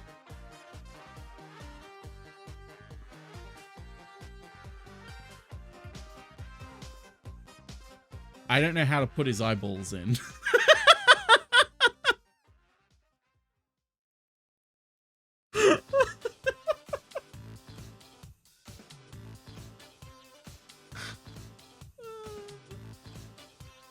How,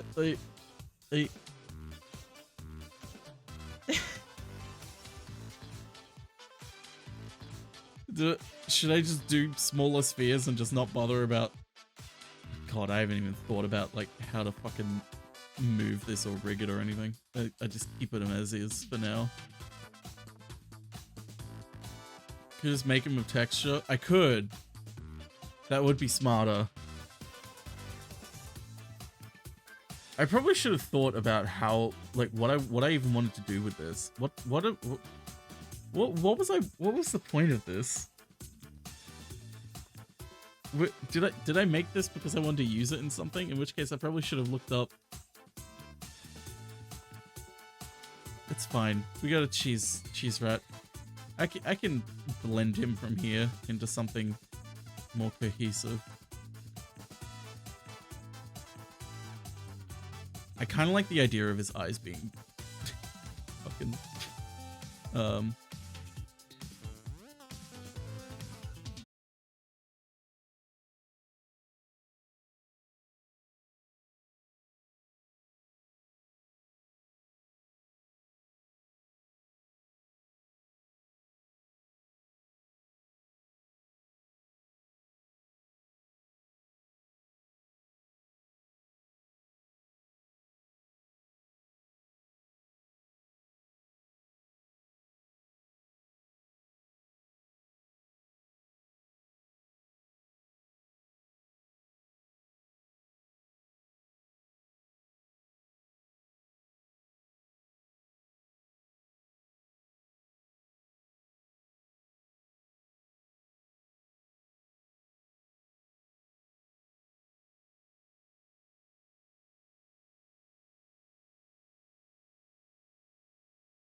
extrude the model.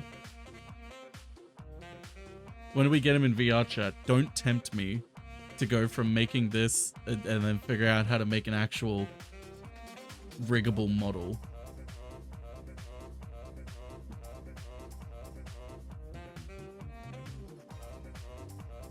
Your son is beautiful, Gordon.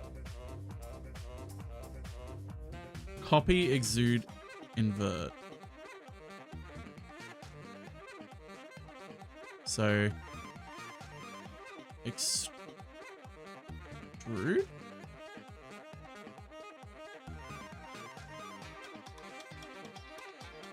Wait. Sounds like your next... Oh. Make bigger. Okay, so hang on. Let me...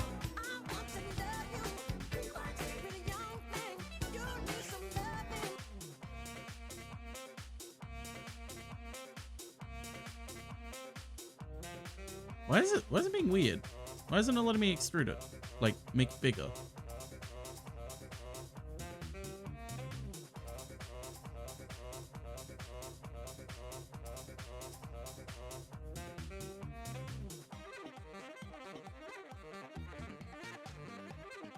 Like it's just not letting me make, it's just moving it.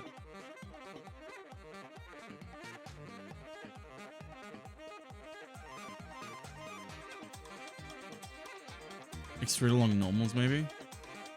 Maybe.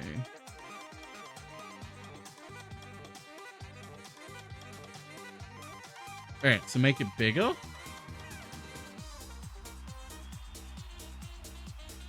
How much bigger? Just like a little bit bigger? That's too big. That's too big. His eye blew up.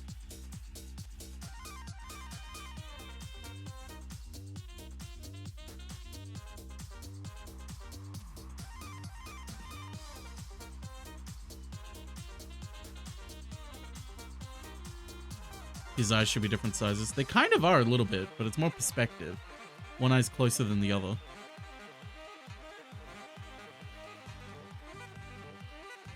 The part of the charm horror. Alright, how do I invert it now? Oh, thanks, YouTube. Would share the video, but they literally just said that's normally how it's done. Oh god. Wait, Gam, the Clarence TikTok meme with the chicken nuggets. What? What?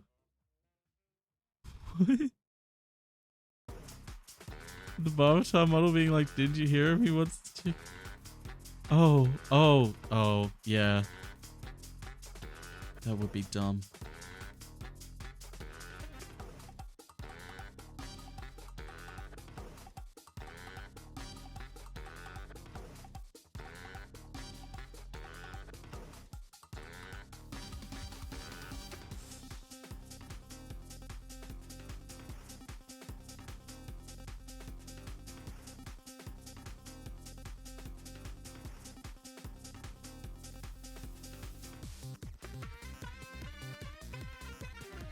So, how...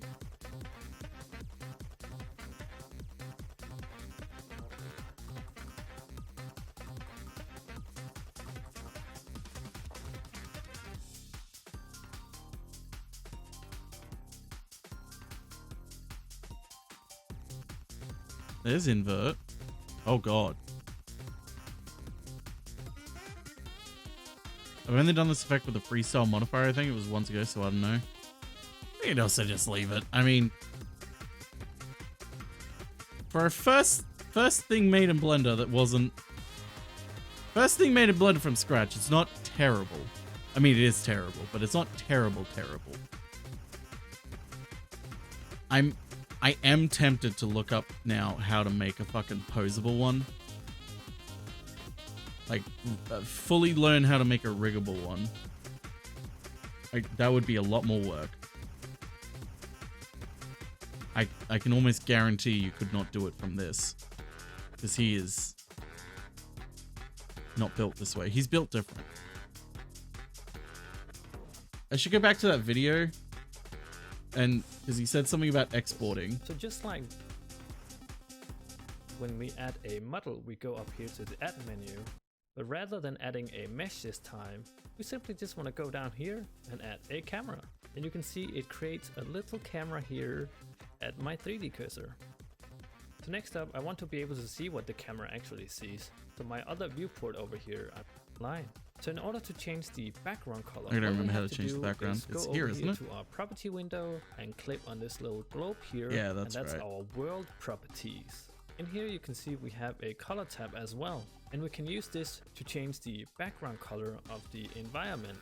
We can sample a color Oh my from god, this he's in an color over iPod here, Shuffle or ad. We can use this eyedropper tool to sample a color from our palette pose here. So all we need to do now is add a camera and take an image of our 3D models. So just like when we add a model, we go up here to the add menu. But rather than adding a mesh this time, we simply just want to go down here and add a camera. And you can see it creates a little camera here at my 3D cursor. So next up, I want to be able to see what the camera actually sees. So my other viewport over here, I'm going to go up to the view menu. Then down here we have an option called cameras, active camera. You can see I can also press the numpad 0. Now I see what the cameras see over here. Now I can see my camera is looking out to the dark abyss of the 3D world that I've created here. Wait, you went too fast. Also press the numpad 0. Now I see what the cameras see over here. Wait, numpad 0. Now I can see my camera is looking out to the dark abyss of the 3D world that I've created here. So we can use our grab tool Locked here in. to just post it back here. In the front view.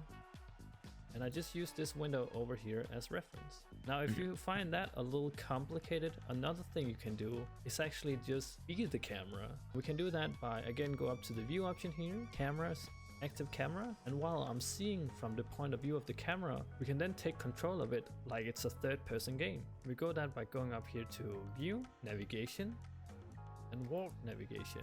And now I'm controlling the camera like I'm playing a first-person game. You control the camera by using W. Wait, he keeps talking and I keep not.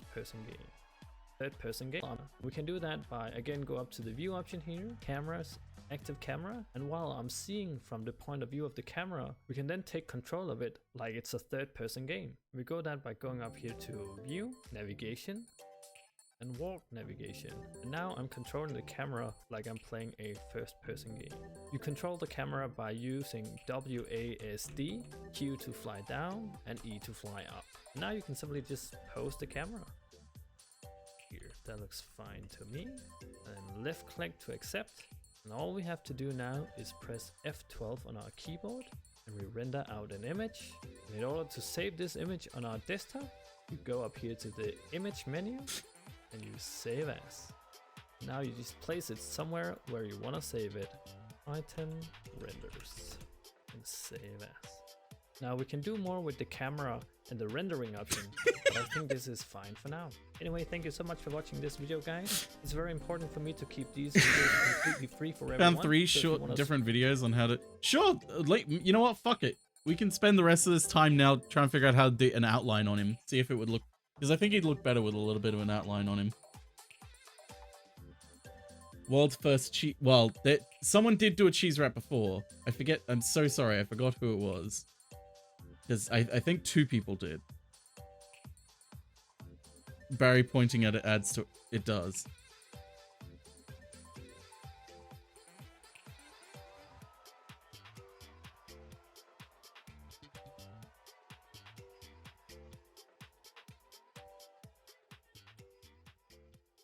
Should be part of the model. This is the way I was talking about. Okay, let me...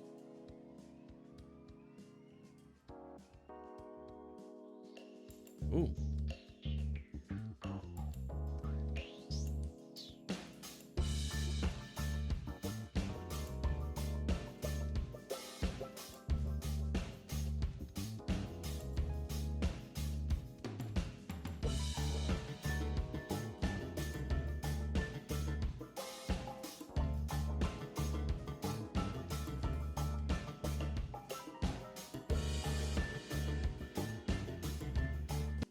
Okay.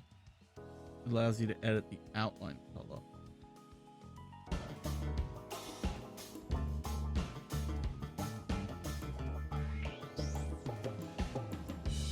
Enable. I thought that said blackface for a second. No joke, I legitimately thought that said enable blackface culling.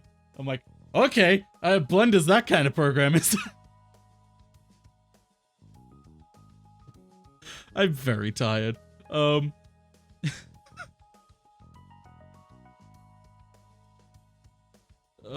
god. Okay, where was the fucking thing again? Okay, so it's here.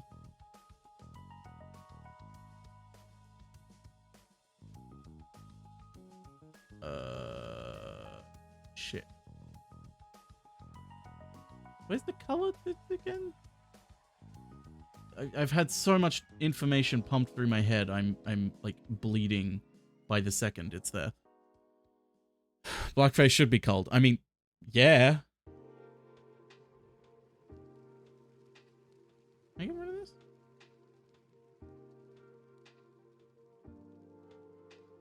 Yeah, it's using the other one, so I can just get rid of this. Or I guess I could keep it this and use this as the material. Okay, so go down. Backface culling, shadow mode to none. Actually, I can just make it color.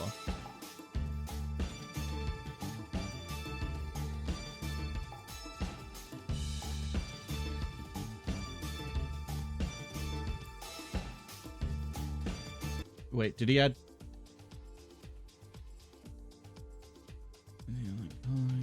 Yeah. Add solidify modifier. Wait, what? Solidify. There it is.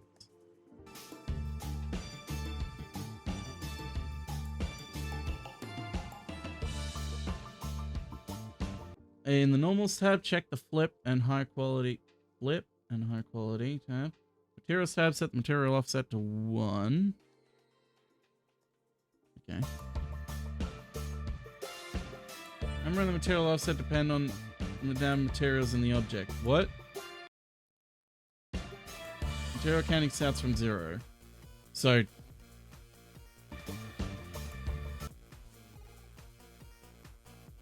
okay.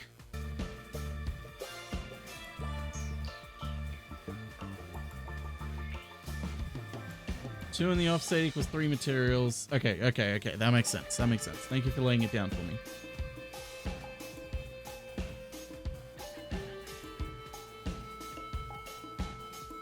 You can control the outline thickness with the thickness option on the modifier. Oh no!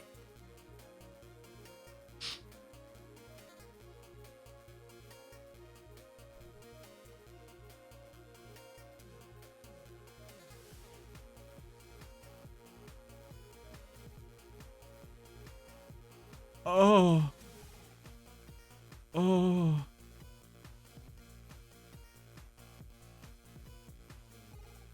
Okay.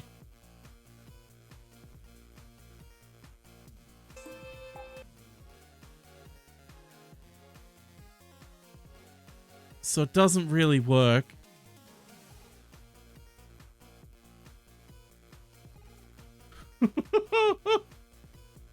Kind of.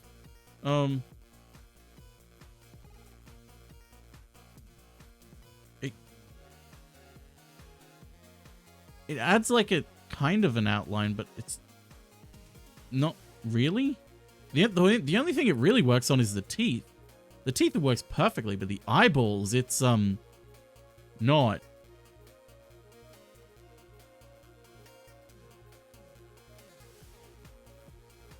Like it's really weird. He looks paranoid. He looks fucking paranoid.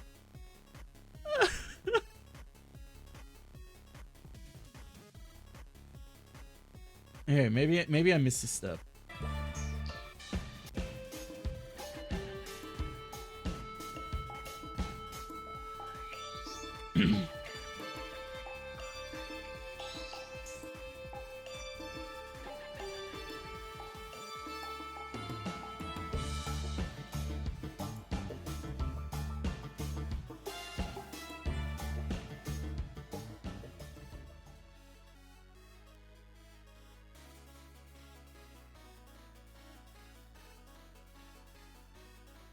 I've had 17 cups of coffee, and I'd like to speak to the manager.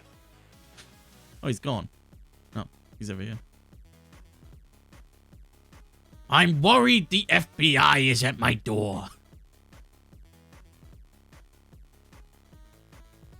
I can hear cheese.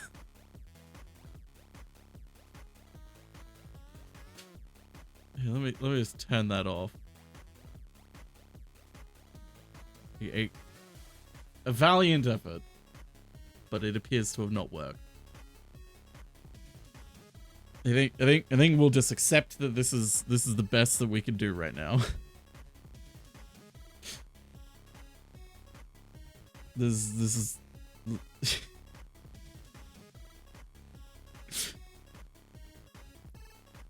looked like he had lucite armor.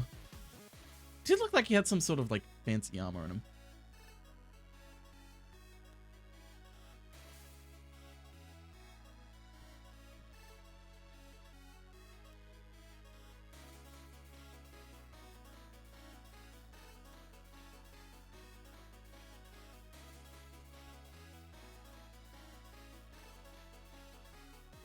RJ and I had dinner with the neighbor since the movie on Friday. We enjoyed 5 whiskeys, 3 of them for Irish. Jesus. That's a lot of whiskey. I had a second option. We can try the second option.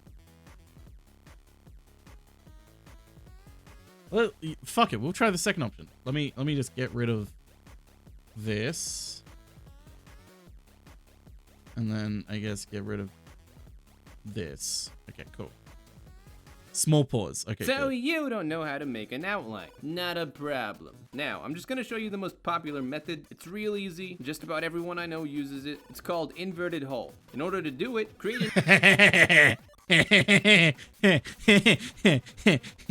Sorry. new shader, call it outline, delete the principal, Shift A, S. Whoa, whoa, whoa. You're doing a lot here right now, buddy. You're doing a lot. New material. Port outline. Delete the principal? Who's the principal?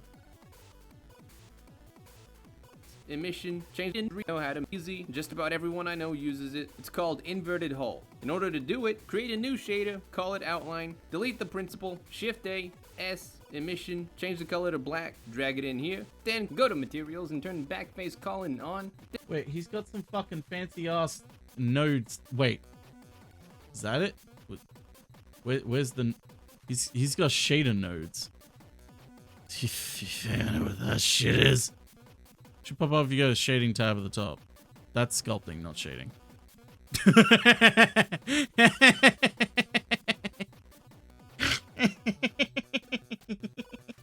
Sorry.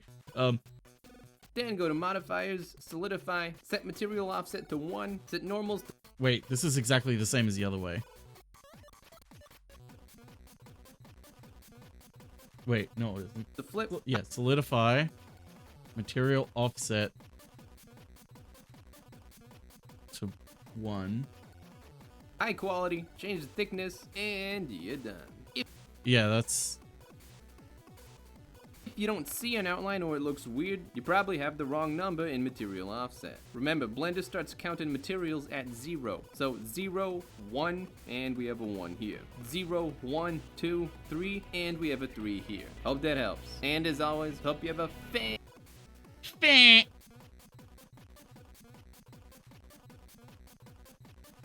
Oh god, my boy! My boy! My boy!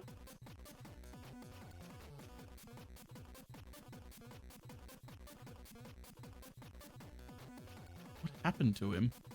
What happened to him?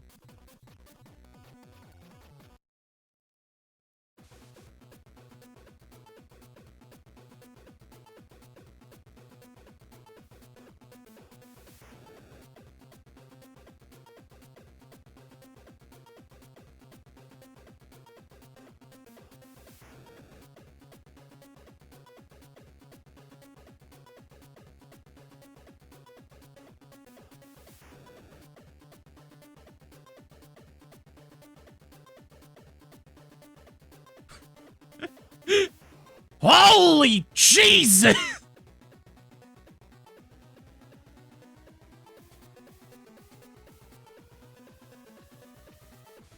What?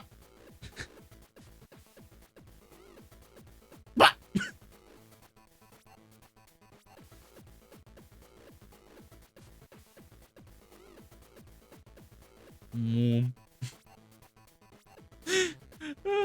Sure, fuck it. We'll try the third one. If anything, the second one actually didn't work even less. The first one worked better than the second one. That's for certain. Holy undercooked outline on a polygon, Batman! Alright, let's see if this third one will do the trick. Hello and welcome. Today we're gonna do some line art like this one. So let's delete this thing and I will show you now how to do that. First on the grease pencil, add a wonderful stroke. Can I supersize this? Oh, gimme. Licking that way to the top. Damn this pesky gravity. I'll give you such a... And I will show you now how to do that. First on the grease pencil, add a wonderful stroke. Grease pencil. Grease pencil. Grease pencil. Grease pencil. Grease pencil. Here you go. Here's a new one.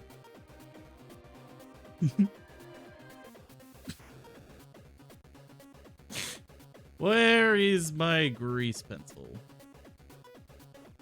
It's an object like cube. I got the CyberKong NFT and it's movable, boy.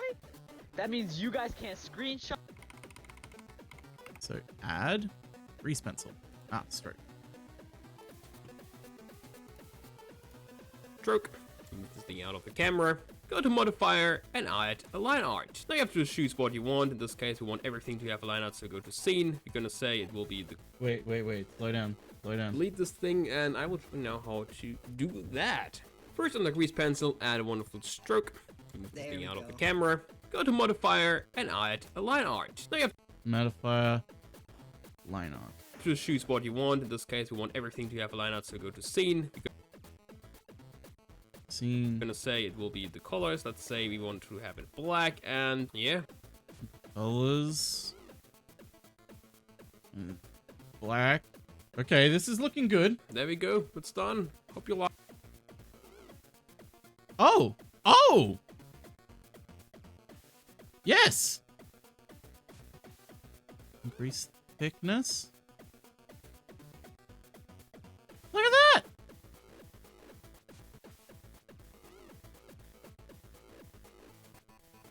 Oh. Don't turn. Look at that!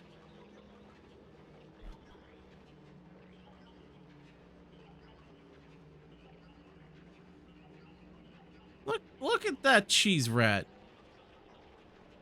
It's based on the position of the camera, not the viewport view. Ah, that would explain why it looked the way it did.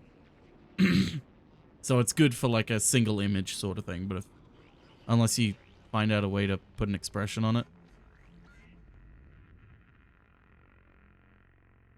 Not a completely cursed one. We did it. We did it. Oh, I should probably remove that, shouldn't I? Also, what's going on with his hand?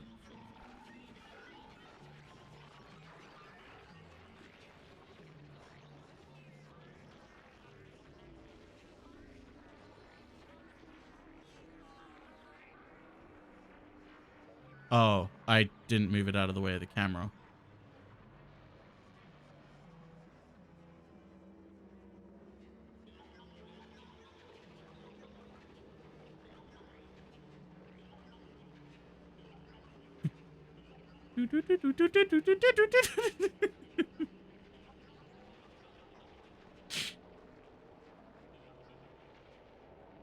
What is going on with the hand? What happened?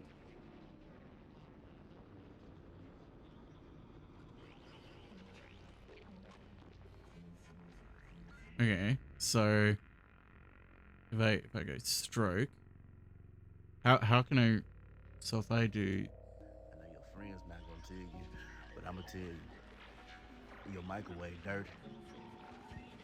It'll update if you move the model relative to the camera. Oh, okay. Because it's dirty. What happened here? Did I accidentally extrude a vertice or something? Like, what is this? What What is this? Why is this here? What happened here? When did this happen?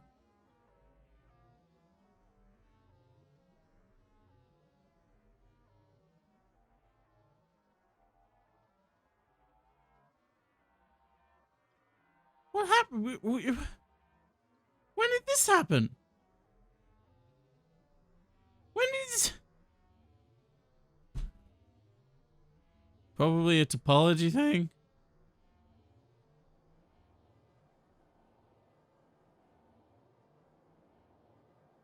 It's not letting me edit it now. Is it because the strike's in the way?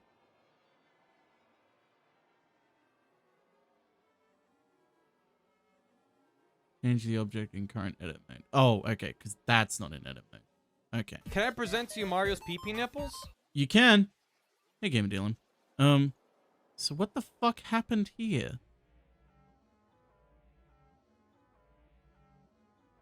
Why did this one decide to go walkabout?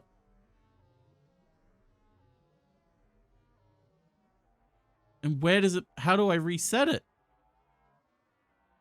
Oh, I basically did? Okay.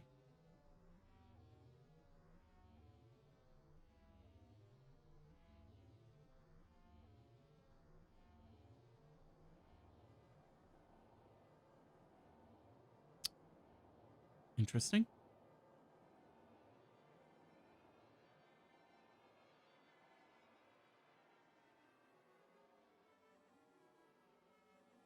There we go. I might make it a tad bit thicker. Oh, wait. No, there it is. So it's like here. Nope. Nope. There it is.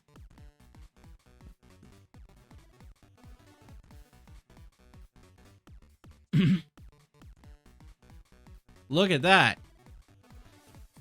If that's not a Cheeserat, I don't know what. Oh god.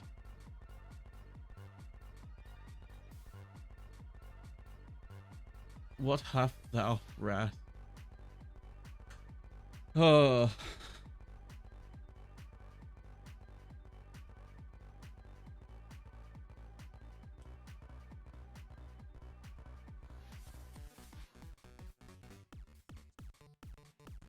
Oh god, the Cheeserat.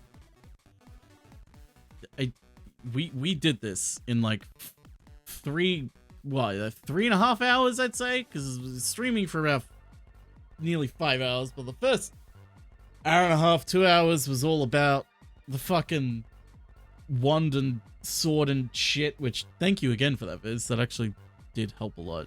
And now we got this fucking thing. Can't wait to destroy it, burn it in a fire. And there's Turgle. He was hiding under the image. That's where he was the whole time. Now make him Fortnite dance. That's the next step. The next step is to figure out how to make a posable one. And that's where things go from hard to awful. That's when things get worse. And worse and worse. And I become scared. Very scared. The most scared I've ever been.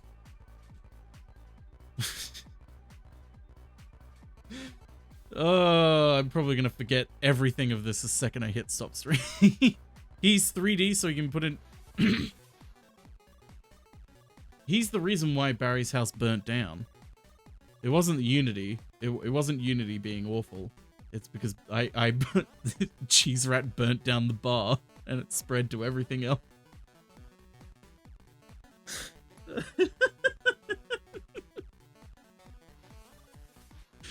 Oh god. Explains the bite mark of the forensics team.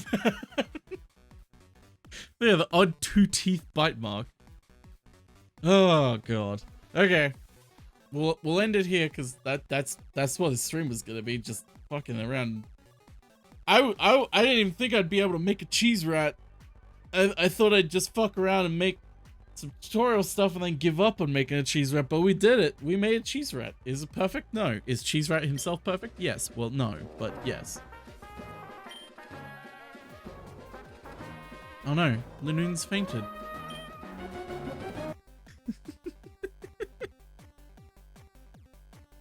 Goodbye. Oh, see ya. See ya, Barry. We'll go say hi to Tyson because he's doing some editing. It's vaguely familiar things. Say hi to him for me. He's having some fun. The raid message is gonna be holy cheese, and if you have Cheeserat, include Cheeserat in that. If you don't have Cheeserat, that's okay. If you include any cheese or rat emotes that you have, but Cheeserat is the ultimate Cheeserat. Rat cheese emote. Holy cheese. Holy cheese! I'll see you Thursday. I can't remember if I have an appointment Thursday. If I do, I won't be streaming, but Dungeons and Dragons is on this Thursday. If I don't have an appointment, then I'll probably do Baldur's Gate beforehand because thematic or whatever.